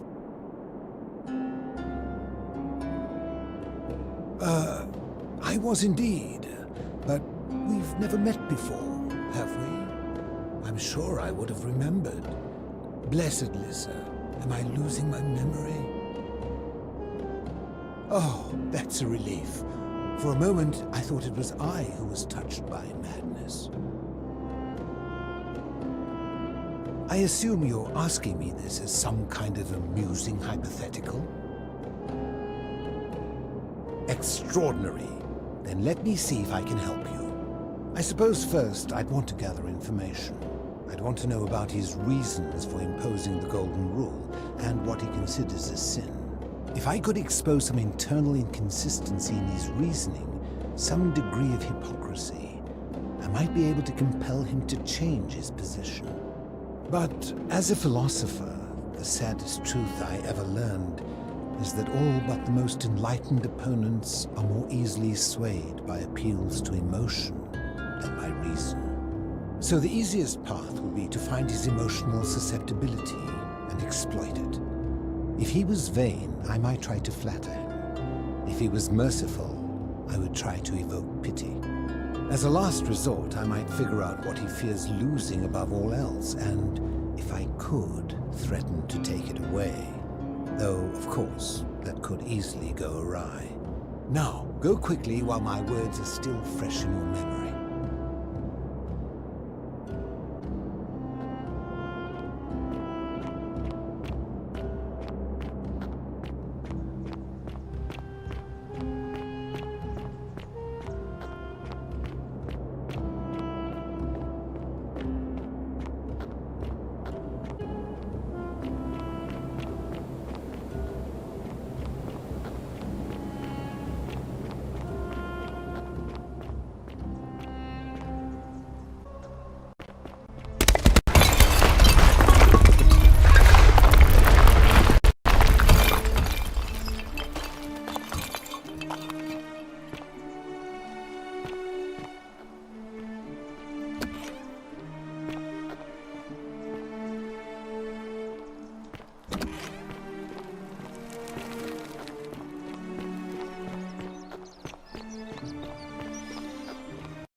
Citizen.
And here you are.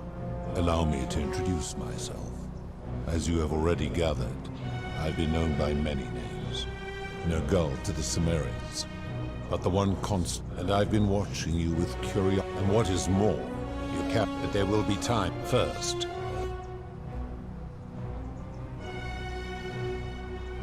I would recognize that anywhere, and yet my beloved still wears hers. What is this? How did you come by it? You vile, despicable creature. Why would you do such a thing? And worse still, boast about it.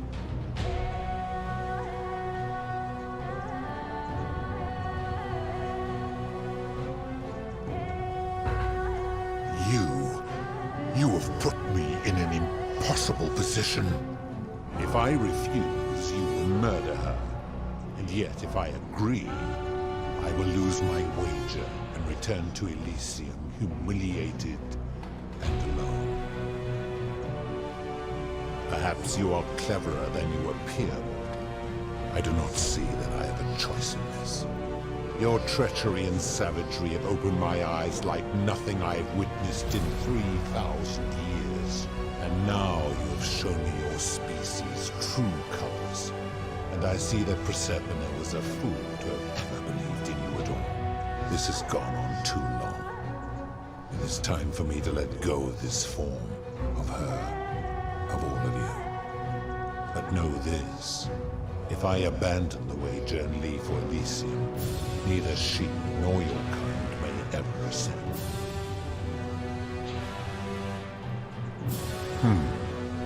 Very well. I will have Charon make arrangements to ferry the others. But as for you, be aware you will be separated from the rest. Once this exodus begins, the events that brought you to this moment will never have taken place, and you will have created a paradox. What will become of you is difficult to predict, but that is the risk you have taken by interfering in the natural flow of time. Now, are you ready?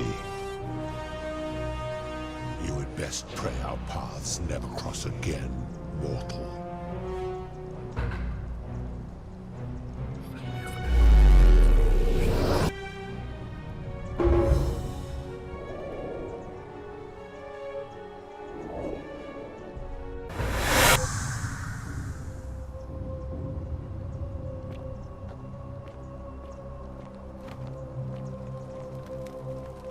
Oh. Hi there. Gave me a bit of a fright. Thought I was in here alone. I'm Al. Well, here I am. I'm sorry, I didn't catch your name. Oh, did that lady in the forest send you in here after me? I guess I lost track of time, learning about the history of this place, and it is extraordinary. I'm fairly certain you and I are the first people to set foot in this city for about 2,000 years. Fortunately for us, the last person in here was a Roman man named Galerius, who inscribed an account into a tablet. Apparently, there was a community of 20-something people trapped in here, and living in fear of a curse they called the Golden Rule. They believed that if even one person sinned, an unknown god would cast them all into gold, like the 1,000 people who'd lived here before them. Then, one day, just as Galerius had finished praying for a good harvest at the shrine of Proserpina, an oracle appeared and told him how to solve the ills of the city, like saving the life of a dying woman, preventing the suicide of a man in debt bondage, freeing a falsely accused prisoner, foiling an assassination attempt, and so on. Meanwhile, the oracle walked up to the temple of the mysterious god, this one right here, and demanded an audience. And the doors just opened up to her. Nobody knows what went on in there, but Galerius wrote the oracle must have been more persuasive than Odysseus, because the next thing he knew, the ground shook and the voice of that god rang out over the city. The many have suffered long enough. Unfortunately, Galerius' account just sort of stops after that, leaving a lot of questions unanswered. What became of him and the other people who lived here? What happened to all the golden statues? And did this mysterious oracle single-handedly undo the curse that had terrorized people for hundreds of years? What? Oh, I see. For a moment there I thought you were serious. Anyway, I think I found a way out through the aqueduct that brought water into the city. Follow me.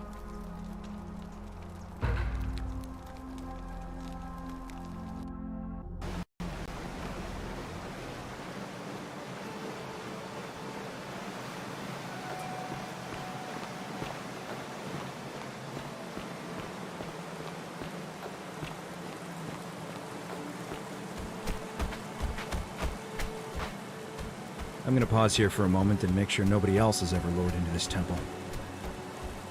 You go on ahead. I'll be there soon.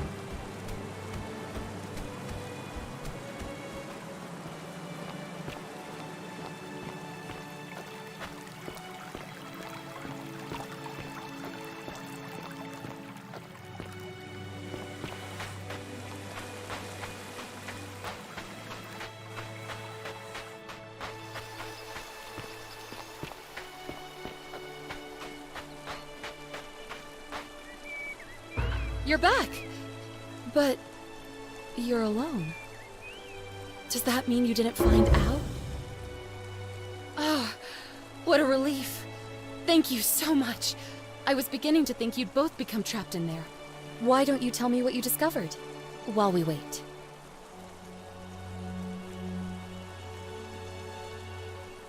Ah, I see. I thought you might. Well, now you know. I suppose you have questions.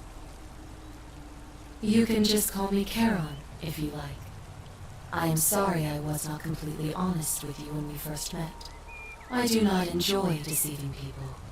Believe me, I do not. But I have learned, from 5,000 years of experience, that most people find comfort in familiarity, in gradual change, and coming to see the truth in their own time. That you died, of course. You were dead when I brought you here. My role, as the servant of the god of the underworld, has always been to assist the chosen to cross the threshold from the land of the living to the land of the dead. Usually, when people do not remember how they died, it is because they suffered a terrible trauma. Most souls would rather not remember. Ask yourself honestly, do you really want to know? As you wish. You were murdered.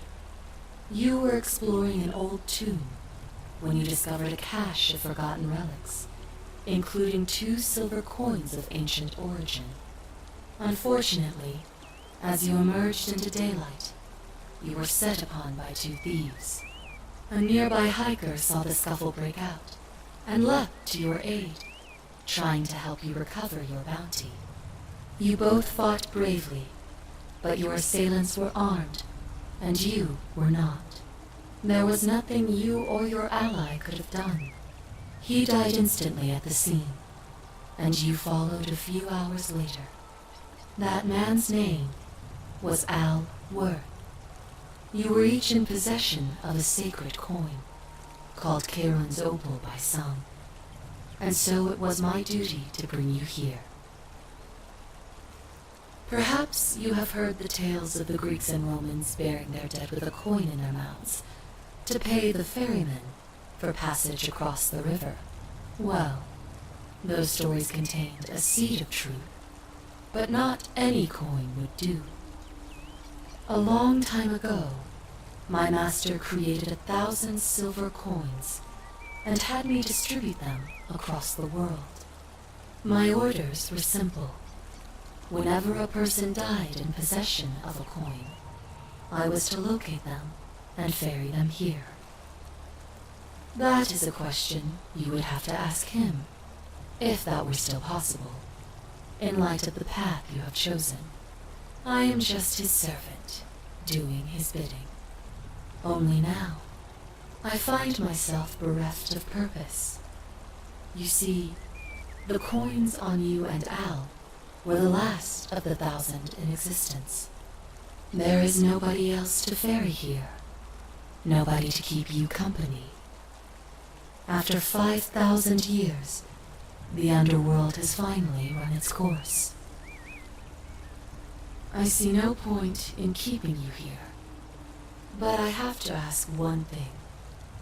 That you keep this to yourself. Look! Here comes Al now! Al! It's so good to see you. You were gone so long I thought I'd never see you again. Kinda lost track of time in there. You wouldn't believe what we found. The ruins of a long-forgotten city. And there was a tablet describing an oracle who confronted a god and undid an ancient curse. Sounds like quite a story, and I look forward to hearing all about it. But you two look exhausted. Why don't you hop in my boat and rest while I ferry you back to civilization? Sounds good to me. And you? Are you ready to go home?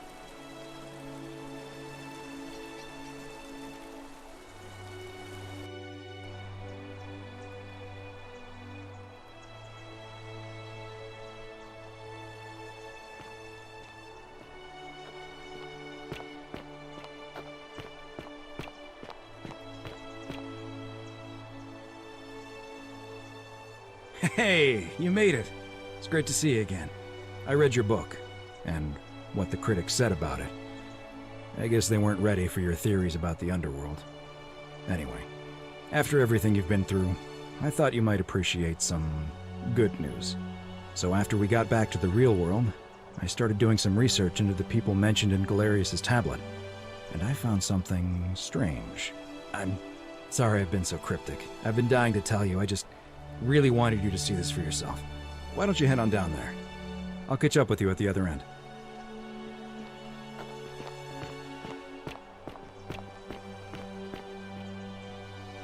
Oh, hello. You're finally here. Remember me? It's a crazy story. After you disappeared, Charon appeared and told us she was returning us to the world. Even gave us some coins to help us start our lives over. Only, for some reason, she returned us to your world instead of ours. Anyway, I know we only ever had that one conversation, and I wasn't even sure if you'd remember me, but I wanted to say thanks for freeing us from the underworld and giving us a second chance at life. Oh, I used Charon's gift to buy a farm in Umbria. Got a villa on it too, with enough room for Dooley, of course. It's hard work, but I sleep soundly every night. I'm finally my own man, and I wouldn't change it for the world. I know! I can't believe my luck either. But we're engaged and living together. We're planning to get married next spring. If you're gonna be around, we'd love to see you there. Of course, there's a whole museum full of people waiting for a chance to thank you, so you better keep moving. We'll speak again soon, my friend. You're here. It's lovely to finally meet you. Galerius told me all about you. So, you're the hero who somehow vanquished the last of the Roman gods. As I'm a priestess, you realize you've put me out of work. I'm just teasing. Actually, and it still feels a little sacrilegious to say this, I'm finding life after religion quite enjoyable. Galerius and I are engaged and expecting. We've just bought a lovely villa in the countryside, with room for a large family, and Dooley too, of course. It feels like the world has just opened up for us. There's so much to learn, and so many more possibilities for our children than we ever imagined. We're just so thankful for what you did for us, for all of us. Oh, it's sweet of you to ask. She recovered nicely. In fact, she's here somewhere, if you'd like to ask her yourself. See you at the wedding, I hope. Hello, I'm Dooley. Galerius said you're very nice and a big helper. Thank you for getting us out of the bad place. I didn't like it. I live at Galerius and Equitia's house. They look after me now and help me remember when I forget things, like brushing my teeth. Treasure? Oh, I forgot about that. I like my box now. Galerius got me a box that tells stories. It's my favourite thing. Bye-bye.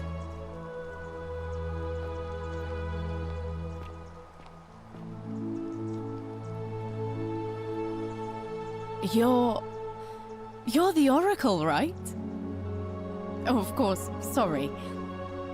And I never got a chance to thank you for telling Galerius how to save my life.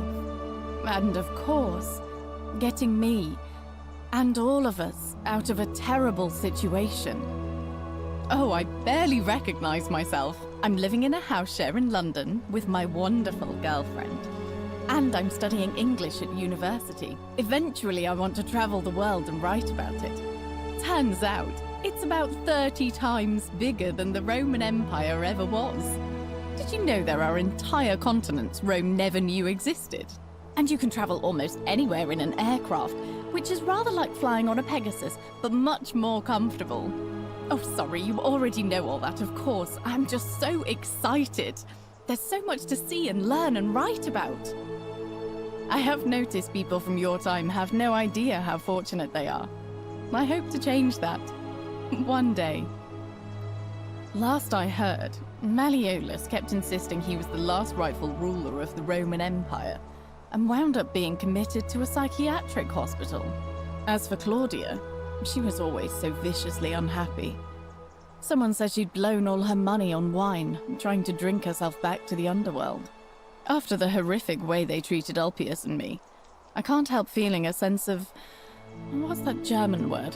Schadenfreude? Thank you. You're very kind. Ugh, someone told me she was boasting about getting her claws into some rich prince, and how she was going to be living the high life from now on. Even in your time, life still isn't fair. Apparently he'd proposed before they'd even met. And last I heard, she'd bought herself a first-class one-way ticket to join him in some exotic place called... what was it? Nigeria? Some people have all the luck. Well, you are the Oracle, so I suppose I'll take your word for it. Huh. I feel better already. Thank you. You too! If you're ever in London, let me know. We can go to bars and drink wine and listen to the stories of the 9 million people who live there. I hope so.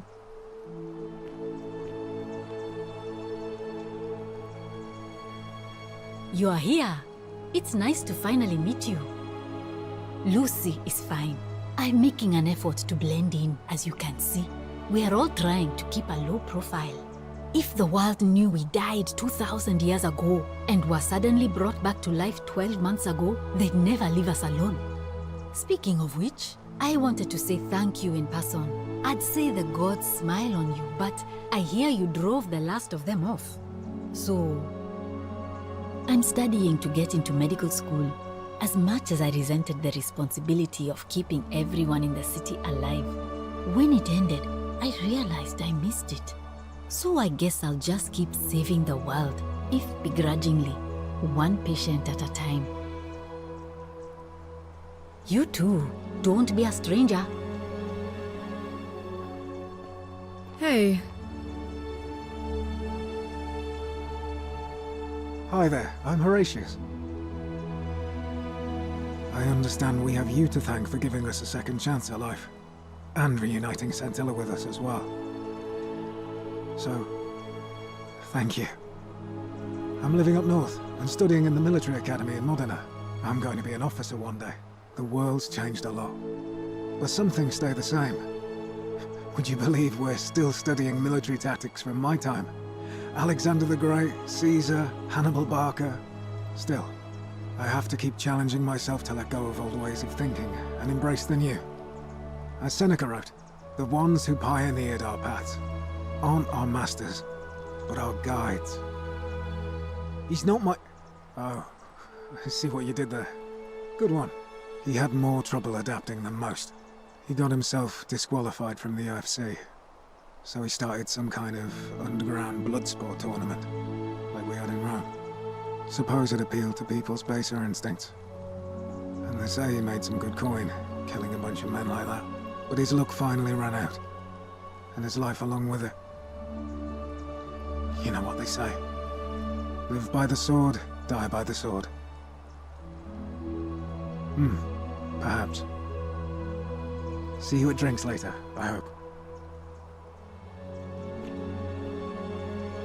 I take it you're the Oracle. Thanks for coming. Actually, I changed my name to Cynthia. I didn't want to be associated with Sentius after what happened. I'm not sure if you heard, but after you drove Pluto off, Proserpina emerged from the Great Temple. She knew right away what none of us had figured out about that psychopath. He'd been keeping my little sister locked up in the upper cistern all that time. But he's been dealt with. He's... you know what? The important thing is, we'll never see him again. Anything I want. I'm a woman of means in a vast new world. I can go wherever and do whatever I please. Of course, I mostly just stay in my villa and have my servant Alexa summon things for me, because it's just awful out there. Barbarians everywhere. He's still there, all alone. The last golden statue in the underworld. Trapped in a metal shell, slowly losing his mind until the end of time. Eternal torment. Just what he deserves, if you ask me.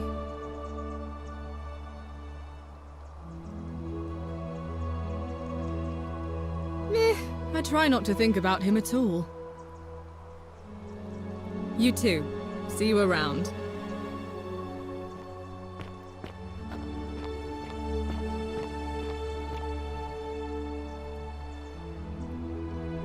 Greetings. You must be the legendary oracle. It is a sincere privilege to finally make your acquaintance. I am Georgius. I am told we have you to thank for freeing us from Hades, and for that, I am most grateful. I am reacquainting myself with Greece. It has changed so much over the last 2,000 years, I barely recognize it. This is at once heartbreaking and thrilling. Perhaps one day, once I have seen all of this new Greece and sampled her delights, I will settle down in Santorini in a villa overlooking the Azure Aegean Sea. I hope you will join me there and regale me with the story of how you faced off against the fearsome god of the underworld and won. You too, my friend. You're the one we've been waiting for. I'm Fabia. I wanted to say thanks for sending Galerius to save my life. I don't know how you knew, but I would have been crushed by that shrine for sure. I'm just so happy to be here with you and everyone together again, even if it's just for one more night. Well, it's not like I have to work with all the silver Charon gave me, so I just do what makes me happy. Mostly that means baking for my friends and looking at memes while binging TV shows in yoga pants. What a time to be alive. Thank you. I really am. You too.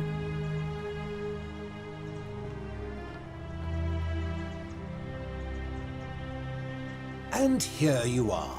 It's wonderful to see you again. Oh, and by the way, I go by Philip now. A fine Greek name. I never thought I'd leave that cave, let alone the city. And now I'm living in the 21st century. What a time to be alive. And it seems I have your catabasis to thank for it. I'm working as a consultant to the Faculty of Classics at Cambridge University, helping fill the odd gap in their knowledge. Not that I need the money, but I do love being around enlightened minds again. Aha! You remember that? I have to admit, I have been profoundly impressed by the advances humans have made these past 2 millennia. The sum total of human knowledge available at our fingertips, miraculous modern medicines, and a series of prosperous democracies. Your contemporaries have come further toward utopia than I ever thought possible, though there's still a way to go. My sincere thanks once again.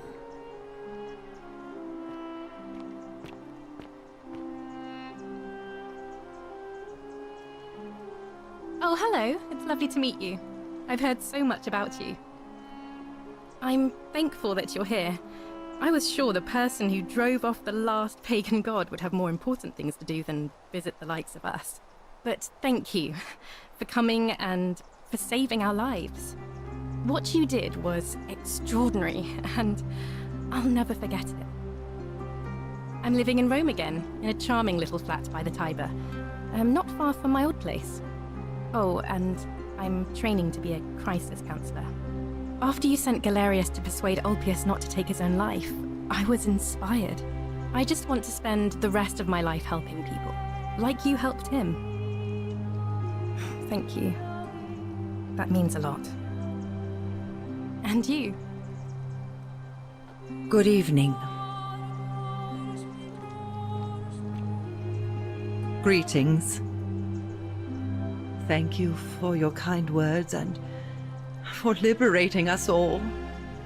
In all the time I was in the underworld, I never once imagined that I might end up in a place So much like Elysium. I'm recovering. Octavia was kind enough to let me stay with her for a while. At least until I'm well enough to be independent again. Ah, you remember that. I'm a little tired of Ovid, but that's all right. I have 2,000 years worth of poetry to catch up on now.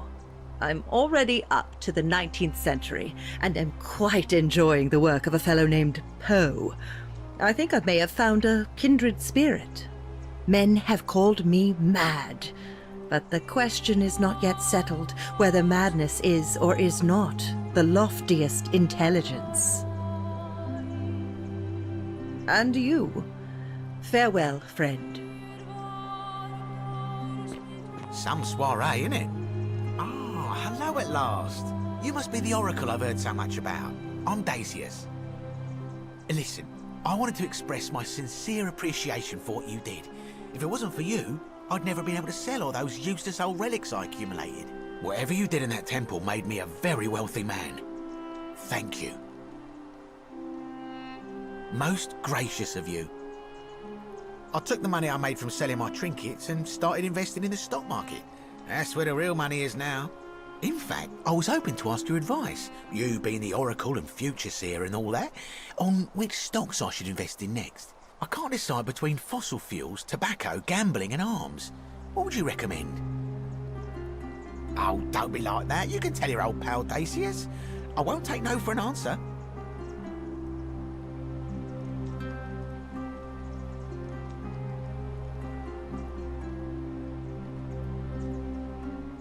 Oh, of course, yeah. I was just thinking the same thing.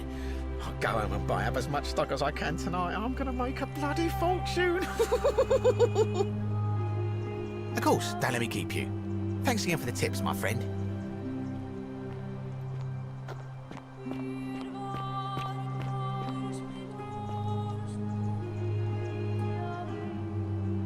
It is an honor to finally meet you, Oracle. You know my name? Oh, of course. You are an oracle. You know many things.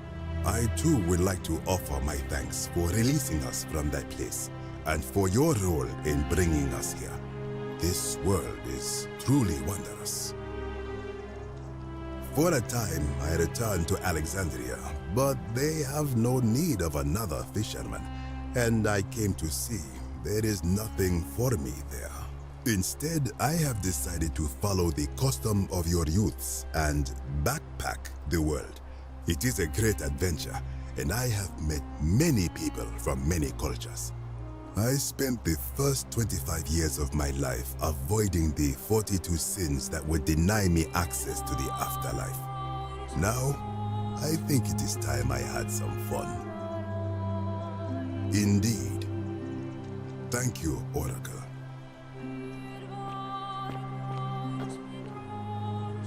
Hello there. Oh, I go by Gabriella now.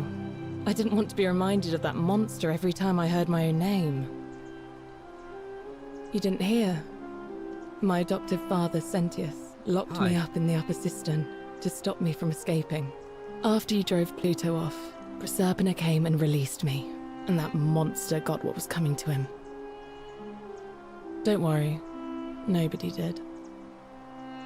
I'm living with Ulpius on a little vineyard in Umbria. It's even more wonderful than I dreamed it would be. I'm so grateful to you for making sure he's still with us. If you're ever passing through the region, I hope you'll come and visit us. You can try some of our very own wine. Thanks. You too.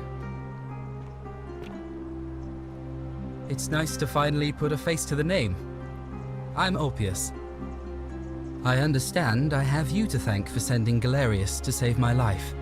The way you just showed up out of the blue and stopped me from making a terrible mistake. I'll be forever in your debt.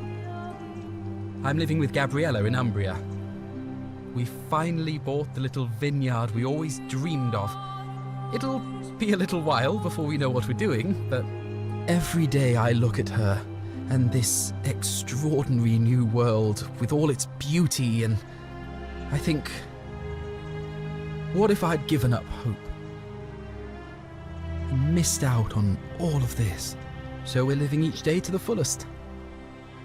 And we end them all the same way, sitting together on our terrace with a glass of our wine, which the locals say is almost drinkable now, and watching the sunset over the rolling hillside. And I couldn't be happier. Thank you. I wouldn't be here without you. You too.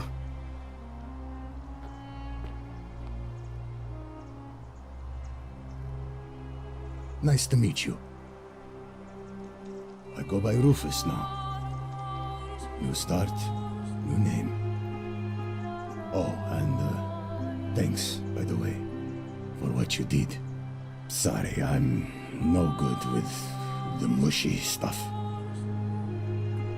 I live with Virgil in Rotterdam, not far from where he grew up. It's very modern.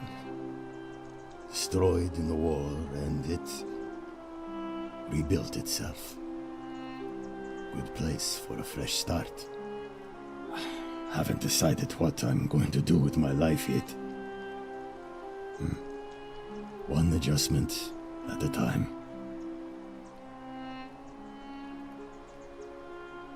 Huh. Good to know. Anyway, it was good practice for the new world. Security cameras and smartphones everywhere. Got to stay vigilant.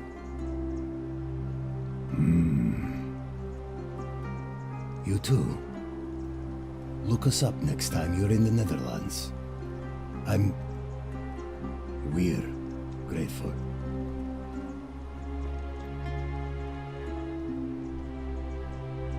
It's so nice to finally meet you.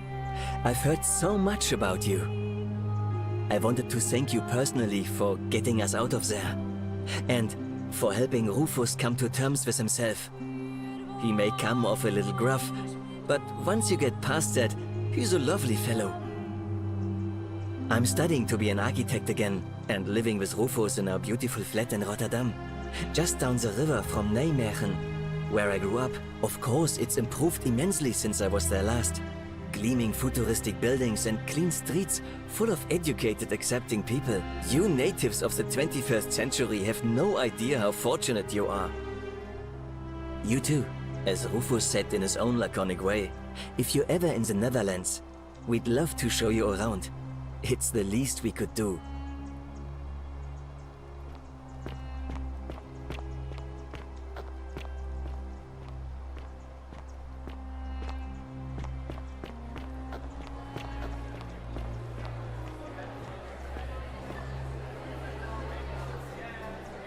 There you are. I hope you enjoyed that. Now, there's one more person I wanted to introduce you to. I think you know her.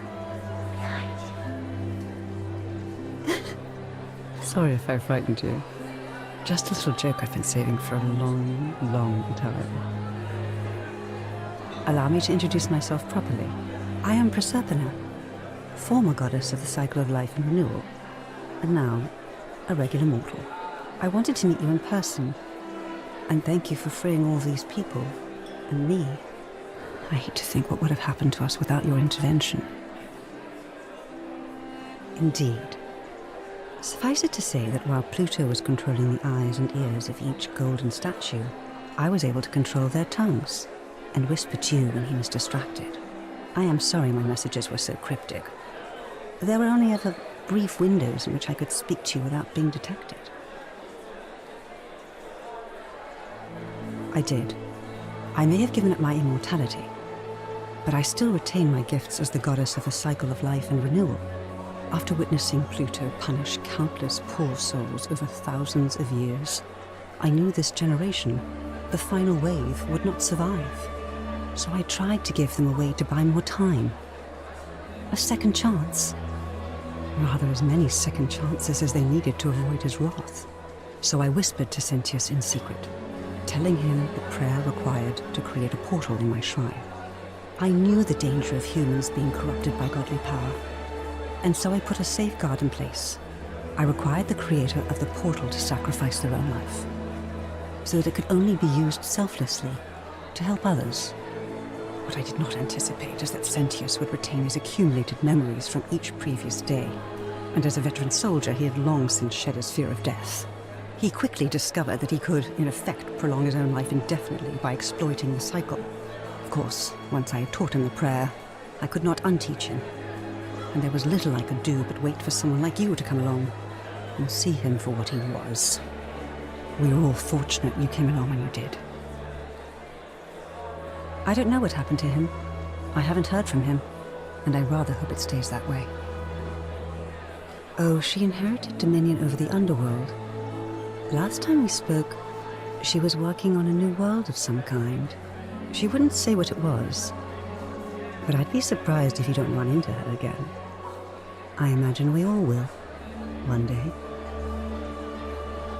And you, although it feels like I've known you forever. Oh, and one last thing. Do you remember all those golden statues scattered throughout the city? Good, because they remember you. Well done, my friend. Of all the heroes who ever journeyed to the underworld and returned, none came close to achieving what you did. Hercules, Orpheus, Theseus, and Aeneas would be proud.